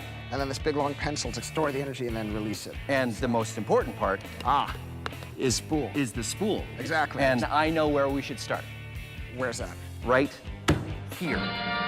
This is an industrial cable spool. So the big, thick electrical cables, they come wound on this thing. Yeah, okay. So I figure we start with this. Got it. And the good news is that it's got a hole already. And check it out, it rolls It rolls really well, right? Uh-huh. Okay, cool. Okay, okay. So, bungee cord? Yep. And long pole or something? Yeah. And we're ready to go. I guess let's get some parts. Okay. Okay.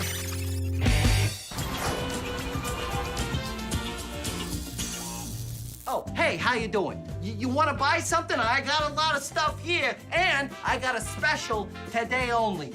Potential energy, huh? I will throw in some potential energy with any order. You see this stuff on the shelves here?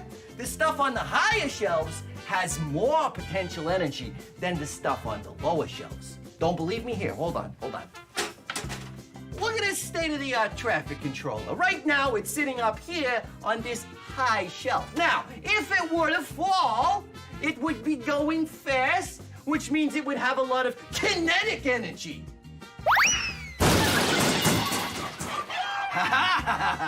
You see, when it fell down, it had enough kinetic energy to completely break itself apart. Yeah, well, that's the difference between potential energy and kinetic energy. Look at this bagel, just sitting here, not moving, minding its own business on top of this ramp. It's all potential energy and no kinetic energy. And when it gets to the floor, it's all kinetic energy and no potential energy. Woohoo! And now it has neither because it's on the floor and it's not moving. 5-second rule. And now you know your energy. So what do you say? You want this thing? Tell you what, I'll give you a discount because you know it's gently used. Hey, I'll even throw in this bagel, huh? Also gently used.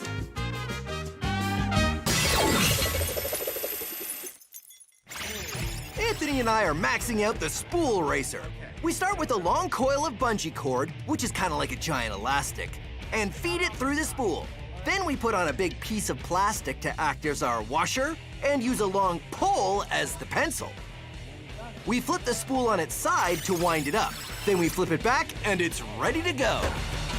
All right, so we have it all wound up and we're ready to try it again, but with one change. Phil, Yeah, what's with the trike? I ride the trike. It's like I always say, what's the point of building something big if I can't ride it? There's no way you're gonna fit on this thing. No, I don't put my feet on the pedals. I put my feet here on the back, right? And Okay, then, yeah, I get it. You got it? hold on, I gotta do my helmet up. Safety first. You ready? I'm on it. Okay, 3, 2, 1, go. Oh, it's working. It's working. Amazing.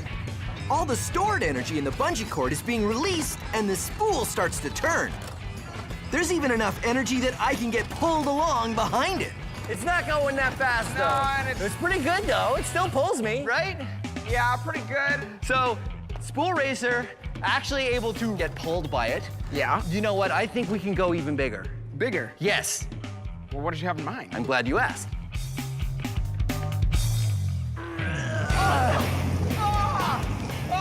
Yeah! What is this? This is an industrial cable spool, and this is the biggest size that they make. And I thought we would do the same thing with this. What do you think? I think this could generate a huge amount of energy. Okay, so all we gotta do is just build it just like we built that other one. Just bigger. Except way bigger. Let's do it.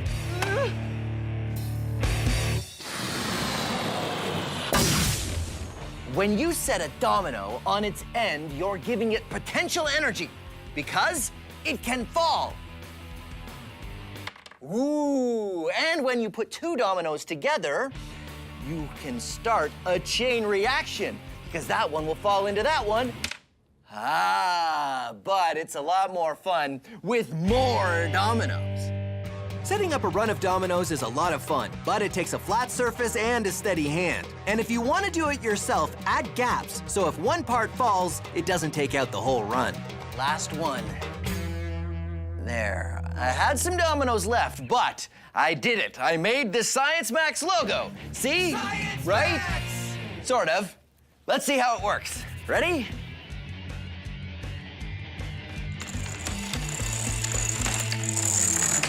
Yeah! Now it's time to max it out. Giant maxed out dominoes! Woohoo!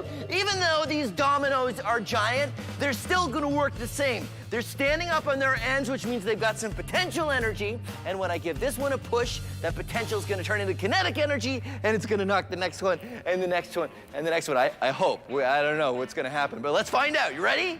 Okay, 3, 2, 1.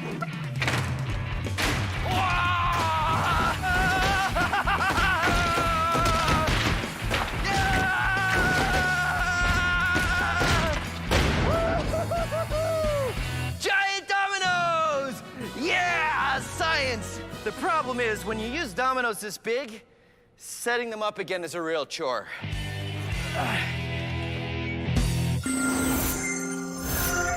This is a mousetrap, but don't worry, no mice are gonna be harmed in the making of this episode. Mousetraps are a great example of stored energy. You see, in order to set a mousetrap, you have to push this bar back, and it's hard to do because the spring holds it. And then you set the mousetrap by putting this little lever underneath this very sensitive trigger, and once you have it set, all that energy is stored as potential energy, but it'll go off with just the slightest touch, releasing the energy. So what if I had a number of mousetraps and they're all set and all of that potential energy is stored up, and I dropped a number of ping pong balls on them? Well, then I could set off a chain reaction where one mousetrap flies and hits another mousetrap that hits a ping pong ball, and then they all go. Now, this is something you can try at home, but do not set the mousetraps yourself. It can really hurt if it snaps on your fingers, so you should probably ask an adult to help you, and then you can see how brave the adults in your house are. Okay, you ready? Here we go. Mousetrap chain reaction.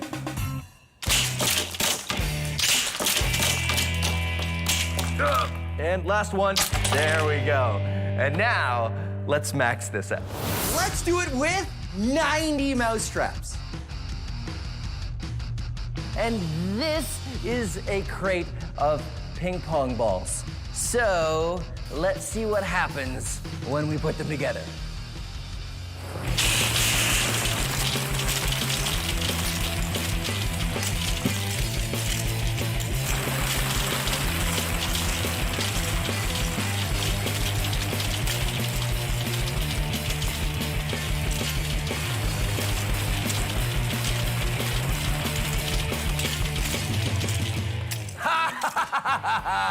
There you go. Maxed out ping pong ball mousetrap chain reaction.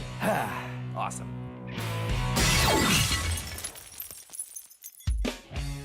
Ready? I'm on it. Anthony and I have built a large spool racer. Oh, it's working. It's working. And it worked so well, the only option was to go bigger. What is this? This is an industrial cable spool, and this is the biggest size that they make. I think this could generate a huge amount of energy. Building our giant spool racer is the same process as the other builds. So the steps are exactly the same, but on a larger scale. And this time, we're gonna use, obviously, the large spool, and we're gonna use this 2x4 as our pencil windy thing. Coil some bungee cord, feed it through. Ready? Yep. Okay, here it comes. There we go. Got it? Haha, yeah. Add a washer and a long 2x4 to act as our pencil. And now we stick the giant 2x4 inside the coil. Just about. Yeah, we got it. There we cool. go. And we're ready to try it out. So it looks like we're ready to go. Yeah, exactly. Do you want to do it in here or you want to do it outside? Oh, definitely outside. Okay, let's go. Yeah, okay, cool. Yep. Oh, it's heavy. Batteries are great at storing energy. They store electricity. Batteries? But if you're like me and you have a whole bunch of batteries and you don't remember which are the good ones and which are the dead ones, there's a trick that you can use to find out. Get a frying pan or a brick or a concrete floor or something else that's very, very hard and an adult's permission. Here's the secret. Dead batteries will bounce and batteries that still have some life in them won't. Watch. Good battery. Dead battery. Now, it's a little hard to see, but listen. 1 hit, 2 hits. Here's what's going on. See, batteries store electricity in the form of a gel, sort of like modeling clay. This is modeling clay, fresh from the fields, where the pits, the mine, wherever modeling clay comes from. And this is modeling clay I've left out for about 5 days, so it's all dried up and hard. Now, when modeling clay is new, it's all wet and soft, and when you drop it, it doesn't bounce very well. I've left this piece of modeling clay out to dry for about 5 days. Now it's all dried up and old, and it bounces. New, old. So, same thing with the battery. Good batteries won't bounce, and bad batteries will. Science. Here's a fun chain reaction you can do with popsicle sticks, or craft sticks, because these ones are a little bit wider than popsicle sticks. It is because these kind of sticks are slightly bendy, and when you bend them and put them together in a pattern in a certain way, you can keep them under tension, and then they want to snap back, and then they'll fly. So here's how you make the pattern. Ready? You take a popsicle stick or a craft stick, and you put it down on the table. I know, okay, it's a slow start. And we take another one and put it across. Now comes the secret. The secret is over and then under. You want to put it over one and then under another, like that. And then this one, over, under. Put it over the one that looks like it's the top stick and under the stick that looks like it's the bottom stick. And then it starts to hold tension. It starts to hold the potential energy. Continue this pattern. Each stick goes over and under the two sticks at the end. Now here's the trick. Soon as this one lets go, then that one will let go, then that one, then that one, then that one, and that's how you get the chain reaction. They all start flying up. So you have to build it with never letting go of that last stick. You gotta always remember to keep a hand on it, or else you'll have to start again. So, okay, so you ready? You wanna see me let it go? Here we go. I know, that isn't so great because it's better if it's a longer chain. So fortunately, I have a longer chain. I've got a binder clip on this end, keeping the craft sticks together. Ready? 3, 2, 1.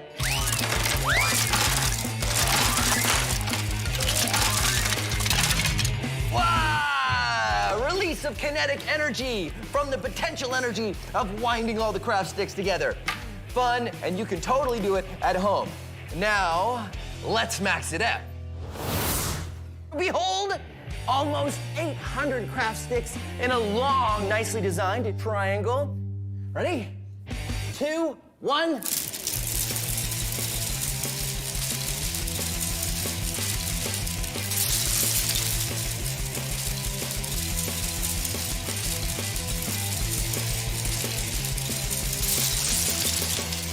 Yeah! Craft stick chain reaction. I'm gonna go get something to clean this all up with. All right. So Anthony and I have built a giant spool racer and have taken it outside to try it out. In order to wind it up, we flipped over the last version on its side. But this spool weighs 200 kilograms. Easy to roll, almost impossible to flip over.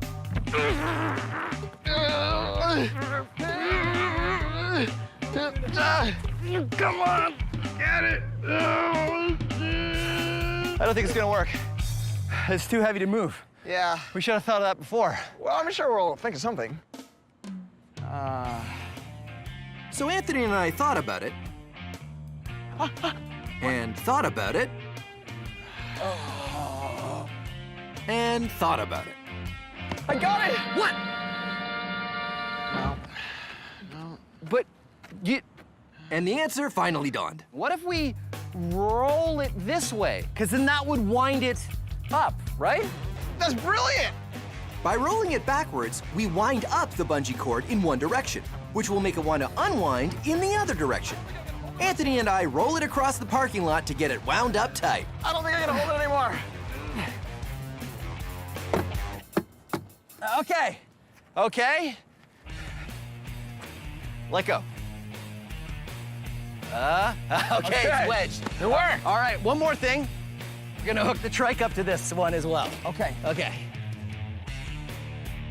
So right now, it's all wound up, And when it gets moving, the potential energy in the coil will turn into kinetic energy. Now, just in case you're tempted to try this at home, I need to tell you, do not try this at home. We're trained professionals, right? Yes. Yes. Well, as much as anybody can be trained for this, because no one really does this. Are you ready? Ready? Okay, here we go. Whoa. It's working! It's working! Yeah! Sure enough, all the potential energy we stored in the bungee cords starts to unwind, which rolls the spool and pulls me along behind it. What's more, that big heavy spool has a lot of momentum. So when it gets going fast, it just wants to keep moving. It wasn't long before I had to jump off.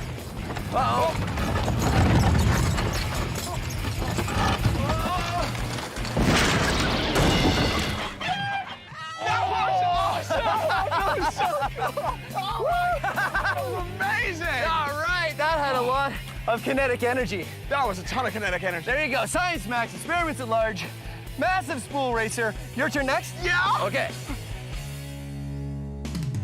So that's what we're gonna do today, Science Maximites. Whoa! We are going to learn how to juggle. I can't hear you. I've got dominoes in my ears. And you put it in, and whoa, and now it's all broken. Well, here's a trick. Here's the trick. It's me disappearing. You see? When it would, blooper reel? Blooper reel. Okay, hi. Have you ever done a science experiment and wondered what it'd be like if you did it big? I have.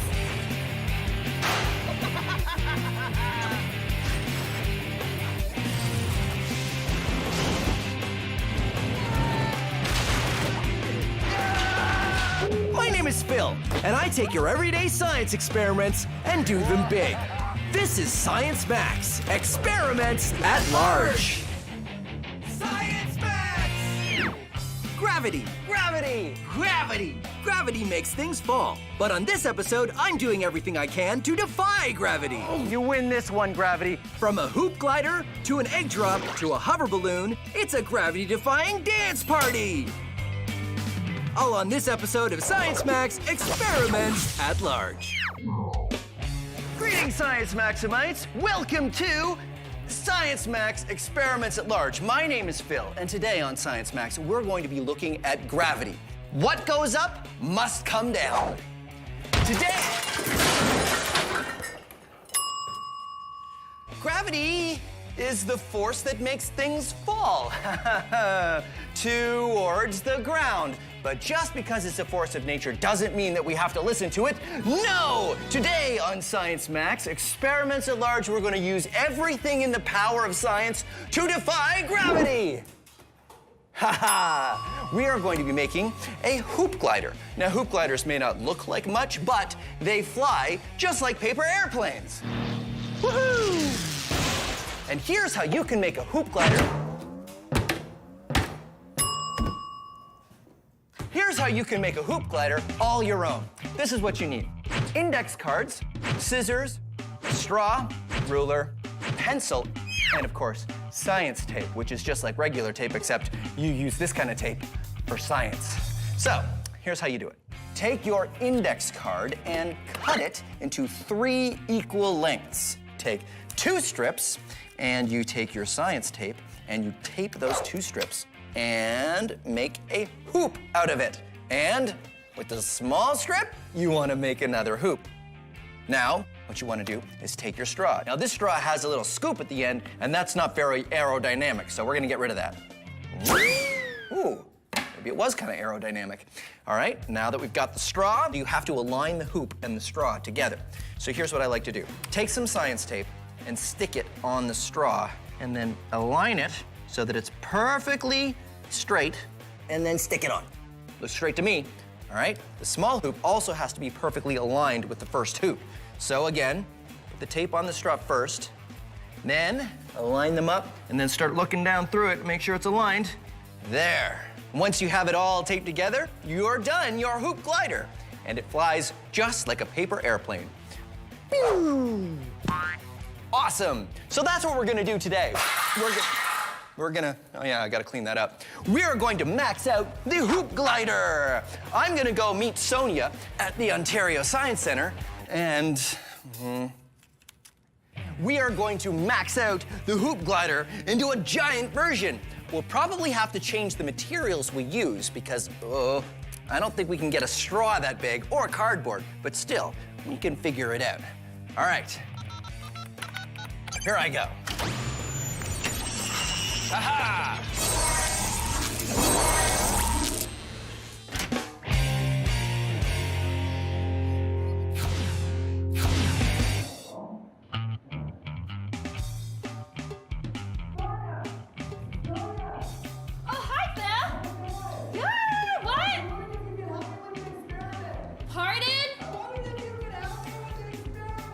You want me to help you with an experiment? Okay. All right.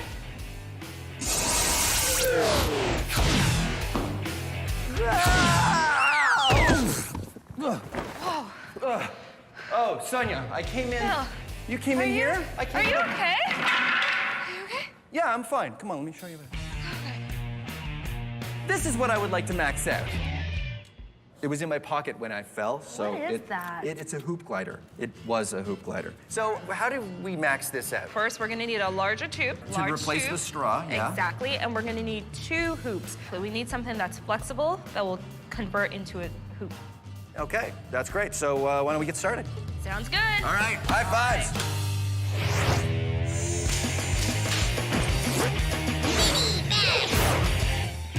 You may recognize this. It is a spring. Yes, good for you. But did you know that springs can defy gravity? Whoa! Gravity defy. Gravity defy. Gravity. Look at it fly! Defying. Okay, not exactly, but what if I was to hold the spring like this and let it go? What'll happen?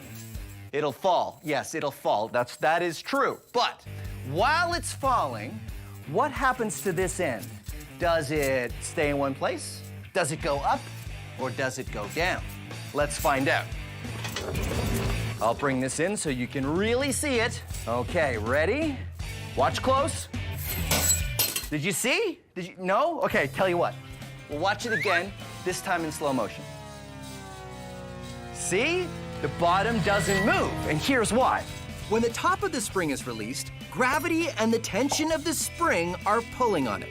The bottom of the spring is being pulled down by gravity and up by the tension of the spring. These forces cancel out, stopping the bottom of the spring from falling until the top reaches it. Until there's no more tension, and then the top passes the bottom and the whole thing. That is how it works. But here is the real question. Will it happen differently with a longer spring? Huh? Well, I just happen to have a longer spring! Let's max it out! Bring it. Don't tangle it. So, now that I'm up high on this fire escape, let's test it out. Okay, 3, 2, 1, go! A longer spring still has the same forces working on it. The tension of the spring pulling it up and gravity pulling it down. No matter what size of spring, these forces cancel out for the bottom of the spring until the top meets up with it. So there you go, an almost gravity-defying spring! Hey, there's no door handle on this door. I guess I have to take the stairs. Whoa.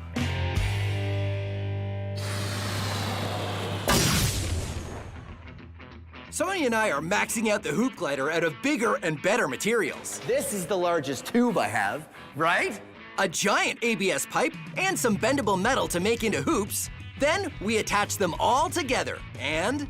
Okay, big hoop is done. And little hoop is also done. Awesome. Not bad. Not bad at all. Super solid. and that's the thing. We have pretty heavy material, so it might not fly as well as we'd like. But something heavy can always be good, right? Oh no. That's what I'm talking about. See how solid it is? Pretty No solid. damage whatsoever. You want to test it? I think we should. Okay. I'm excited. We take our plastic and metal hoop glider outside to test it, and... Ready? Ready? 1, 2, 3! Huh. It didn't really fly, did it? Sonia and I made a very solid design, but the problem with it became pretty obvious. Yeah. It's just too heavy. Well, that's what science is. Back to the drawing board.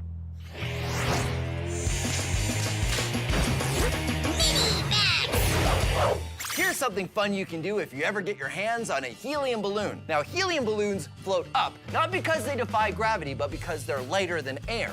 It's because the heavier air around it actually falls past the balloon, and that ends up pushing the balloon up. But what if this helium balloon wasn't lighter than air or heavier than air?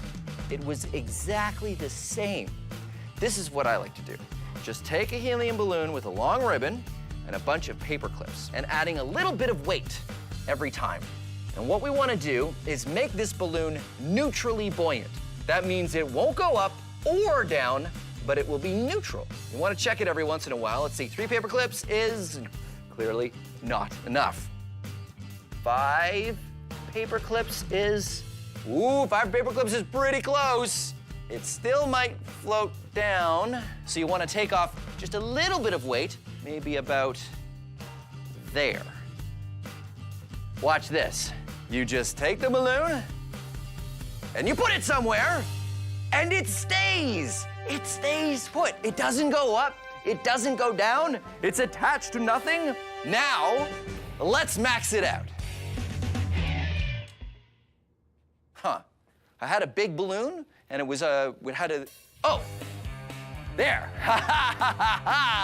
A giant balloon. And look, it's a great paper towel delivery device. Say, did you want some paper towel? Here you go. Science.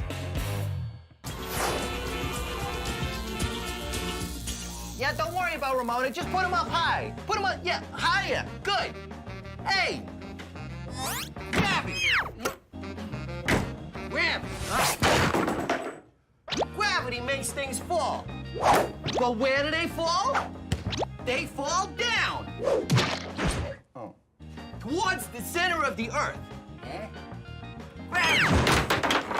It fell, didn't it? So, the Earth causes gravity, right?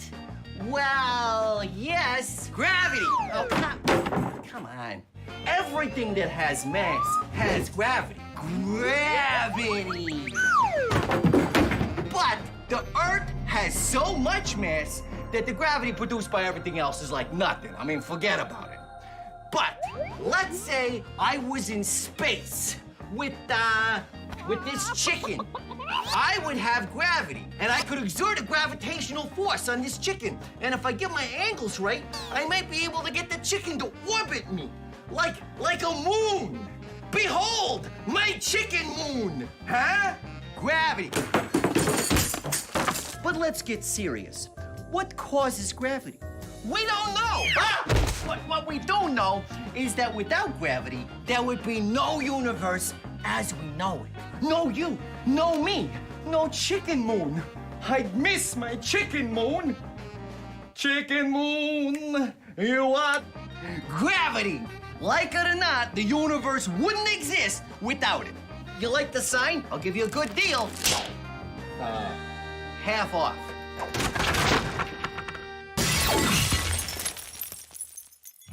Back to our hoop glider, which was too heavy. Here's what I don't get. This is heavy, but I can still pick it up and throw it. Yeah. An airplane is way heavier. I could never pick up an airplane, but that can fly. And that's because airplanes have engines, so it has a constant source of thrust.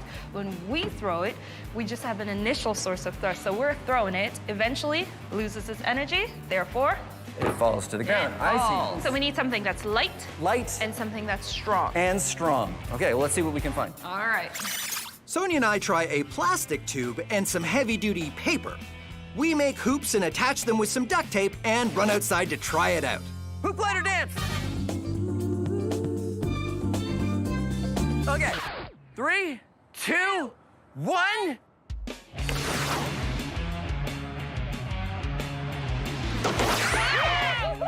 That's pretty good! That was Pretty amazing! good. Let's try that again.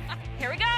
I throw the hoop glider, and although it doesn't keep flying forever, it goes much further than our first version, and also further than I could have just thrown the pipe by itself. Pretty good! So we've done a good job of making something that flies.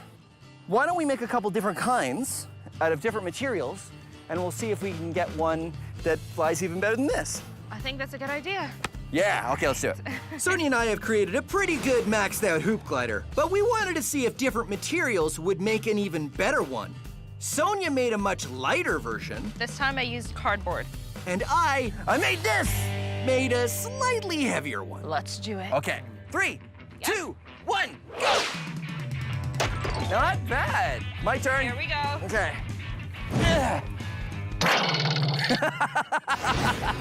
That didn't really go very far at all, did it? No. Okay, so now we can measure it against the one that we threw before. And to see, that went pretty far. This went pretty far to see if we've got a better design here. Here we go. Right? Awesome! So, heavy one, no. Light one, no. Interesting. No. This design seems to be the best one. I keep thinking about how you were talking about thrust. Yep. All the thrust that we can put in is just what we can put in with one throw. Yeah. What if we could give it more thrust than that? How can we do that? I don't know, like some sort of slingshot or something. Like it'd have to be a pretty big slingshot. A pretty big slingshot. Do you But I we can think make that sounds great, though. I think make a big slingshot for this? Why not? Okay, high five. Let's do it.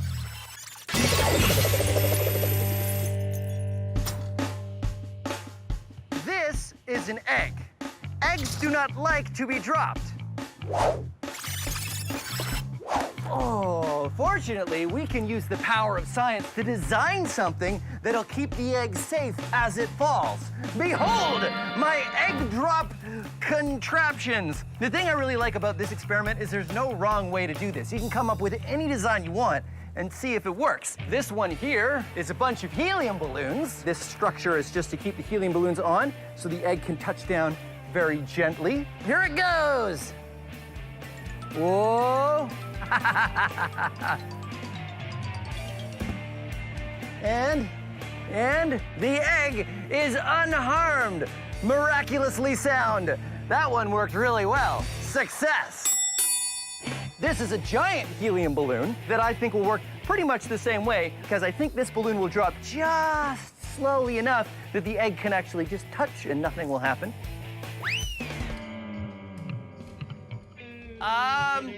So that didn't work. And then there's this one, which has no slowing at all. It's all designed to just absorb the impact. And the idea is that the cone will crumple and absorb the force when it hits the bottom. Oh, no! Oh, no. I think it would have worked if it hadn't turned in the air, but it did, and, well, I guess the egg is completely broken. So I'd call that one a fail. This one is the parachute. You see the egg has been nestled into this foam container, and this is a parachute that will hopefully slow the egg down. Woo! Uh-oh. Whoa. Over, good. And that one seemed to work well. Yep, the egg is totally fine. The parachute worked. All right, egg drop experiment, totally fun experiment to do, but the question is, how do we max it out? And the answer is pumpkin drop. Same thing, except with a pumpkin instead of an egg. Come on. Okay. All right, pumpkin drop with everything attached all at once. Okay, here we go. Ready? 1, 2, 3. So what we've learned from this is the heavier something is, the more force is acting on it from gravity, which means the harder it is to slow down when it's falling. Okay, fair enough. You win this one, Gravity, but I'll beat you next time. I'm gonna get a broom. Being a chef is my absolute passion, and cooking up science recipes is my speciality. I'm Buster Beaker, and this is Cooking with Science. Oh, hello. Welcome to Cooking with Science. I'm Buster Beaker. Delicious. Nothing is more important to have fresh than your seafood. It's what makes the difference between a fresh fish and one that isn't so fresh. If you live by the ocean, you probably know that the water gets high tide and low tide. Look closely, it's the same location. Amazing. But did you know that this is caused by the gravity of the moon and the sun? See, this cookie is the Earth. And this little happy fellow is me. Hello. And this string represents the water around the Earth. If we didn't have gravity to worry about, the water would all be equally deep around the Earth. But here comes the moon, this mushroom. Now, the moon has gravity, and that pulls the oceans towards it a little bit, like this. And that creates high tide there, and low tide here, and a little bump of high tide on the other side of the Earth. And as the Earth rotates and I'm on it, I experience low tide and high tide, and low tide and high tide. Very interesting. But there's another factor. The sun, or this lemon. Now, the sun also affects the tides, but not as much as the moon. Now, the sun does not affect the tides as much as the moon because it's much further away, but it still has an effect. If the sun was here, then the tides would be pulled away a little bit like that, and the tides would be less severe. But if the moon and the sun line up, like over here, you'd get a very, very high tide and very, very low tide. So there you are. That's how the tides are affected by the gravity of the moon and the sun. Delicious. I'm Buster Beaker, and thank you for joining me on Cooking with Science.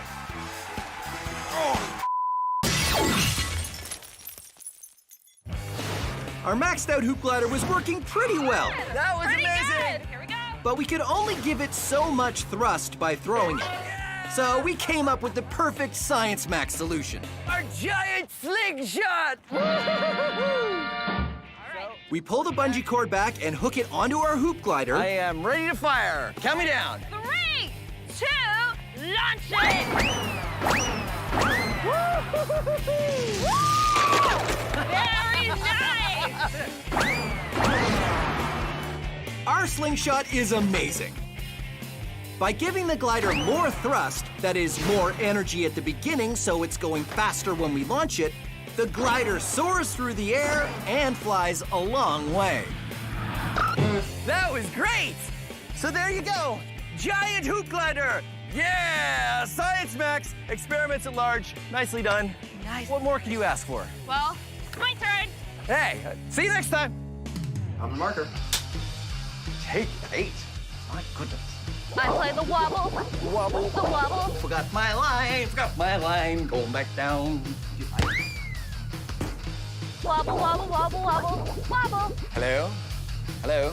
Hoop glider central calling. Yes? You were having problems with your hoop glider? Oh, what's wrong with it? Oh, you're using it as a phone? Yes, well, that's your first mistake, yeah. Today on Science Max, I forgot to tell you my name. My name is, I'll do it again. Have you ever done a science experiment and wondered what it'd be like if you did it big? I have.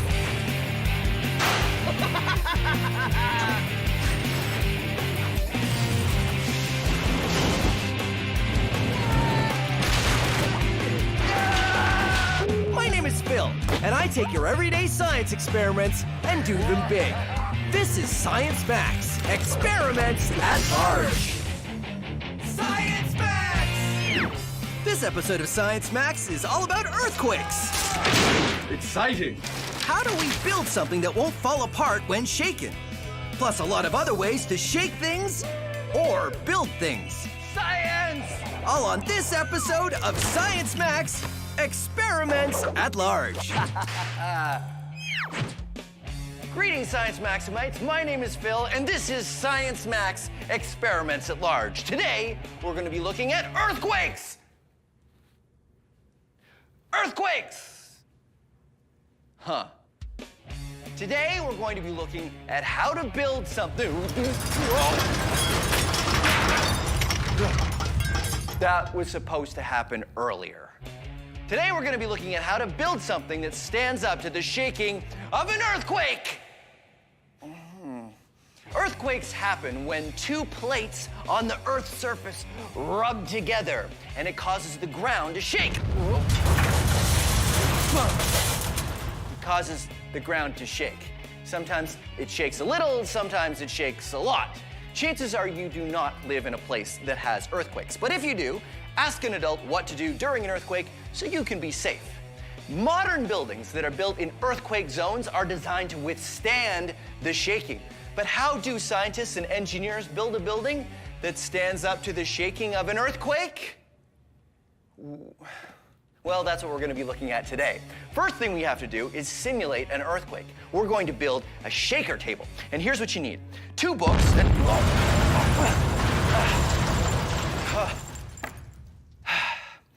2 books, 4 elastic bands, and 4 rubber balls. Oh, wait. Okay. 4 rubber balls. All right, so the first thing you do is actually take your 4 elastic bands and wrap them around your books. Put 1 set on one side, 1 set on the other side, till you have that. Then you take your 4 balls and you stick them in between the books in the middle-ish area. But you don't want to have them too close to the edges. And now 2 at the back.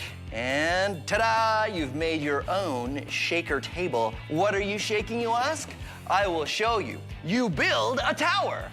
Like this one here that I built out of building blocks. So here's what you do.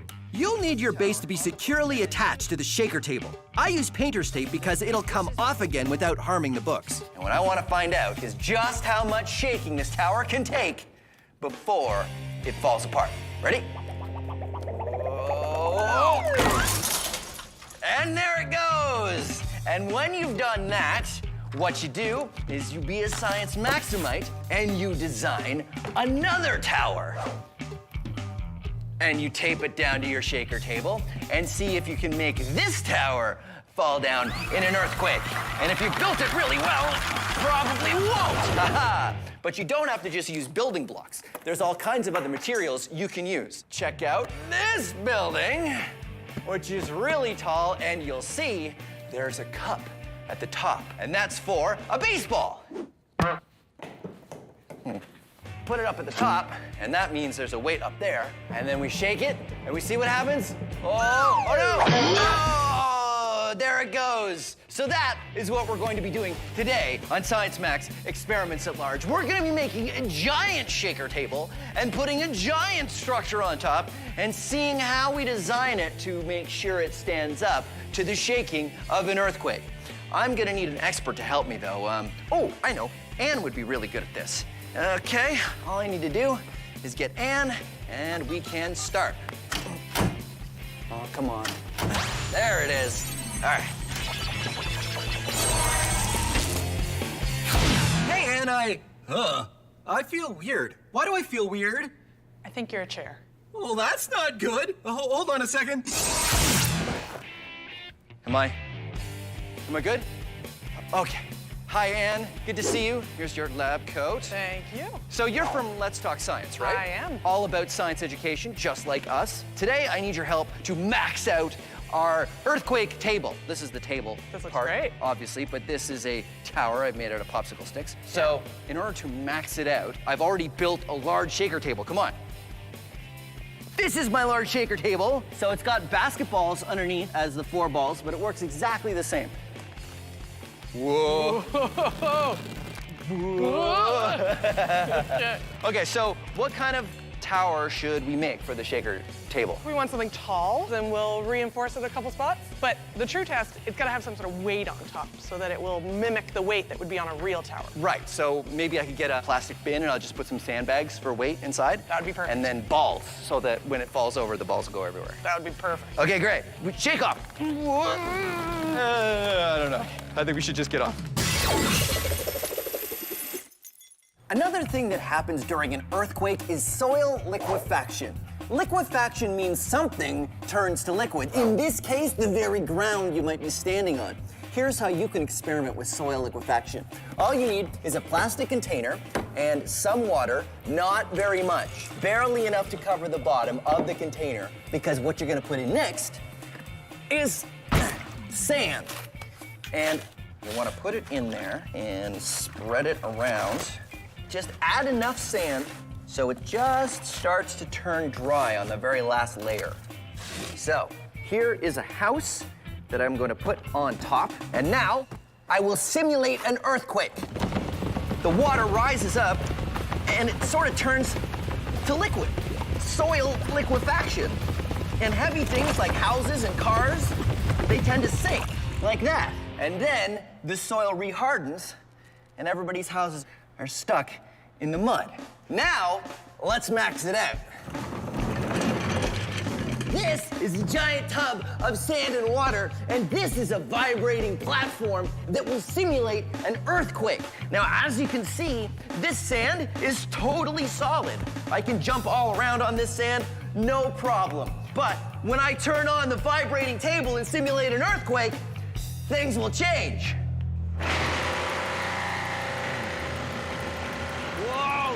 The vibrations bring the water below the sand to the surface and cause the sand particles to separate. What was solid now turns to liquid in my simulated earthquake, and I start to sink. I'm up to my shins!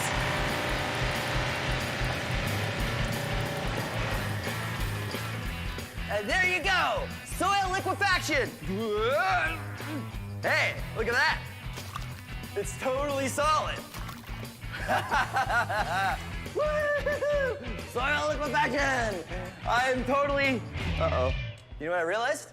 When it stops vibrating, it really becomes solid again, and it's very tough to... Well, there you go. Soil liquefaction. I'm really kind of stuck in here. So Ann and I have made a large shaker table. Now it's just a matter of designing a building. We use lumber and cut it up, use screws to attach it all together, put a platform on top for a weight, and attach it securely to our shaker table. The building is super simple, just 4 corners and a few planks around the outside. No structure in the middle. And finally, the big heavy weight on the top. There. We attach a pole to the shaker table so we can shake from a safe distance and try it out. Okay, very slow. Forward. Let's see how much shaking it can stand with our shakeometer. That seems to be okay. Kidding. Oh no.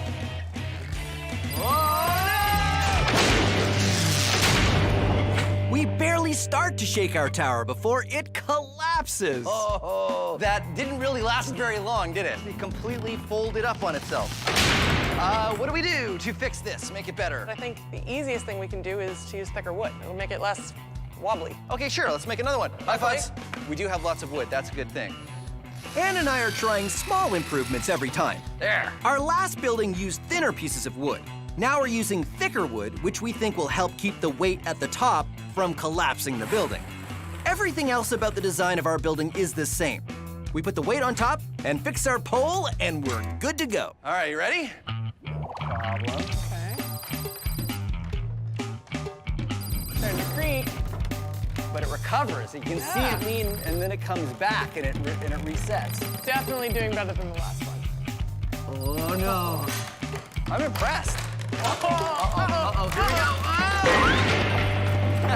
It definitely did better than the first one. It did better than the first one. And the thicker wood definitely helped. But it was really starting to turn. I think on the next one, we need some platforms in the center to help strengthen it even more. Earthquake Building 3.0. Thicker wood this time, but with platforms in the middle. so we're gonna see how well this version works with these middle parts that'll hopefully reinforce. And they're just like the floors of a building. Okay, well, let's find out if it's gonna make any difference. Starting to wobble a little, but it looks pretty good. As soon as we start shaking, it's really obvious this building is more solid. Uh-oh, starting to creak. Oh, it's really starting to creak. The platforms in the middle really seem to improve the structure. You can see it bend all the way over and still recover. But still, it wasn't long before... Really starting to lean.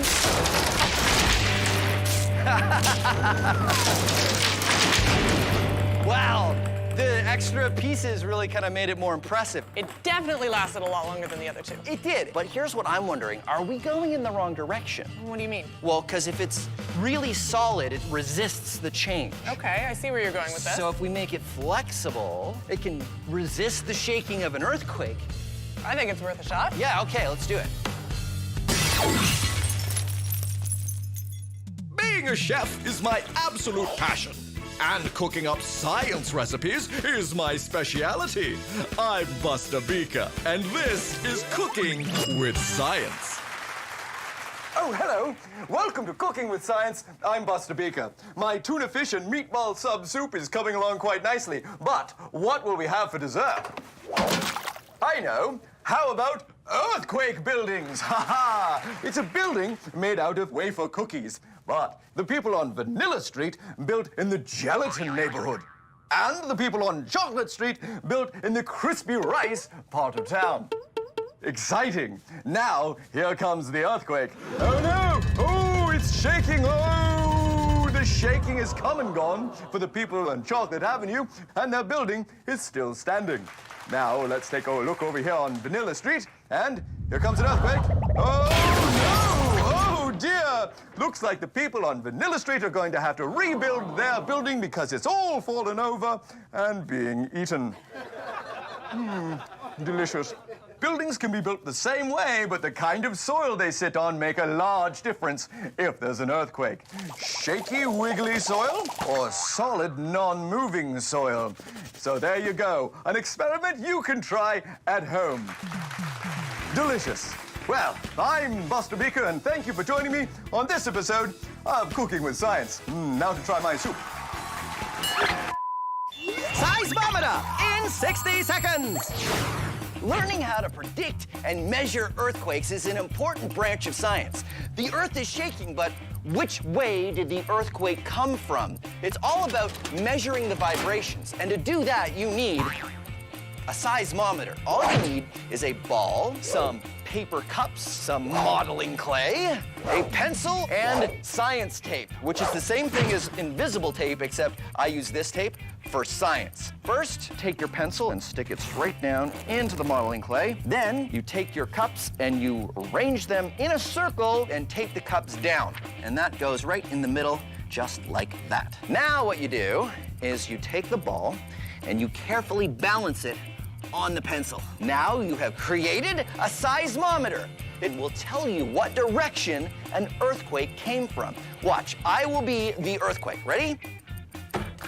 Did you see that? The ball fell into the cup facing the direction that I hit the table. And now I'm gonna hit the table from over here.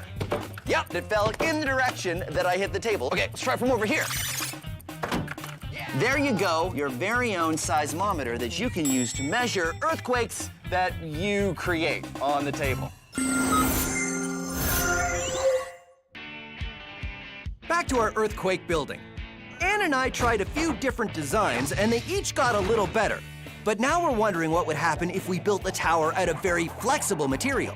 We used some plastic tubing and attached the wood with bungee cords, which are like big elastics. Wow, okay, so looks good. So let's test it. Okay. And sure enough, when we start shaking it, the tower holds up to as much shaking as we can give it. Wait. What? Aren't we missing something? Oh. Yeah, we're missing the weight at the top. Of course. So I think we need to try it again. So we add the weight to the top, and then everything changes. Oh, no. Look at it twist. Oh, dear. It's twisted. A flexible tower is great until you try to put a weight at the top. And then it just seems really unstable. Oh, Whoa! Look at that. It's totally bent. It didn't break at all. It just fell over. Yeah, it couldn't even support the weight. So it was almost too flexible. So I guess we should go back to a more rigid design. Mm-hmm. But what if we change the shape a little bit? 'Cause you know what I was thinking? This is a very stable shape. Triangle, because triangles are really strong. What about we make an X? Like a triangle within a triangle. Triangle, and then triangle. So that really reinforces all of the shaking, like all of the motion. We'll never know until we try. All right. Uh-oh. I have all my friends coming over, and I don't have a table. But that's okay. I will make a table using my friends. This is an awesome experiment you can do with 4 friends. Come on in, science friends. I've got Sam and Dylan and Polly here to help me. So everybody turn to your left and sit sideways on the chair, and then scooch the chairs into the middle. And then everybody leans back onto the knees of the other person. And then this is why I said you need 4 friends, because you need the 5th person to remove the chairs. Oh. The reason why this works is because everybody's weight is being supported on the legs of the person next to them. Okay, we're gonna rotate in a circle, everybody. Okay, ready? Here we go, rotating, rotating. Oh, science table. Ooh, hey, we're pretty good at this. Okay, uh-oh. Oh no, oh no! So there you go. Awesome way to make a table using your friends. Well done, science.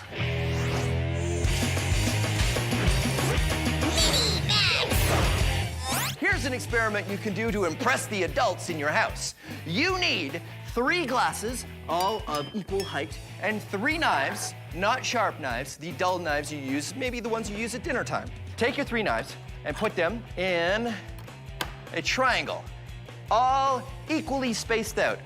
Then move the knives together to make a little triangle, right like that. Then what you want to do is you want to carefully arrange the knives so each knife is going above one knife and below another knife. So there we go. Then you want to take this careful pattern that you created and you want to put it on top of your 3 glasses.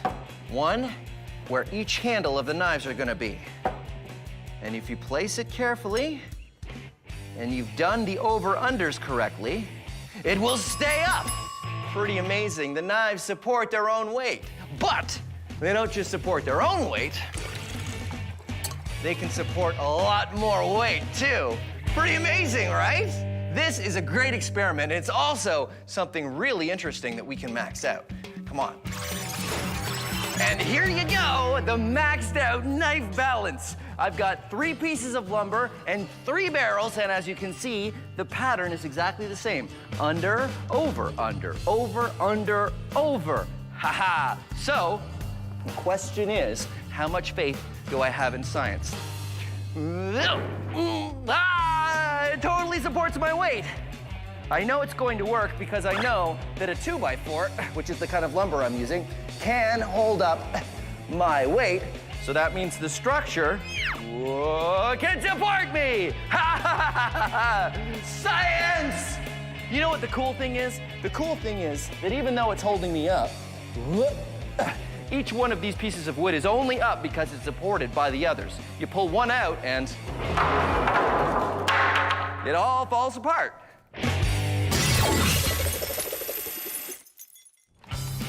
Ann and I have tried solid towers and flexible towers, and nothing has worked fantastically yet with a big weight on the top.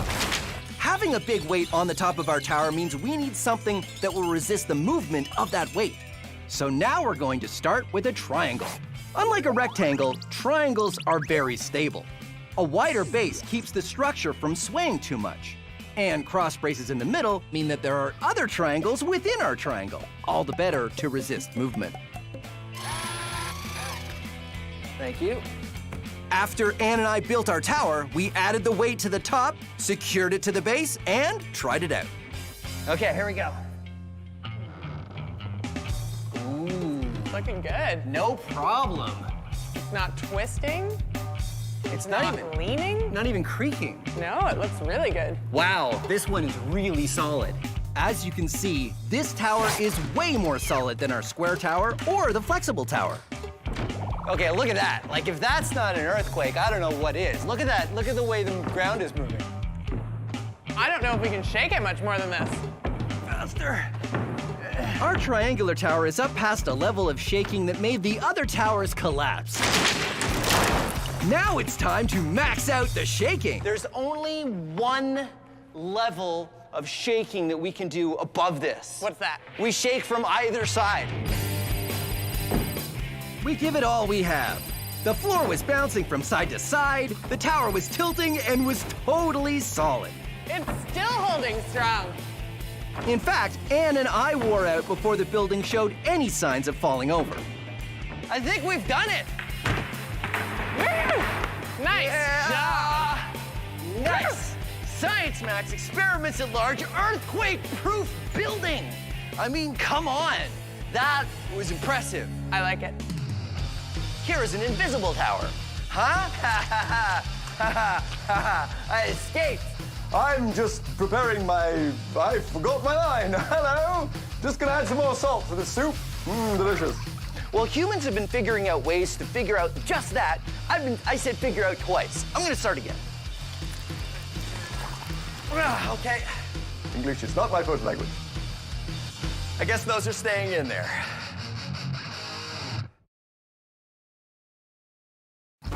Have you ever done a science experiment and wondered what it'd be like if you did it big? I have.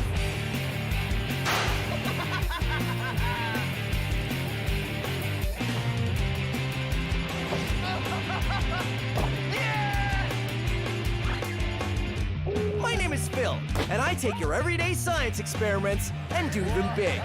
This is Science Max, Experiments at Large. Science Max!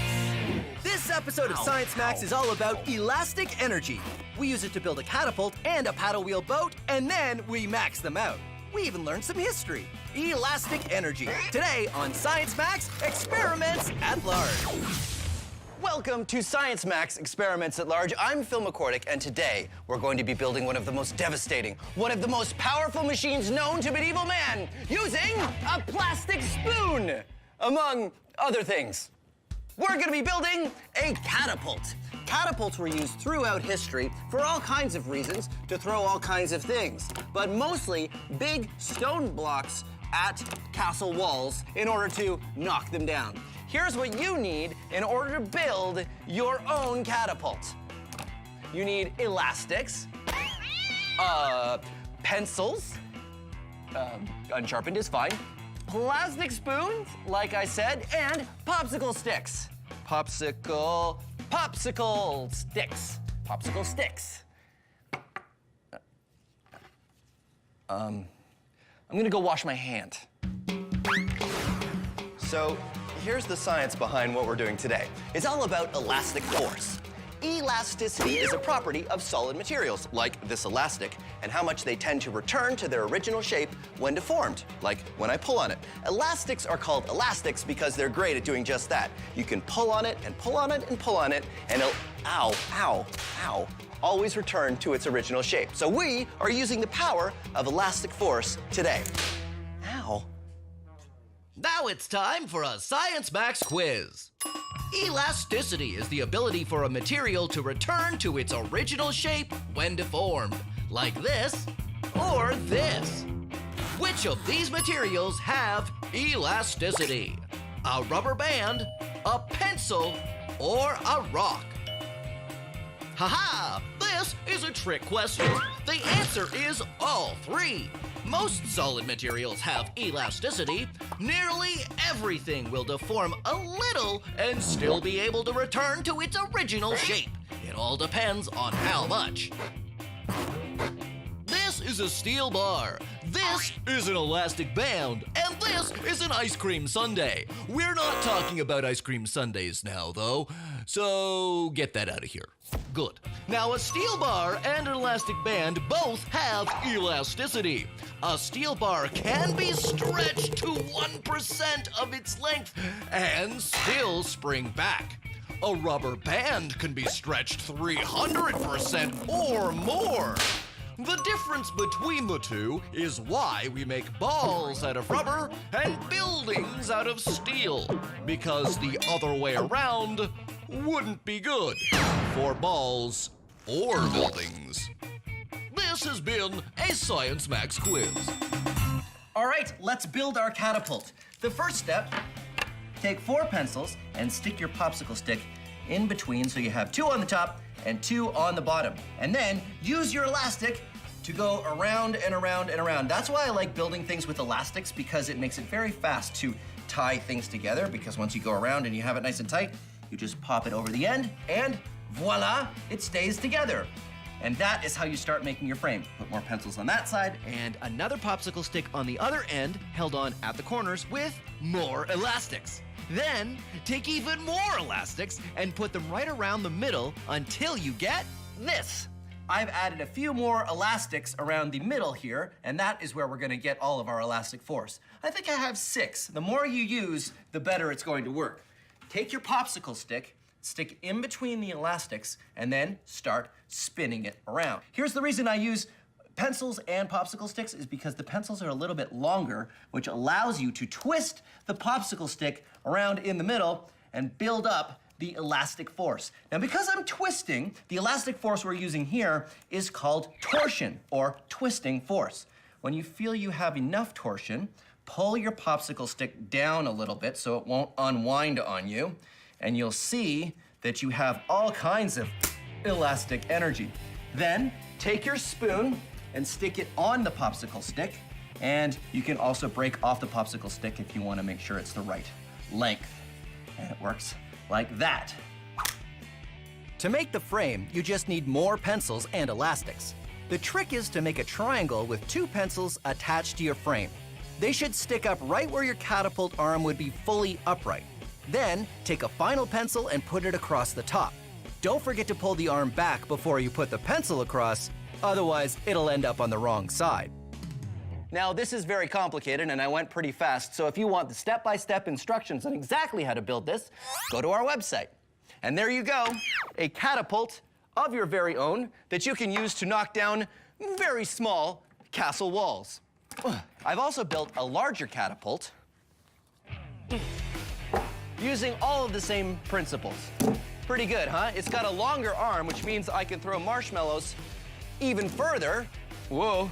Or I can throw larger marshmallows, or I can throw very large marshmallows. Now, I know what you're thinking. You're thinking, Phil, is that the largest catapult you're gonna make? Well, of course not. This is Science Max, experiments at large. I'm headed to the Center for Skills Development and Training, and we're gonna max out the catapult so that it's big enough to throw one of these.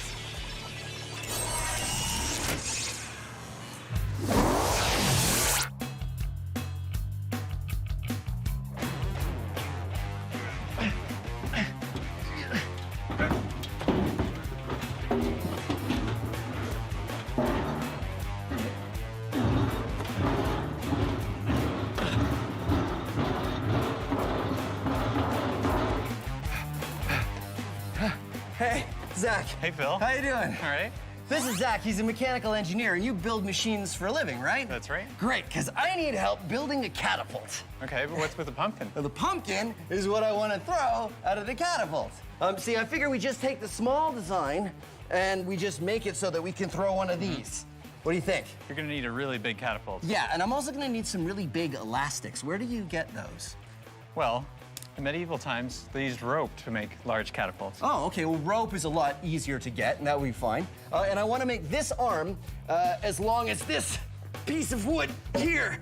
This is gonna be a huge catapult. It's a huge catapult. I guess we should build it outside, though, huh? Let's do it. Okay, it's over that way. Okay. I'll follow you. Sure, do you want a hand with that? No, I'm fine. You go ahead, and Okay. I'll just, maybe if you hold the door open for me, I could just hold, no, you know what, you go and I'll meet you. You sure you're good? Our full-size catapult is going to look a lot like the popsicle stick version. We start with a 4-sided frame and add some legs on the bottom. Our spoon is going to be replaced by a long throwing arm with a basket on the end. Then we need a really strong cross brace at the top to stop the arm. Just like in the small version, using a triangle shape is the best because triangles are very strong. Finally, we need something to wind around and around, which is going to give us our elastic force. Instead of elastics, we're going to be using rope for our catapult because rope has just the right amount of elasticity. But unlike medieval times, we're going to be catapulting pumpkins. Once Zach and I got it all put together, it looked like this. Okay, we have built a catapult. Check it out. It's pretty solid, and I think it's pretty amazing. And just like in the small catapult, we have our elastic force. But this time we're using rope, right, Zach? Yes. Okay, and rope will work as well as the elastic did in the small one? Yeah. All right, great. So what do? It's really loose now. We need to wind this up so that we put some tension into it. Go! The reason a catapult works is because the rope is twisted. The elasticity in the rope wants to unwind, which gives the catapult its power. Just like the small catapult, the more you wind it, the better it works. Good. Usually in medieval days, they had whole teams of people doing this job, but it's just me and Zach now. How you doing, Zach? All right. Okay. And then we clamp it on here. So the thing doesn't unwind, right? Yeah. Good. All right, now we have our pumpkin, and we're gonna fire our pumpkin in our castle wall, which is made out of cardboard boxes over there. Pumpkin. All right, here we go. Pulling the arm back. Oh, that elastic force is pretty strong. Okay. How do you think you think that pumpkin's a good size? Oh, it's pretty big. You think? Oh, a little too big. It's too big for our basket. Yeah. Smaller pumpkin! Smaller pumpkin! I'll hold this. No rush, Zach. No rush. Okay, rush, Zach. Can't hold. Oh, yeah. Can't hold arm. Okay, ready? 1, 2, 3! It didn't work that well. No, not quite that well. Yeah, so it went, and it flew, and it landed here, which is a little farther away from the wall than I'd like it to be. 1/3 of the way to the wall! I don't know if that's enough. What do we do to make it better? Well, the way we're throwing it right now, we just have the pumpkin in a, at the end of the arm. But if we make some kind of a sling so that we fling it as we're bringing it up. We make a sling? Yes. All right, I don't know how to make a sling, but you know how? Sure. All right, we'll make it, and then you can explain how it works. Yeah. All right, good. Let's put the pumpkin over here. We'll recycle it later. Max Historica. Good morrow to you. I am Lord Fillington III, and welcome to my medieval castle. Throughout history, lords and kings have built castles and walls to keep people out. I built my castle to protect my prize collection of snow globes. I have so very many, and they're all mine. Ha ha! Oh, hello! You down there! You can't come in. This is my castle. And throughout history, there have been people who've been wanting to get into those castles because Lord Fillington has been hogging all the snow globes, and I'd like to look at them. But the hard part is figuring out how to get into the castle, because I can't just come up to the wall and start hammering on it. Huh? Taste the wrath of my water balloon! Because if I get too close to the castle, he can get me. Ha ha ha ha! Fortunately, there's this thing called a catapult. Oh, fiddlesticks. They have a catapult. What you do is you put something heavy in the end here, and the catapult fires it at the walls of the castle, knocks them down, all from far enough away that the people in the castle can't get to you. Ah! Oh, I surrender! Don't knock my walls down! It'll take me all week to fix them. Oh. All right, you can have a snow globe. Oh. And that's how catapults were used in history. They're so beautiful. Back to our maxed out catapult. Our first design threw a pumpkin just like it was supposed to, except it only threw it 1/3 of the way to the wall. Now Zach and I are planning to outfit the catapult with a sling. The sling attaches to the end of the throwing arm and gives the pumpkin a lot more distance to travel.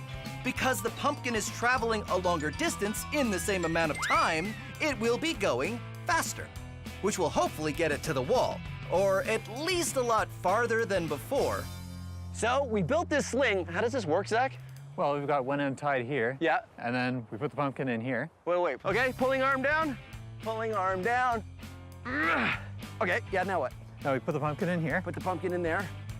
Yeah. And we loop this over the back of the, over that. As the throwing arm goes up, this will slide off the back of the throwing arm and it will release the pumpkin. All right, you're the expert. I believe you. Let's try it out. 3, 2, 1. Whoa! Okay, that works really well. You know what the problem is, though? We still don't have enough oomph. Yeah, it needs more power. So what do we do? I don't know if we can crank that rope anymore. I think we're at the limit of our rope power, but if we added some more elastic. I thought we weren't going to use elastic. Well, we used elastics in our small demo model, so what if we use some more?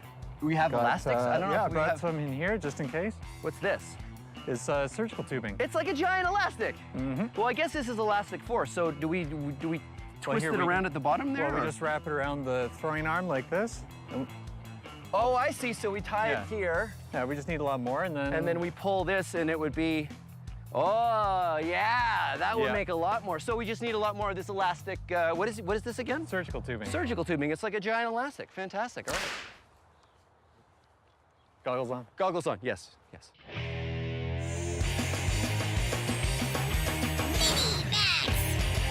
Here's another fun way you can play with elastic force. Take a milk carton. I prefer Science Max milk because it's the creamiest. 2% cream, 100% science.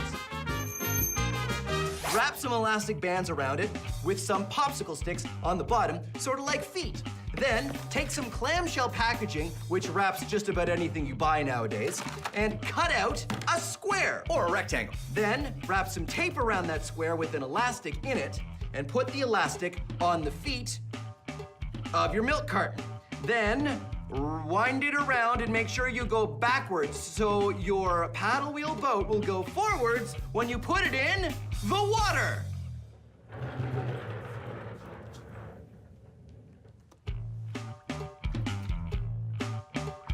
And there you go, a paddle wheel boat. Now it is time to max it out.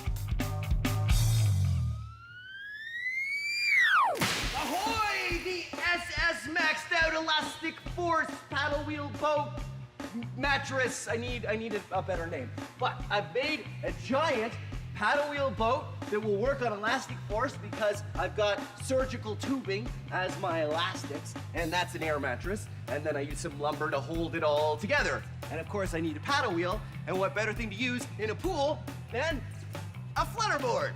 Okay, here we go. So normally you're not allowed to wear your clothes and your shoes in the pool, but I got special permission because of science.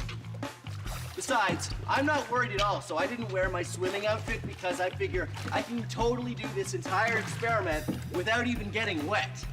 That is how confident I am.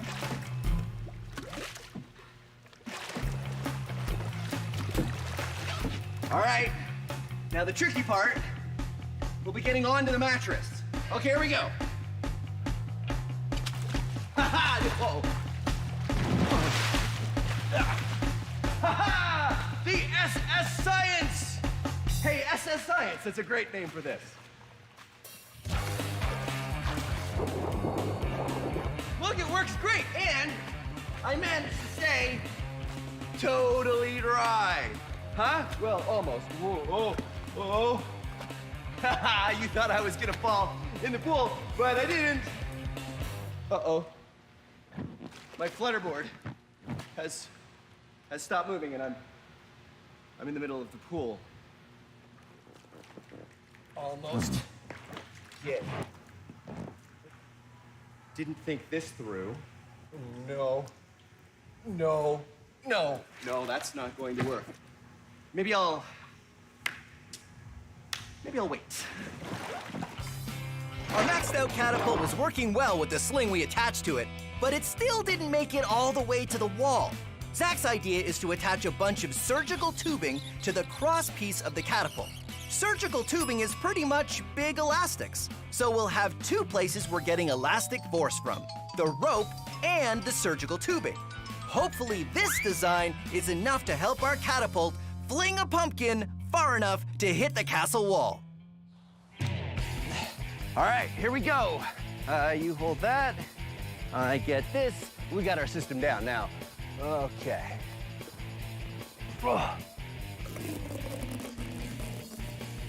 This goes up to there. Okay. Okay. 3, 2, 1. Nope.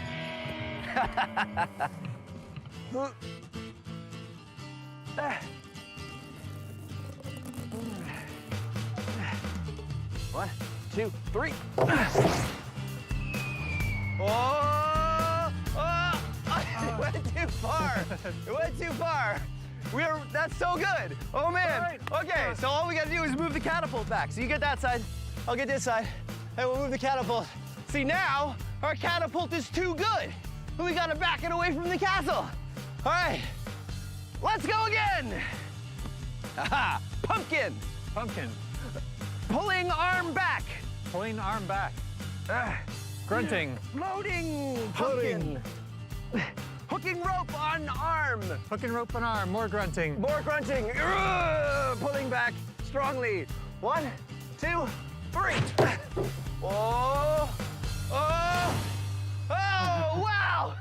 Woo. We're inside the castle. We're still inside the castle. Oh, man.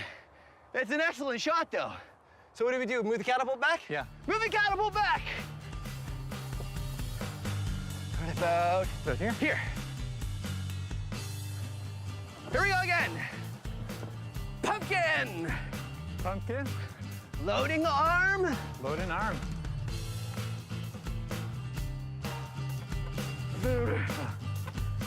All right, you ready?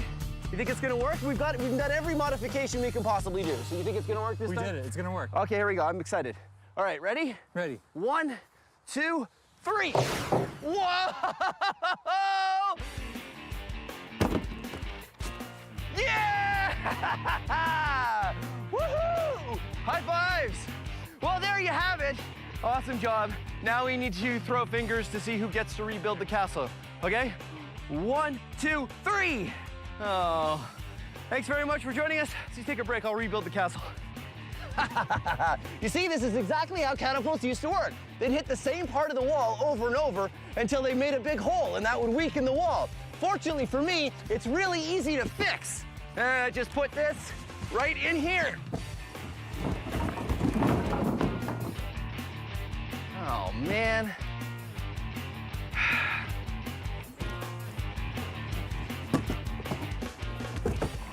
The pool will be closing in 5 minutes.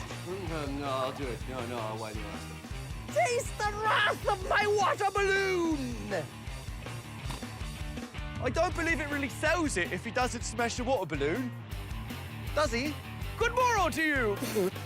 I got my feather in my face. Oh, you gotta be kidding me! Have you ever done a science experiment and wondered what it'd be like if you did it big?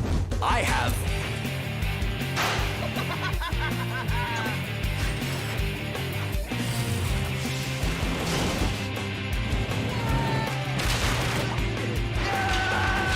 My name is Phil, and I take your everyday science experiments and do them big.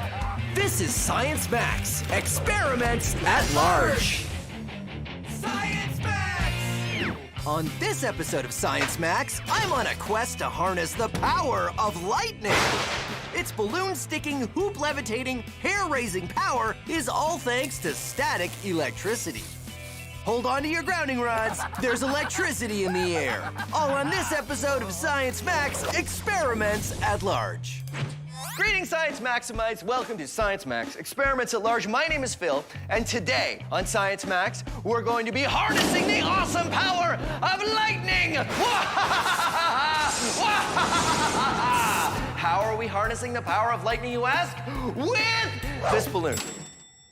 I know what you're thinking. You're thinking, Phil, what's similar between a balloon and lightning? Well, nothing right now. But behold, as I use the power of static electricity and rub the balloon on my head.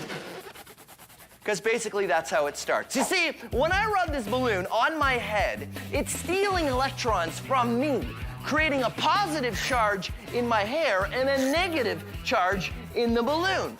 And the interesting thing is, you know that things with opposite charges attract each other, right?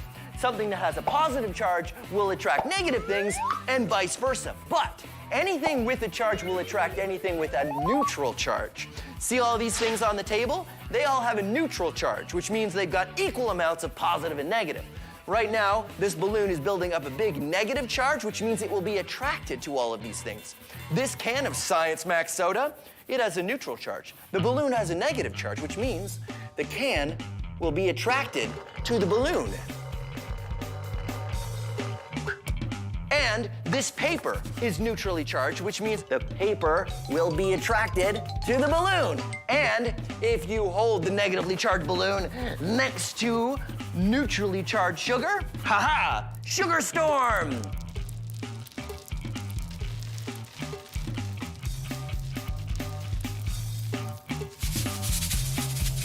And you probably, wait, I don't want to get sugar in my hair. And you probably know this trick. If you rub a balloon on your head, you can stick it on the wall. Ha-ha! But what does any of this have to do with lightning? Well, the same thing is going on with a lightning bolt. The clouds become negatively charged, and that negative charge wants to equalize itself with the ground, which is neutrally charged. And that lightning bolt is the electricity jumping from one place to another. And you can see this yourself. If you rub a balloon on your head and you put it next to something metal, like a doorknob, there'll be a spark. But here's another thing you can do if you don't have a balloon, which I guess I don't anymore. Rub your feet, if you're wearing socks, on a carpet, and then turn out all the lights and touch a doorknob. You might be able to see a spark jump from your finger to the door. That's lightning in a very, very small form. So that's what we want to do today on Science Max Experiments at Large. Max out lightning! I think I'm going to go to the Ontario Science Centre and ask Heather her advice. She really knows her stuff. I'm going to go see if she's busy right now. Come on.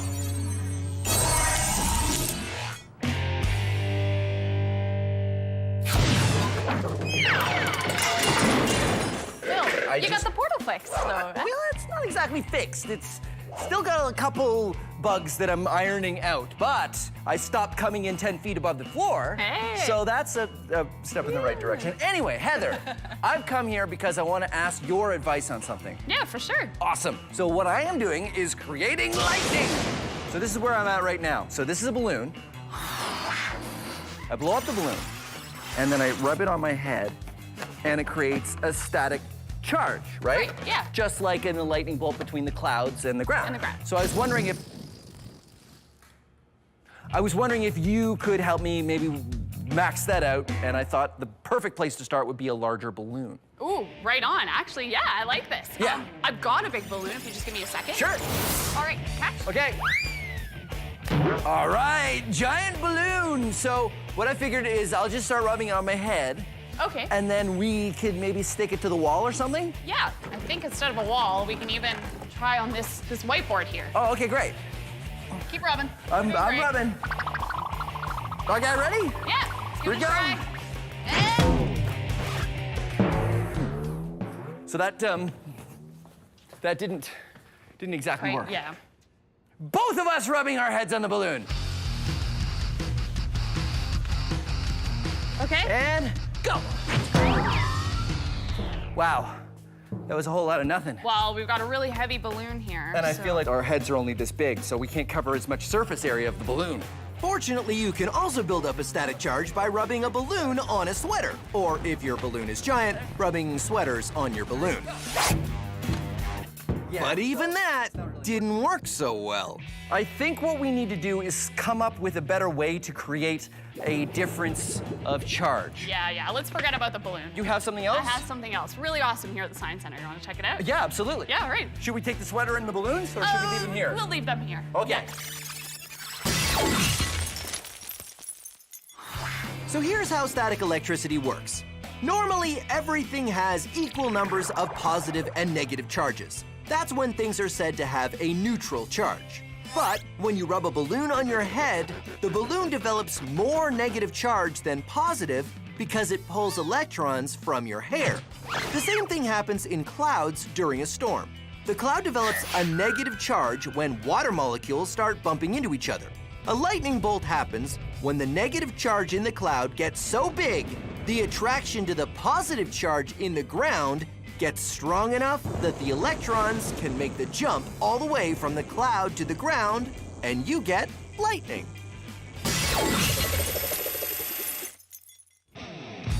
Heather and I tried to max out the static on a balloon, but a big heavy balloon just doesn't hold the same charge. That didn't exactly work. Yeah. But we're only interested in maxing out the static charge, and Heather knows just what to use. Wow. So this is the Ontario Science Center electricity show? Yes. Okay, so where's the electricity part? The one we're going to be playing with is right there. So the giant mushroom. Yeah, well, it does look like a mushroom. We're gonna make some sort of electricity salad. All right, head on up onto that platform right there. And I need you to put one hand on that silver ball, yes. So the way it works... Nothing is happening. Patience. Okay. Once I turn it on, when I engage it, this is going to steal your negative charge. So it's going to steal your electrons. So if it steals electrons, you're going to be positively charged. So it'll make me more positive. Even more positive. Yay! Woohoo! I am positive! Here we go. Woo! This machine is called a Van de Graaff generator, and it pulls the negative charge away from the person touching it. That is great! Instead of having equal amounts of positive and negative charges, you become positively charged. Woohoo! Science hair! Yeah! Like when you try to put two positive ends of magnets next to each other, each hair on your head starts to repel the others, and be repelled from your head. Science hair! Dude! So your hair stands up. Yes! Woohoo! I can't see anything. So this is more of a machine to generate hair standing up, but it doesn't make lightning. Oh, well, actually, I have a demonstration in my back pocket. This is going to help us to create lightning. This is our grounding rod. It is my scepter of science. And so we're going to use this to continuously provide that negative charge. That's why it's plugged in. That's why it's plugged into the ground, yeah. Okay. Okay, so then if you touch it to that metal ball, got it? Not too exciting, right? So pull away and let's see what happens. Whoa! This is what I'm talking about. Very good. The Van de Graaff creates a positive charge. The rod has a neutral charge. When the difference becomes big enough, the charge jumps the gap. Behold, I have the power of lightning!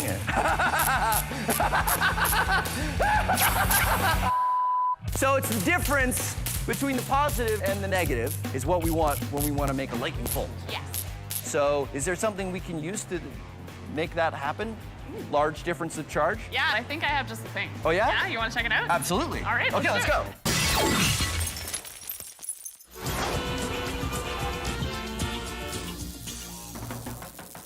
So, you would like to move electricity from here to there. Well, what you need, my friend, is a conductor. All right, a little more arpeggio this time. No, not that kind of conductor.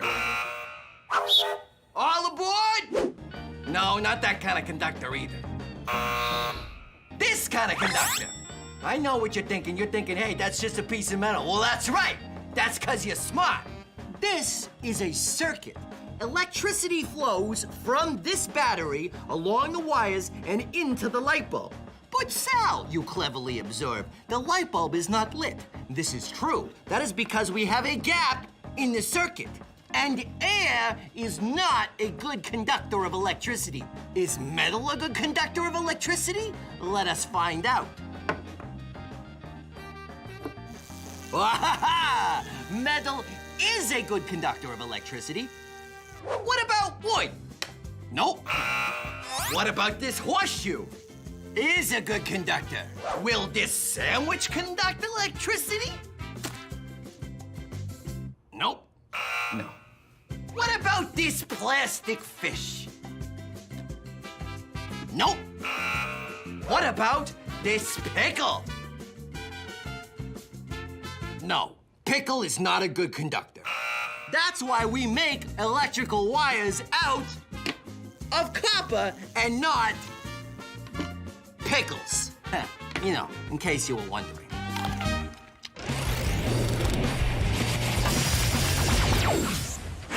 Lightning bolts make interesting patterns. That's because the electricity is searching for a way to get from one side to the other. But it's hard to see the patterns of lightning bolts because they happen so fast. Fortunately, using the power of science, we can observe these patterns for ourselves in a motion we can perceive. I'm going to use electricity to recreate a lightning bolt pattern. I've got 2 nails in a piece of wood here, and I'm going to attach electrical leads to both nails. Now, the electricity wants to go from that side to that side, but it can't. It has to go through the wood, and wood is not a very good conductor of electricity. Now, this is very dangerous. I need a special machine even to pull this off, so this is definitely not something you want to try at home. In fact, I'm gonna stand way back here when I turn it on. Like water, electricity tries to find the easiest route to get from one place to another. But sometimes that involves branching out until the right connection is made. Lightning bolts do the same thing when they branch out between the clouds and the ground. Finally, there's a spot where the branches meet and the circuit completes itself. Then the electricity follows this one path, ignoring all the others. And there you go. We just watched a lightning bolt happen in slow motion. Haha, science. Back to our main experiment where Heather and I are on a quest to use static electricity to recreate a lightning bolt. Our experiments with the Van de Graaff generator had some hair-raising results, but Heather has another experiment she wants to show me. This is Jacob's ladder. Oh, so this is another way to make lightning. Yes. Lightning? Yes. Let's do it. All right. How do we get it to go? All right, so we want to turn it on. Behold! Oh, turn it on, okay. Go! Oh. Ooh, look at that! You can actually see that light climbing up between the 2 copper wires. That's why you call it Jacob's ladder, because it's got the rungs of the ladder. Yeah. Between these 2 points, there's a really great charge difference, right? Okay, so what's the difference? 10,000 volts if you're looking at it. 10,000 volts. Yeah. And volts is how you measure the difference in charge. Exactly. Why does it go up? So it goes up because rather than just staying at the closest point, is because we're heating up the air. Oh, so hot air rises. Hot air rises. And it takes the electricity with it? So if we cooled the air, it wouldn't go up? Wouldn't immediately go up, yeah. And there it goes, and it heats back up again. Yeah. That's neat. Okay, so we have a Van de Graaff generator. We got a Jacob's ladder. Are there any other devices that make lightning like this? Ooh, yeah, there's other things like the Tesla coil, really high. I have a Tesla coil. You have a Tesla coil? I do, I've got one at the lab. I've just never known how to hook it up. Oh, I can help with that, yeah. Really? Yeah. Okay, let's do it. Let's go back to the lab. All right, well, yeah. I'll turn that off, okay. Yeah, safety first. Okay. By now, you're probably an expert on what happens when you rub a balloon on your head, right? The balloon becomes negatively charged, which means it will attract anything of an opposite charge, or anything positive, or anything that is neutrally charged, like, well, like me. Look at the hairs on my arm when I bring the balloon close. Whoa! You see, the neutral charge in my body is being attracted to the negative charge in the balloon. So if something is negatively charged, what happens if you bring something else negatively charged nearby? Well, they'll repel each other. And here's an experiment you can do to make something fly using static electricity. You'll need a balloon, a sweater, scissors, and a plastic bag out of the thinnest plastic you can find. Fold the bag up and cut off the bottom. You don't want that part. Then cut another strip from the bag. This will give you a hoop of plastic. I find it works better if you break it and tie it again. Lie it flat and rub it with the sweater. this will give it a negative charge. You'll know you've got enough of a charge when it really wants to stick to the table. Then, take your balloon and rub the sweater on the balloon to charge it up. Because both the balloon and the hoop have negative charges, they repel each other. Then, put them together, and it will repel. And you can get the hoop to levitate. Ha-ha, a floating bag of static charge. But here's the thing, you need to keep it away from your body, because if you get close, the bag will stick to you, because you're neutrally charged and the bag is negatively charged. Pretty cool, right? Well, let's max it out. Maxed out floating static ring. Whoa, no. Yeah! Look out, look out! Oh, no! Oh, sorry about that. Oh well. It was fun while it lasted. I gotta charge these up again.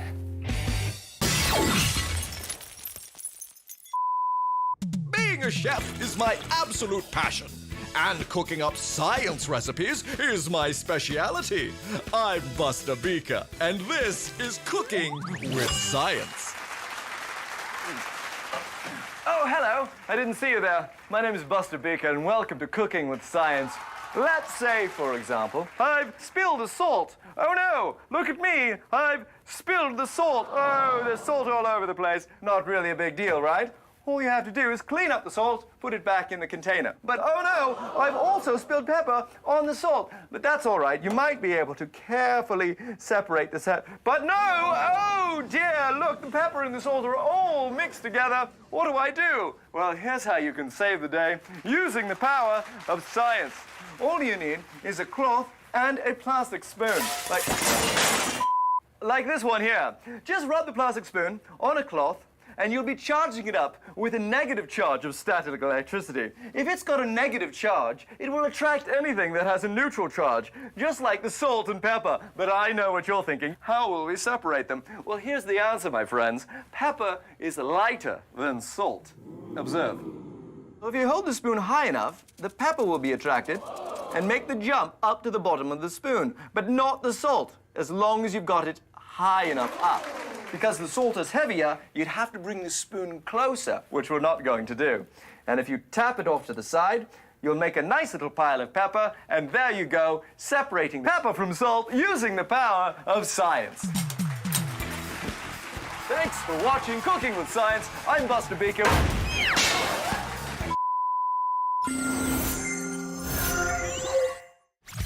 Heather and I have been on a quest to recreate lightning using static electricity.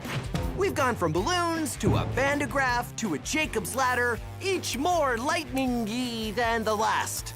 Finally, Heather suggests we use a Tesla coil. Oh, is this named after Nikola Tesla? Yeah, he invented it. Oh, one of the founding fathers of electricity, right? I love Nikola Tesla, he's cool. So how does it work? So the way this works is it is a step-up transformer, meaning we take a lower voltage and bring it up and ramp it up to a much higher voltage. Okay, so normal voltage is 120 volts. That's what we have a normal plug-in socket. Typically, we're getting it out of, yeah, exactly. And we're gonna ramp that up to really high amounts, upwards of 25,000, maybe even 250,000. Wow. Volts. That's a lot. And all that charge buildup, we're gonna see something pretty amazing happen. Okay. Do you wanna see it? Yes, we stand back there, right?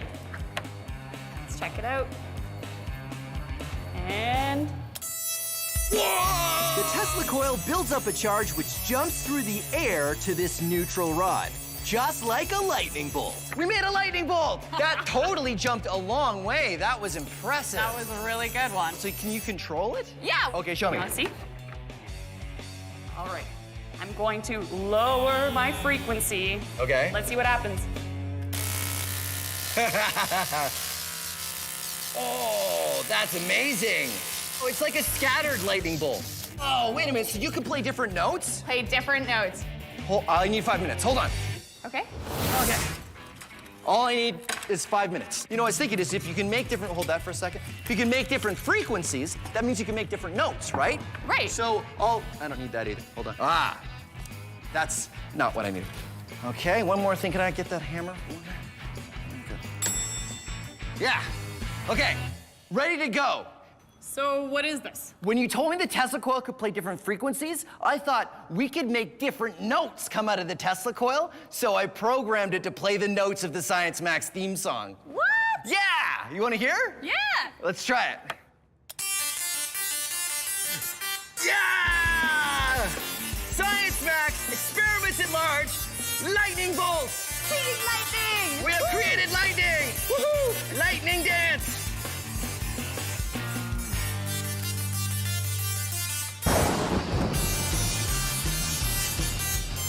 No.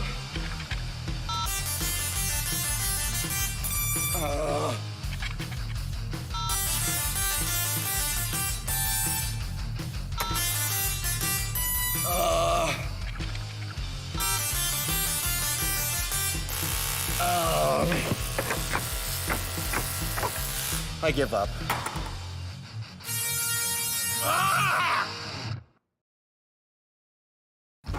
Have you ever done a science experiment and wondered what it'd be like if you did it big?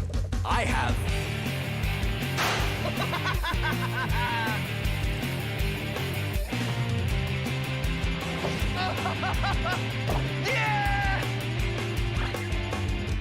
My name is Phil, and I take your everyday science experiments and do them big. This is Science Max, experiments at large. Science Max! Today's episode is about friction. How can I hang onto this rope without falling? Can we reduce it so we can slide around? I'm going towards the wall! Can we increase it so I can climb a wall? Ha-ha, I did it! Can I use it to fly? Yup, friction. Today on Science Max Experiments at Large. Hey, Science Maximites,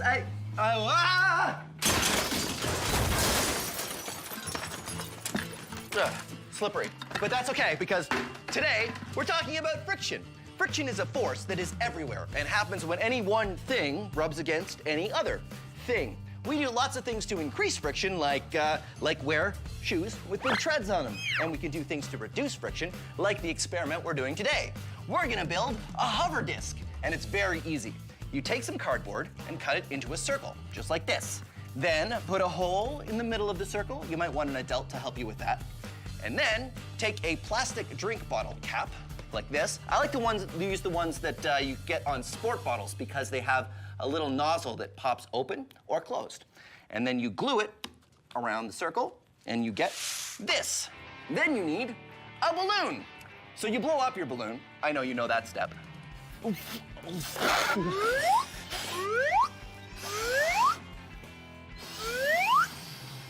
And then twist the balloon so it doesn't get away from you. When it's nice and twisted, you can stick it over the drink bottle cap like this, and then untwist it. And this is why I like to use the plastic drink bottle caps that come from sport bottles, because you can open it when you want.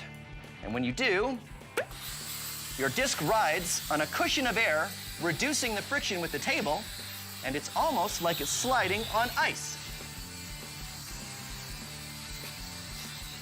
You can also use CDs if you want to do a different design. Just make sure you're using CDs you never want to listen to again. Now, if any of this is too fast, don't worry. You can always go to the Science Max website, where we have all of the instructions.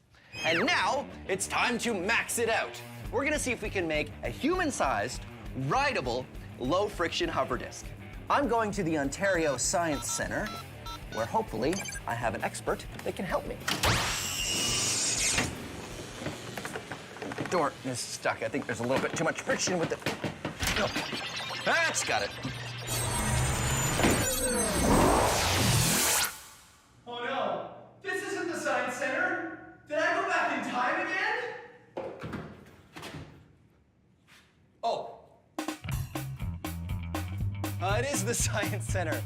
Helena, hi. Hey, Phil. You're here to see the hover disc. Yes, please. All right, come on, right this way. So I made one in the lab that works pretty great. It's on cardboard and it has a balloon. The one you have here works on the same principle? Yeah, it does. But you know what? My friend Russell has some ideas about making something like this, but even bigger. Do you think we can make one big enough to ride? Maybe, yeah. All right, well, let's take a look at the one you have here. Oh, I see.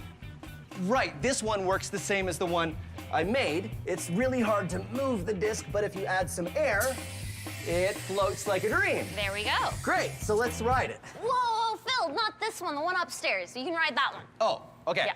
Should we bring this one just in No, case? it's a little heavy. I think we can leave it there. What if we need it for reference? No, I'm sure we'll be okay. It is pretty heavy. Yeah, but... come on. Let's go. Russell's made it. Are you sure we won't need I'm it? positive. Okay, but if we have to come back, I get to say I told you so. Okay. All right. Hey, Ramona, you change your hair? Yeah, it's nice. It's like doing this now. Because but now it's, yeah, I like it. You should give me the name of your guy, because I wanted to, hey, oh, hey, how are you? You ever think to yourself, no matter what I do, I can't seem to get anywhere. I can't get enough traction? Well, you, my friend, need some more friction. Which one of these two shoes has more friction? Take a closer look. Huh?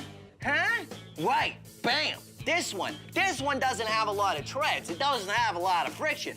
But this one, it's got metal spikes on the bottom. This is called a cleat, and the spikes are for helping you grip onto the grass when you're playing soccer or golf, increasing its friction. Why do you think skis are smooth on the bottom? Come on, look at that. It's so smooth and glidey. My hand I can barely even touch the surface. It just slides right off. It's sort of glidey and smooth. They're smooth to help you glide across the snow, reducing their friction. Why doesn't this box slide down this ramp? Friction. This roller skate has wheels. Wheels reduce friction. But when I push the roller skate, how come it doesn't just keep rolling forever and ever and ever and ever? And going all the way around the world and writing a memoir. Say it with me. Friction. Louder. Friction. Can't hear you. Friction. A little too loud. Friction. Ease it back. Friction. How can I hang onto this rope without falling? Friction. How can I jump down on the floor without falling over? Friction. And now you know your friction. Your friction. Your friction. Come on. Uh-oh. Oh, Ramona, the friction sign is broken. Reset. Uh-oh. The plan is to take our small hover disc and make one big enough to ride. So I'm off with Helena to another part of the Science Center to meet Russell, who has some ideas on how we can do it. Oh, hey, Russell. Hey, hi, Helena. Hey, Phil. How you doing, Russell? How you doing, Phil? So this is the hover disc. This is our small hover disc, yes. How does it work? Well, obviously you sit on here, right. Air will go into here. It gets vented through all these separate holes here, so we get an airflow over the entire area. Hopefully this will work to pick someone up. All we need is... air. Oh, well, that's easy, because the small one worked like this, so we just put the balloon on, right? I hope you got Okay, so we put the balloon on the... hold on. Larger balloon! Oh, okay. Sorry. That's okay. Okay. Uh-oh, twist it so it doesn't... He's losing his air. All right, on you get. You grab Right. one side, I'll grab the other. Okay, here we go. Go. It doesn't feel way too much It doesn't friction feel on like it. it still feels pretty frictiony. I think we might need something more than a balloon. So what do we do? Well, I think we need more consistent air going through here. Okay. So not a balloon. Not a balloon. Something, I don't know, opposite to a vacuum cleaner? Opposite to a vacuum cleaner. That would be Like a leaf blower. Like a leaf blower. A leaf blower. Right? High five. Yeah. Awesome idea. Yeah, leaf so blower it is. why don't we make a couple larger discs when we'll hook some leaf blowers to them and we'll see what happens. Definitely give it a go. Okay, great.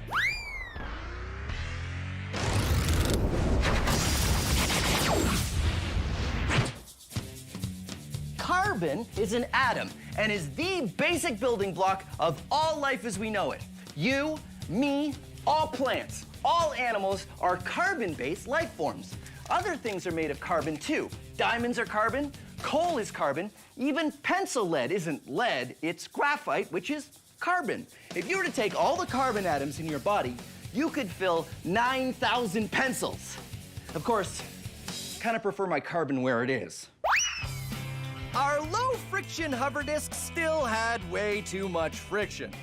One of the problems that Russell mentioned is that the balloon just wasn't giving enough air. But then, Helena had the idea of using a leaf blower instead. The plan now is to make a leaf blower-powered disc by starting with a big circle of wood, cutting a hole in the wood where the air will come through, and then covering the bottom with a tarp that has many holes cut out of it for the air to escape. Because leaf blowers are made to push lots of air, hopefully there'll be enough for me to ride it. Well, this is the business. Look at this. That's amazing. It's good, right? Oh, yeah, I love the tube. Wow. High volume of air through that. Yeah. So, yeah, I think it's a dryer vent I just found it in the lab. And then this, of course, is leaf blower. So I get on here, and then Helena, if you want to turn it on. Yeah. So once we fire it up, the air coming out from the bottom of the disc raises me up, and I float on a cushion of air. I can't control it! Because the friction between the disc and the floor is so low, I end up floating wherever Helena and Russell push me.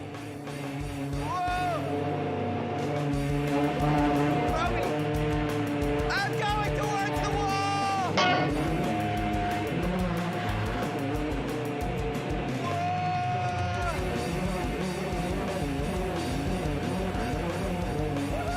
It's like human air hockey!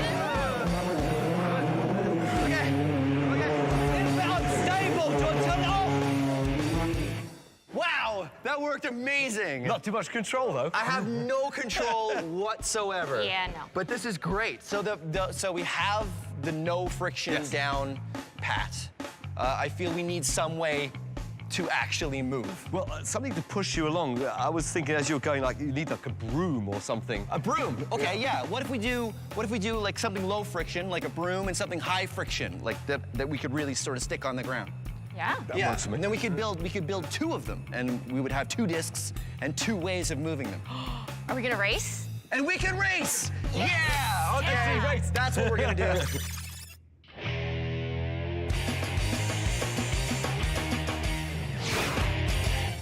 Here is an experiment you can do at home with friction. This is a toy boat. Yes, you guessed that right. And this is a wooden plank. Correct, that's 2 for 2. I put the boat on the ramp and watch what happens. Nothing!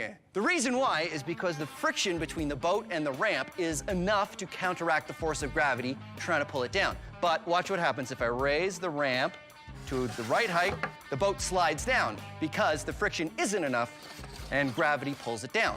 But when we change surfaces to this carpet, let's see what happens. Same angle, I can raise it higher, higher, higher, because there's more friction between the carpet and the boat than there was between the wood and the boat. Now, if you're thinking that we're just gonna do it with a small ramp, you're wrong. Because of course we're gonna max it out. Hey, Helena. Hey. This is amazing. Thanks, I made it myself. Wow. Ready to climb it? Absolutely. Here we go. Way to go. Huh? No problem. So that was very easy. Well, that's probably because the friction from your shoes is high enough so you don't slip. Right, and the friction from my clothes is much lower, which is why I could slide down. Right. So how do we make it more difficult? We'd probably have to make it higher. All right, let's make it higher. With the ramp at a steeper angle, I'll need more friction to climb up. All right. Ready? I'm totally ready. Here I go.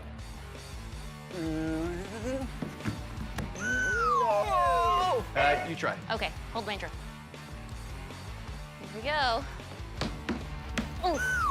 Oh, so clearly we are not getting enough friction between our shoes and the ramp at this angle. We should add some carpet, because carpet would add some more friction between our shoes and the ramp. All right, let's add carpet. Sorry, here's your drill. Thanks. All right, carpet. Yeah? Same angle. Yes. And why have we done this? More friction. More friction. Let's give it a try. Hey, way to go. Totally able to climb the ramp. So, what do we do now to make it harder? Make it higher. Make it higher. Wow, it's really steep. I don't think you're gonna make it. Sure, if I take a really good run at it, I think I can do it. I don't think so. Well, there's one way to find out. No. No. Okay, so I can't do it. Is that it? Well, how about Velcro? Wow. Right? It'll give you more friction, so you can try climbing with this. We'll give you Velcro knee pads, Velcro shoes. Velcro. Velcro handholds, Velcro knee pad, Velcro on my shoes, helmet for safety, Velcro fill, Velcro dance.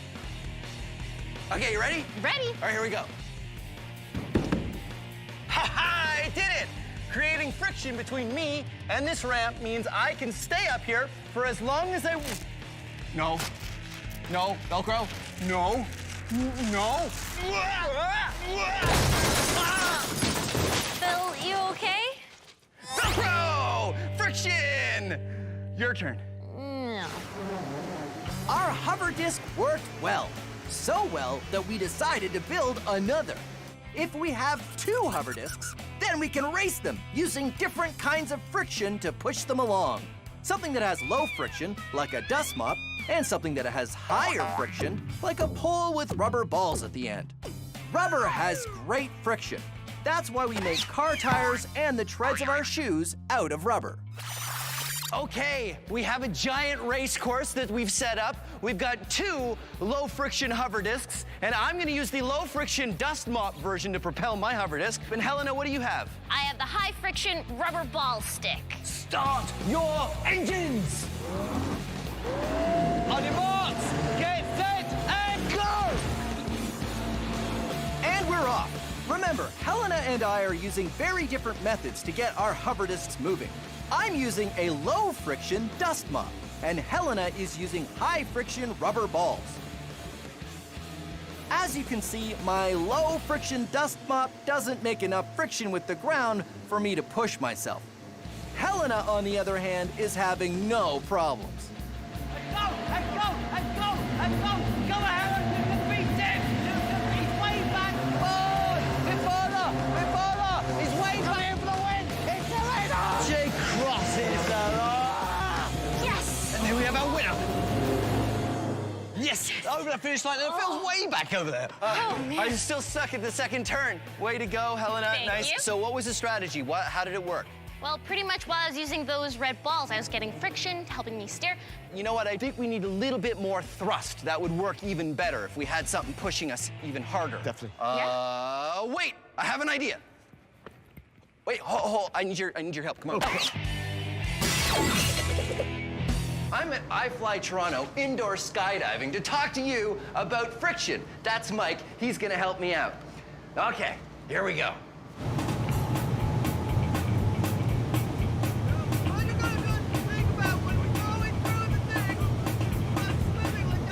Unfortunately, we can't hear what Phil is saying because there's too much wind.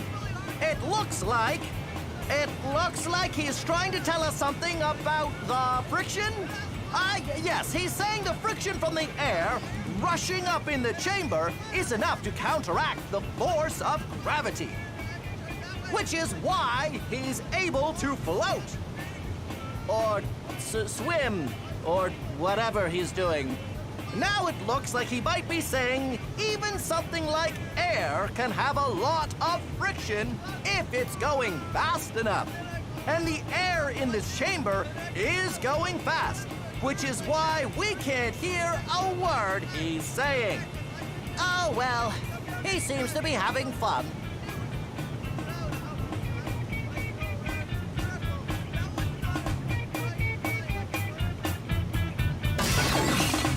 So how important is friction? Well, let's say I'm out for a drive. Car tires need friction to grip onto the road. Without it, my car wouldn't be able to turn at all. But that's nothing. Without friction, the bolts holding the wheels on the car wouldn't work. In fact, none of the bolts, screws, or glue on the car would work, and nothing would stop moving or stick to anything else. Even the trees would blow away with the slightest breeze.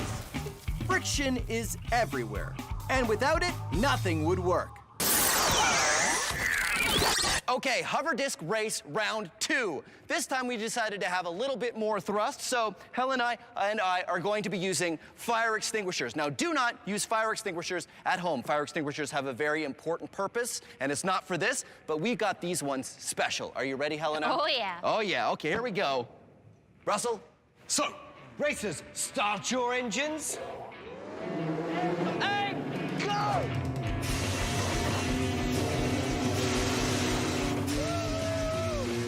Using fire extinguishers gives us a lot of thrust. But because the discs we're riding on don't have any friction, wherever we point ourselves, we just keep going in that direction, which makes steering very difficult. Cars grip onto the road and can go around corners thanks to the friction of their wheels. When you have no friction, it's kind of like moving on an ice rink. Oh no! I'm out!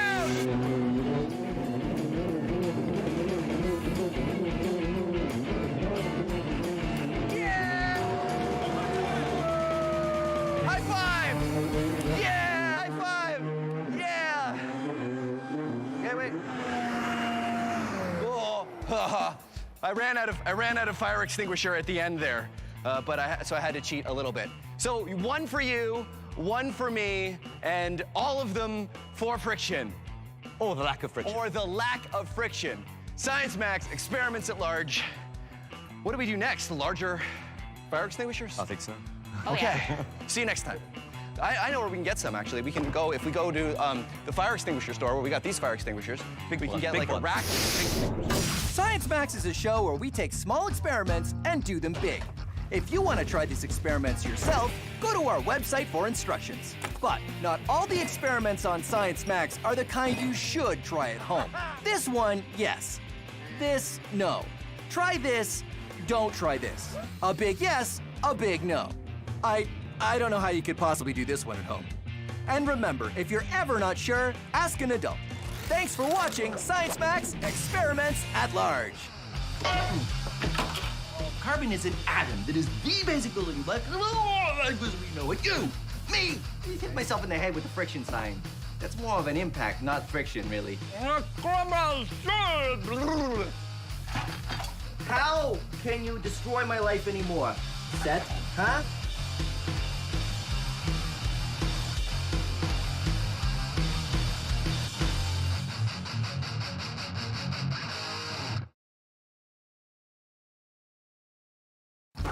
Have you ever done a science experiment and wondered what it'd be like if you did it big? I have.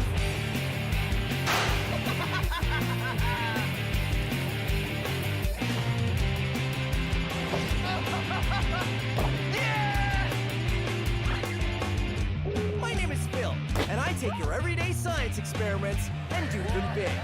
This is Science Max, Experiments at Large. Science Max! What good is science if you can't use it to give you super strength? Well, I try to do just that on this episode of Science Max. Lifting more, rolling more, and a whole lot of running. Simple machines. Today on Science Max, Experiments at Large.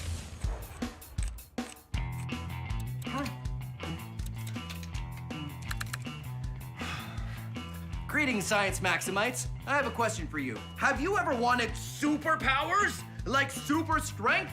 Well, today on Science Max Experiments at Large, I'm gonna give you and myself super strength using the power of science. But we're gonna do things a little differently today. You see, well, the portal hasn't been working perfectly since I built it. But I ordered a new particle impulse controller, and all I have to do is get it back to the lab.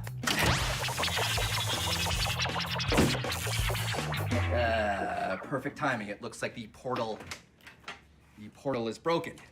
Okay, well, no problem.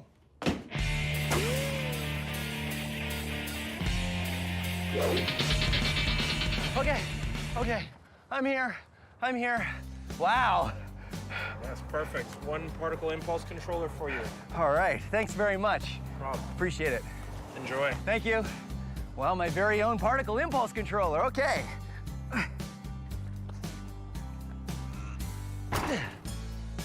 That's as heavy as I thought it was gonna be. All right, Science Maximites, this episode of Science Max Experiments at Large is gonna be a little different because today I'm not gonna have an expert come and help me because I'm gonna move that giant, heavy particle impulse controller all the way across the parking lot and all the way up that loading ramp by myself with nobody's help. How am I gonna move a giant, heavy machine all that way if I can barely even budget? Well, I'm gonna give myself superpowers, super strength with the power of simple machines. And the first machine we're gonna start with is the lever, which I guess I should go back to the lab to tell you about.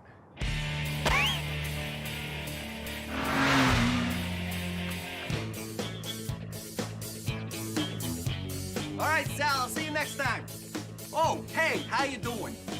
Let me guess, you got some work to do and you need it done easy, right? I mean, look at this book. I mean, you could pick it up, but what, are you gonna be some sort of book picker-upper person now? Is that all you're gonna do? Is that gonna be your life, just picking up books left, right, and center? No, you're smarter than that. You know what you need? A lever, like this. Now, I know what you're thinking. I know you're thinking, hey, this is just a plank. You're right, that's because you're smart. A plank can be a lever. All you need is two sides and a place for it to pivot. A fulcrum. It can be anything. Look at this. Bam! Now it's pivoting. I put the book on this side, and then I push down on that side. I'm doing work easy. Hey, look at me doing this work over here. If I want to do more work, I could move the fulcrum a little bit further over. Now I do lots of work, but I lift the book a lot further. Look at that. Whoa! Wow! Whoa! Yeah! Huh? What do you say? Huh? Huh? You don't like this lever? Don't worry. Hold on. I got another one for you here. Hey, take this stick. All you need is two ends and a place for it to pivot. Like this. Bam! Now, it's a lever. This side goes down, that side goes up. Down, up. It's a lever. It's a lever. You want to make a catapult? Use a spoon. The place where the spoon pivots is the fulcrum. And now, it's a lever. It's a lever. It's a lever. Look at this lamp. Now, it's a lever. Scissors, two levers. Your forearm, it's a lever, two ends, and the fulcrum where it pivots, yeah, the fulcrum can be at one end. Crazy. This fish, you guessed it, now it's a lever. And now you know your levers.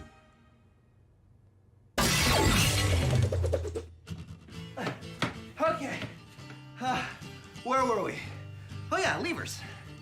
So you can use levers to become much stronger, or at least lift something you couldn't normally lift. Levers are simple machines and they work like this. Levers are just a long rod or a stick or pole or a piece of wood like I've got here, and something for them to pivot on, a fulcrum. Now let's say you have something heavy, like this book. Sure, I can lift it, but what if I told you I can lift this heavy book with this book? Now, if the fulcrum is in the middle, like a seesaw, you can tell that book is much heavier than the other book. But watch what happens when I move the fulcrum. Huh? It's like magic, but it's not magic, it's science. Whoa. It's because the small weight is moving a long distance and the heavy weight is moving a short distance. Small weight, long distance, heavy weight, short distance. So, everything balances out. But here's where it gets interesting. The longer your lever, the more weight you can lift. These are two heavy cinder blocks. There's the fulcrum, and here is a very long lever with which I am going to lift those cinder blocks with this book. Ha-ha! And there you have it, levers. Now, back to the particle impulse controller. Oh, right.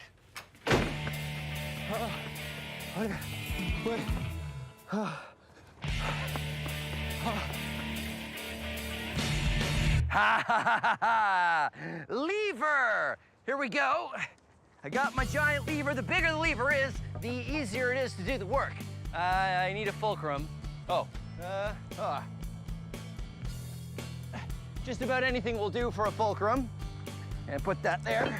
Now the hardest part is getting it on the lever. Okay. All right, hardest part is over. Get the lever up on the fulcrum. And, oh, look at this. No problem, one finger lifting. It suddenly became very easy for me to move this. I guess I need to do more than just lift it though, huh? Because I have to move it all the way. Oh, rollers! Come on, back to the lab.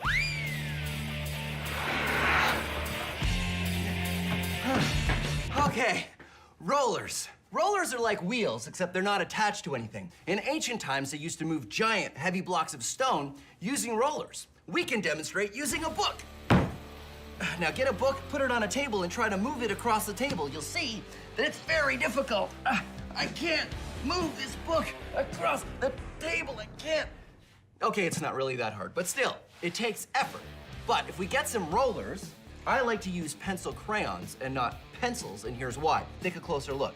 You see, pencils aren't round. They're hexagonal. They have 6 sides, whereas pencil crayons are round. And of course, if you want something to roll, you want something round. So get a bunch of pencil crayons and put them on the table and put the book on the pencil crayons, and you'll see that suddenly moving it is a lot easier. All right, that's rollers. Back I go.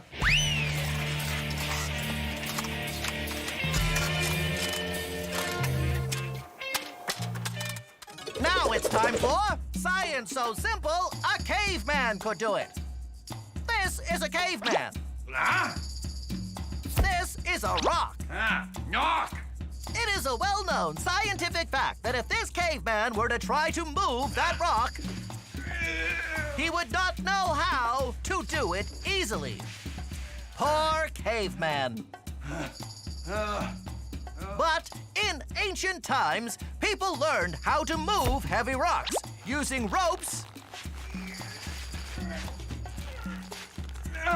No! and rollers.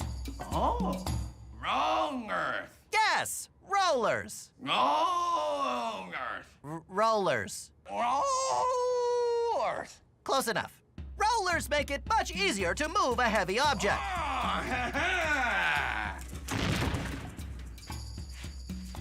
But they aren't perfect. So the wheel was invented. The wheel is a simple machine and one of mankind's greatest inventions. But no, that's not how it works. No? Wheels go on axles, which go under a platform. Now you have something to place that heavy rock on to move it around.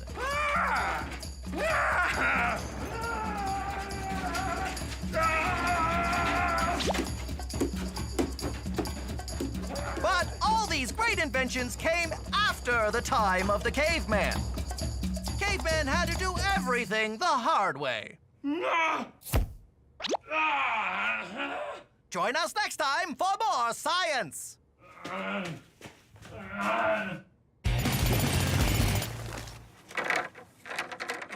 Okay, I've got rollers. They're just plastic pipes, but they'll work perfectly.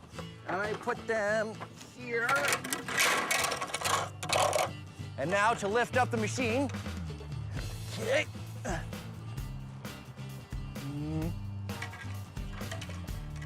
Perfect. And so the rollers go underneath like that. And then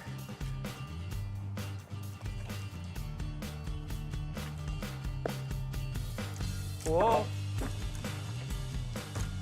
Oh, careful. Uh-huh. Look at that. No problem. Wait, I gotta get rid of this to get it moving. Now, the trick with rollers is you have to keep taking them out of the back and putting them in the front. But, whoa, whoa, whoa. It's Stop. Rollers. Stop. Oh, no. Oh, no. Okay. Okay. Whoa. Rollers. Easy. There we go. Okay. In the front. Roll it forward. Now I know what you're thinking. You're thinking this seems like a lot of work. And it's true, moving the rollers back and forth does take some time. But did you know this was how the pyramids were built? It's true. Giant stone blocks were moved on rollers just like I'm doing here. And as you can see, what worked for the ancient Egyptians works for me too.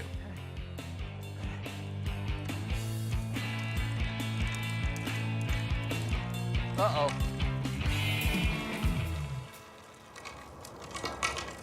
Yeah, there's a hill here.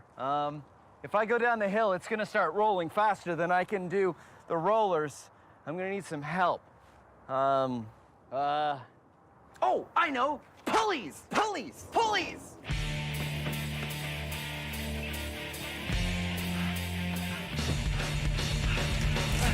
Okay, pulleys.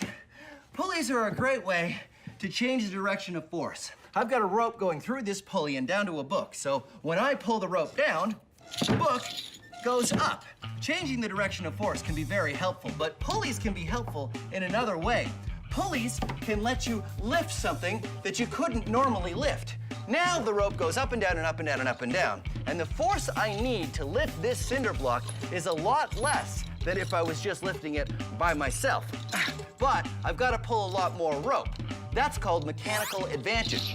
Spreading out the force over a longer pull so you can lift a larger weight. If you use more pulleys, it reduces the amount of force. 1 pulley, same amount. 2 pulleys, half the force. 3 pulleys, 1/3. So I've got 5 pulleys here, which means I only need 1/5 the force to lift this cinder block. So there you go, pulleys. Now back to the, wait a minute. This calls for a mini-max. So how much weight can you lift with pulleys? Well, as much as you want, really. I have 4 pulleys on the bottom and 4 pulleys at the top. That means with 8 pulleys, I only have to lift 1/8 of my weight plus the weight of the chair I'm sitting in. And if I keep pulling, you will see that the chair I'm sitting in is roped to the pulleys. So now we see if I can pull myself up with nothing but pulleys.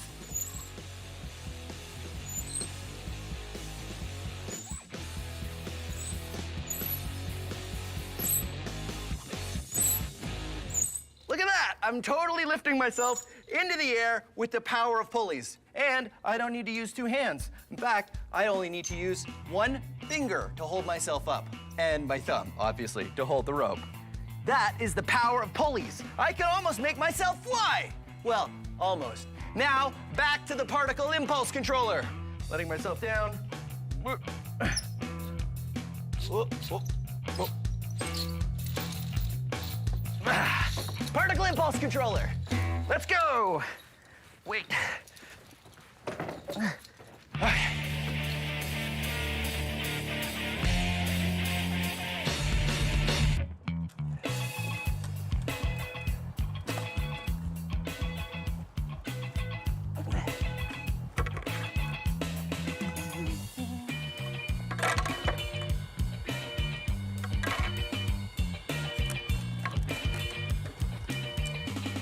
All right, I've been able to use this pulley to lower it down the hill at the speed I want to go.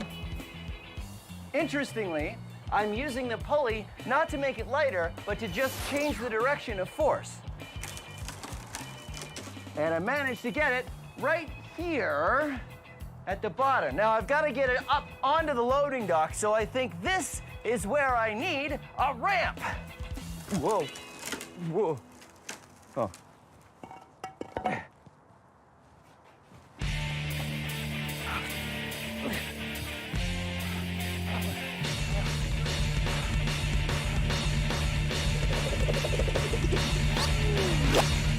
Here is something mind-bending you can do with pulleys. These buckets are attached to the table through a pulley. there's nothing holding this table up except for the weight of the buckets pushing down on the table. So if I took the buckets off the table, the weight of the buckets pulls the table up. But because the buckets are on the table, everything is in balance. Mind-bending, right? Okay, wait, it gets better. If I took a weight and I put it on the table, the weight of the buckets isn't enough to keep the table up. So I have to add more weight to the buckets so the buckets pull the table up. Whoa. And there you have it. It's weird, it's mind-bending, it's science.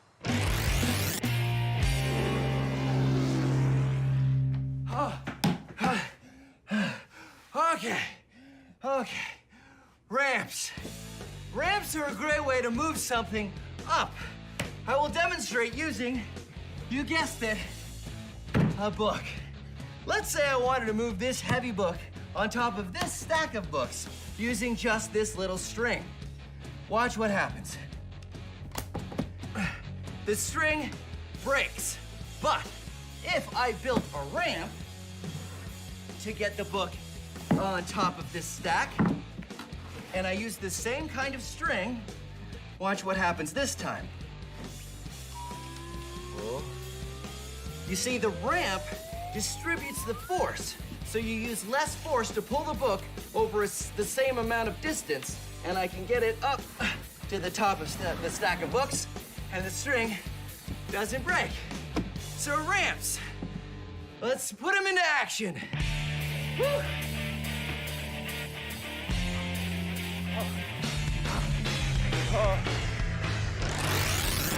My simple machines have worked great. I've managed to get the particle impulse controller all the way to the loading dock. But now it's time for the hardest job. What I need to do is build a ramp that goes from the ground up to the loading dock. Then I need to pull the heavy impulse controller up the ramp. The best way to do that is to use a system of pulleys. I have 3 pulleys on one end and 2 pulleys on the controller. Because I have 5 pulleys working together, I'll only have to lift 1/5 of the weight. The plan is to get it tipped over onto the ramp, then use rollers to help it roll up as I pull on the rope. There's 3 pulleys on that piece of wood over there, and I got 2 pulleys on this piece of wood here. And now, if I pull, and I carefully put the rollers underneath, careful, perfect! Okay, now it's on the rollers, and now I can pull it up the ramp. Now, I gotta carefully put new rollers underneath as I go. Pull it up the ramp. Roller. I know what you're thinking. It still seems pretty difficult. If only the simple machines could give me longer arms. Well, they can't do that. But what they can do is give me the strength to do this heavy job with no one else around but me. Hopefully that won't be a problem.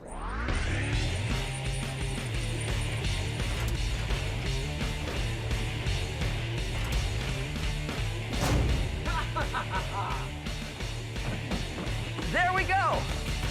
I did it! All the way across the parking lot and up onto the loading dock with the help of levers, rollers, ramps, and pulleys. The hard part's done. Now I just have to get it into the lab. All right, let's see if all that effort was worth it. I think it's working! Well, there you go. Thanks very much for joining me on Science Max Experiments at Large. I think I'm gonna go home because it's been a long day and I could really use the rest. See you next time.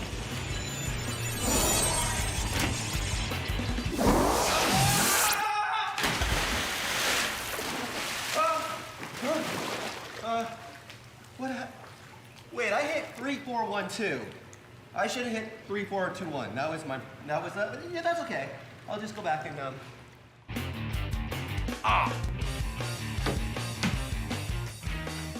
Now, this is a lever. See, it's a catapult and a spoon. It's two things in one. I mean, it could also be, it could also be some sort of like, it's like an eye patch.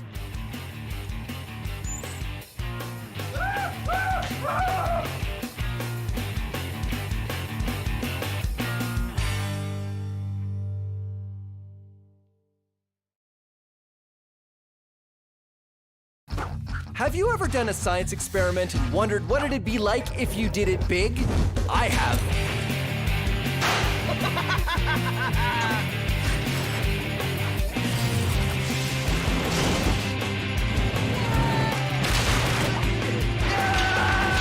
My name is Phil, and I take your everyday science experiments and do them big. This is Science Max, experiments at large. Science Max! Today's Science Max is all about sound. We bend the power of sound to our will by making the loudest sound we can. Wait a minute, a subwoofer. Subwoofer. Make cornstarch mud dance, glasses break, and things vibrate. It's the sounds of science. Today on Science Max, experiments at large. Greetings, Science Maximites, and welcome to... Can you hear me? Greetings, Science Max! You can't... Oh, hold on a second. Greetings, Science... Yeah, that's much better. Greetings, Science Maximites, and welcome to Science Max Experiments at Large. Today, we're going to be talking about sound. Sound is all around us. We use it every day, but what is it really? Sound is energy. Let's say that this is the... That this... No, stay. Stay. Okay. That this spring is the sound of my voice. When I make noise, it travels away from me in a wave. One air molecule vibrates the next, air molecule vibrates the next, and it looks like a wave. And when there's a little bit of energy, the wave doesn't move very much. Science. But when there's a lot of energy, the wave moves a lot. Science! What do we do? What do we do to make sound louder? This is the Science Max theme song. But it's not very loud because the speaker on my phone isn't designed to make super loud noises. So what we're going to do is find ways to make the volume of that song as loud as possible. Here is one way. Take a phone playing some music and put it in a glass. Make sure the glass is empty, of course. Huh? And suddenly, it's a lot louder. Wow! Why this works is one of the things we're going to be looking at today. So that's what we're going to do today on Science Max Experiments at Large. We're going to learn how to make sound louder, as loud as we can. But I'm going to need an expert to help me. Oh, I know, Michaela from the Ontario Science Centre. She's very smart. All I need to do is go to the Ontario Science Centre and see if she's busy.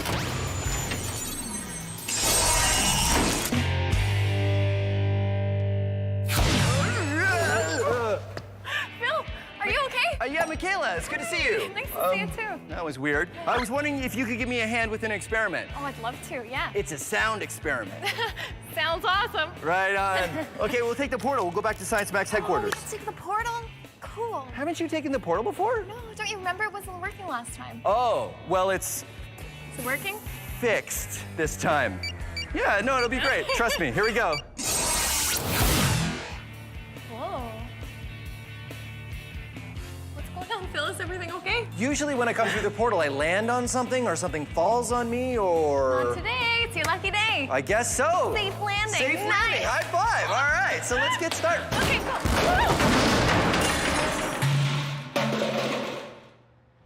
This is the experiment I want to max out today, Michaela. I know. Pretty impressive, right? No, hold on.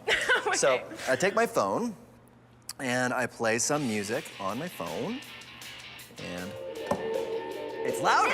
right? Check it out. Phil, you've just made yourself a resonance chamber. A resonance chamber. A Very resonance nice. chamber is what we say when we're trying to describe how the sound is amplified. So if the sound's coming in from one direction, it's bouncing around, not really losing energy. So when more sound comes in, that's amplified, and we hear it a lot louder. That's cool. So that's what I want to do. Hold on, let me turn this up. That's what I want to do today. I want to max out as much sound as we can get out of the Science Max theme song, which I'm is so excited. totally awesome. So what else can we do to do that? Well, there's a couple avenues I'm thinking. Do you want to try something with electricity or without electricity?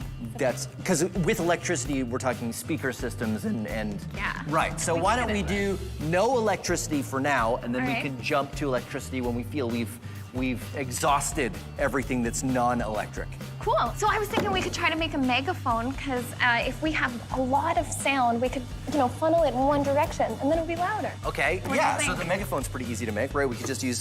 In fact, we could use this piece of paper, right? Yeah, let's try it. What do you think? I think it's very megaphony. Science taping it up. Okay, ready? Okay, turn it on. Play it. And doesn't sound, but what if I do this? Hey, there it is. Right on. Oh, That song. yeah? You hear it? Yeah. Oh, I hear it. Okay.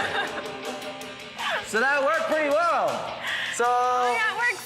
Works, Phil. So, okay, so this is pretty easy, right? Yeah. Megaphone? Oh, yeah. So why don't we max this out? Why don't we make a giant megaphone and see if it makes a big difference? I think it will. Let's do it. Sounds good. Let's get started.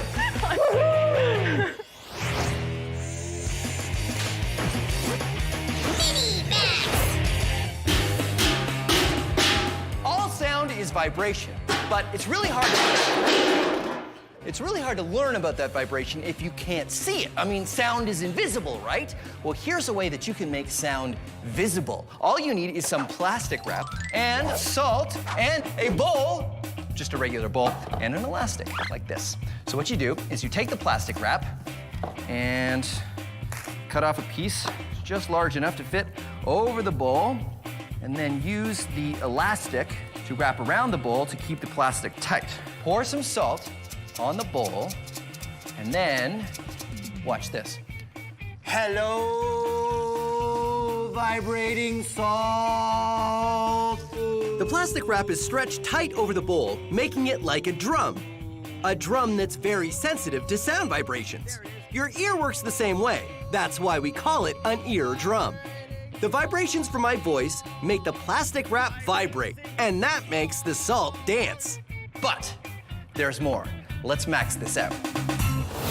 This is a Chladni plate, and what it is just a piece of metal on a platform that vibrates up and down to a frequency which I can program with this dial here. And when the sound waves vibrate the plate, they can interact in ways that make the sand form interesting patterns. Take a look. The sounds I'm generating vibrate the plate, make it move like a wave. But when the vibrations reach the edge of the plate, they bounce back and interact with the other waves going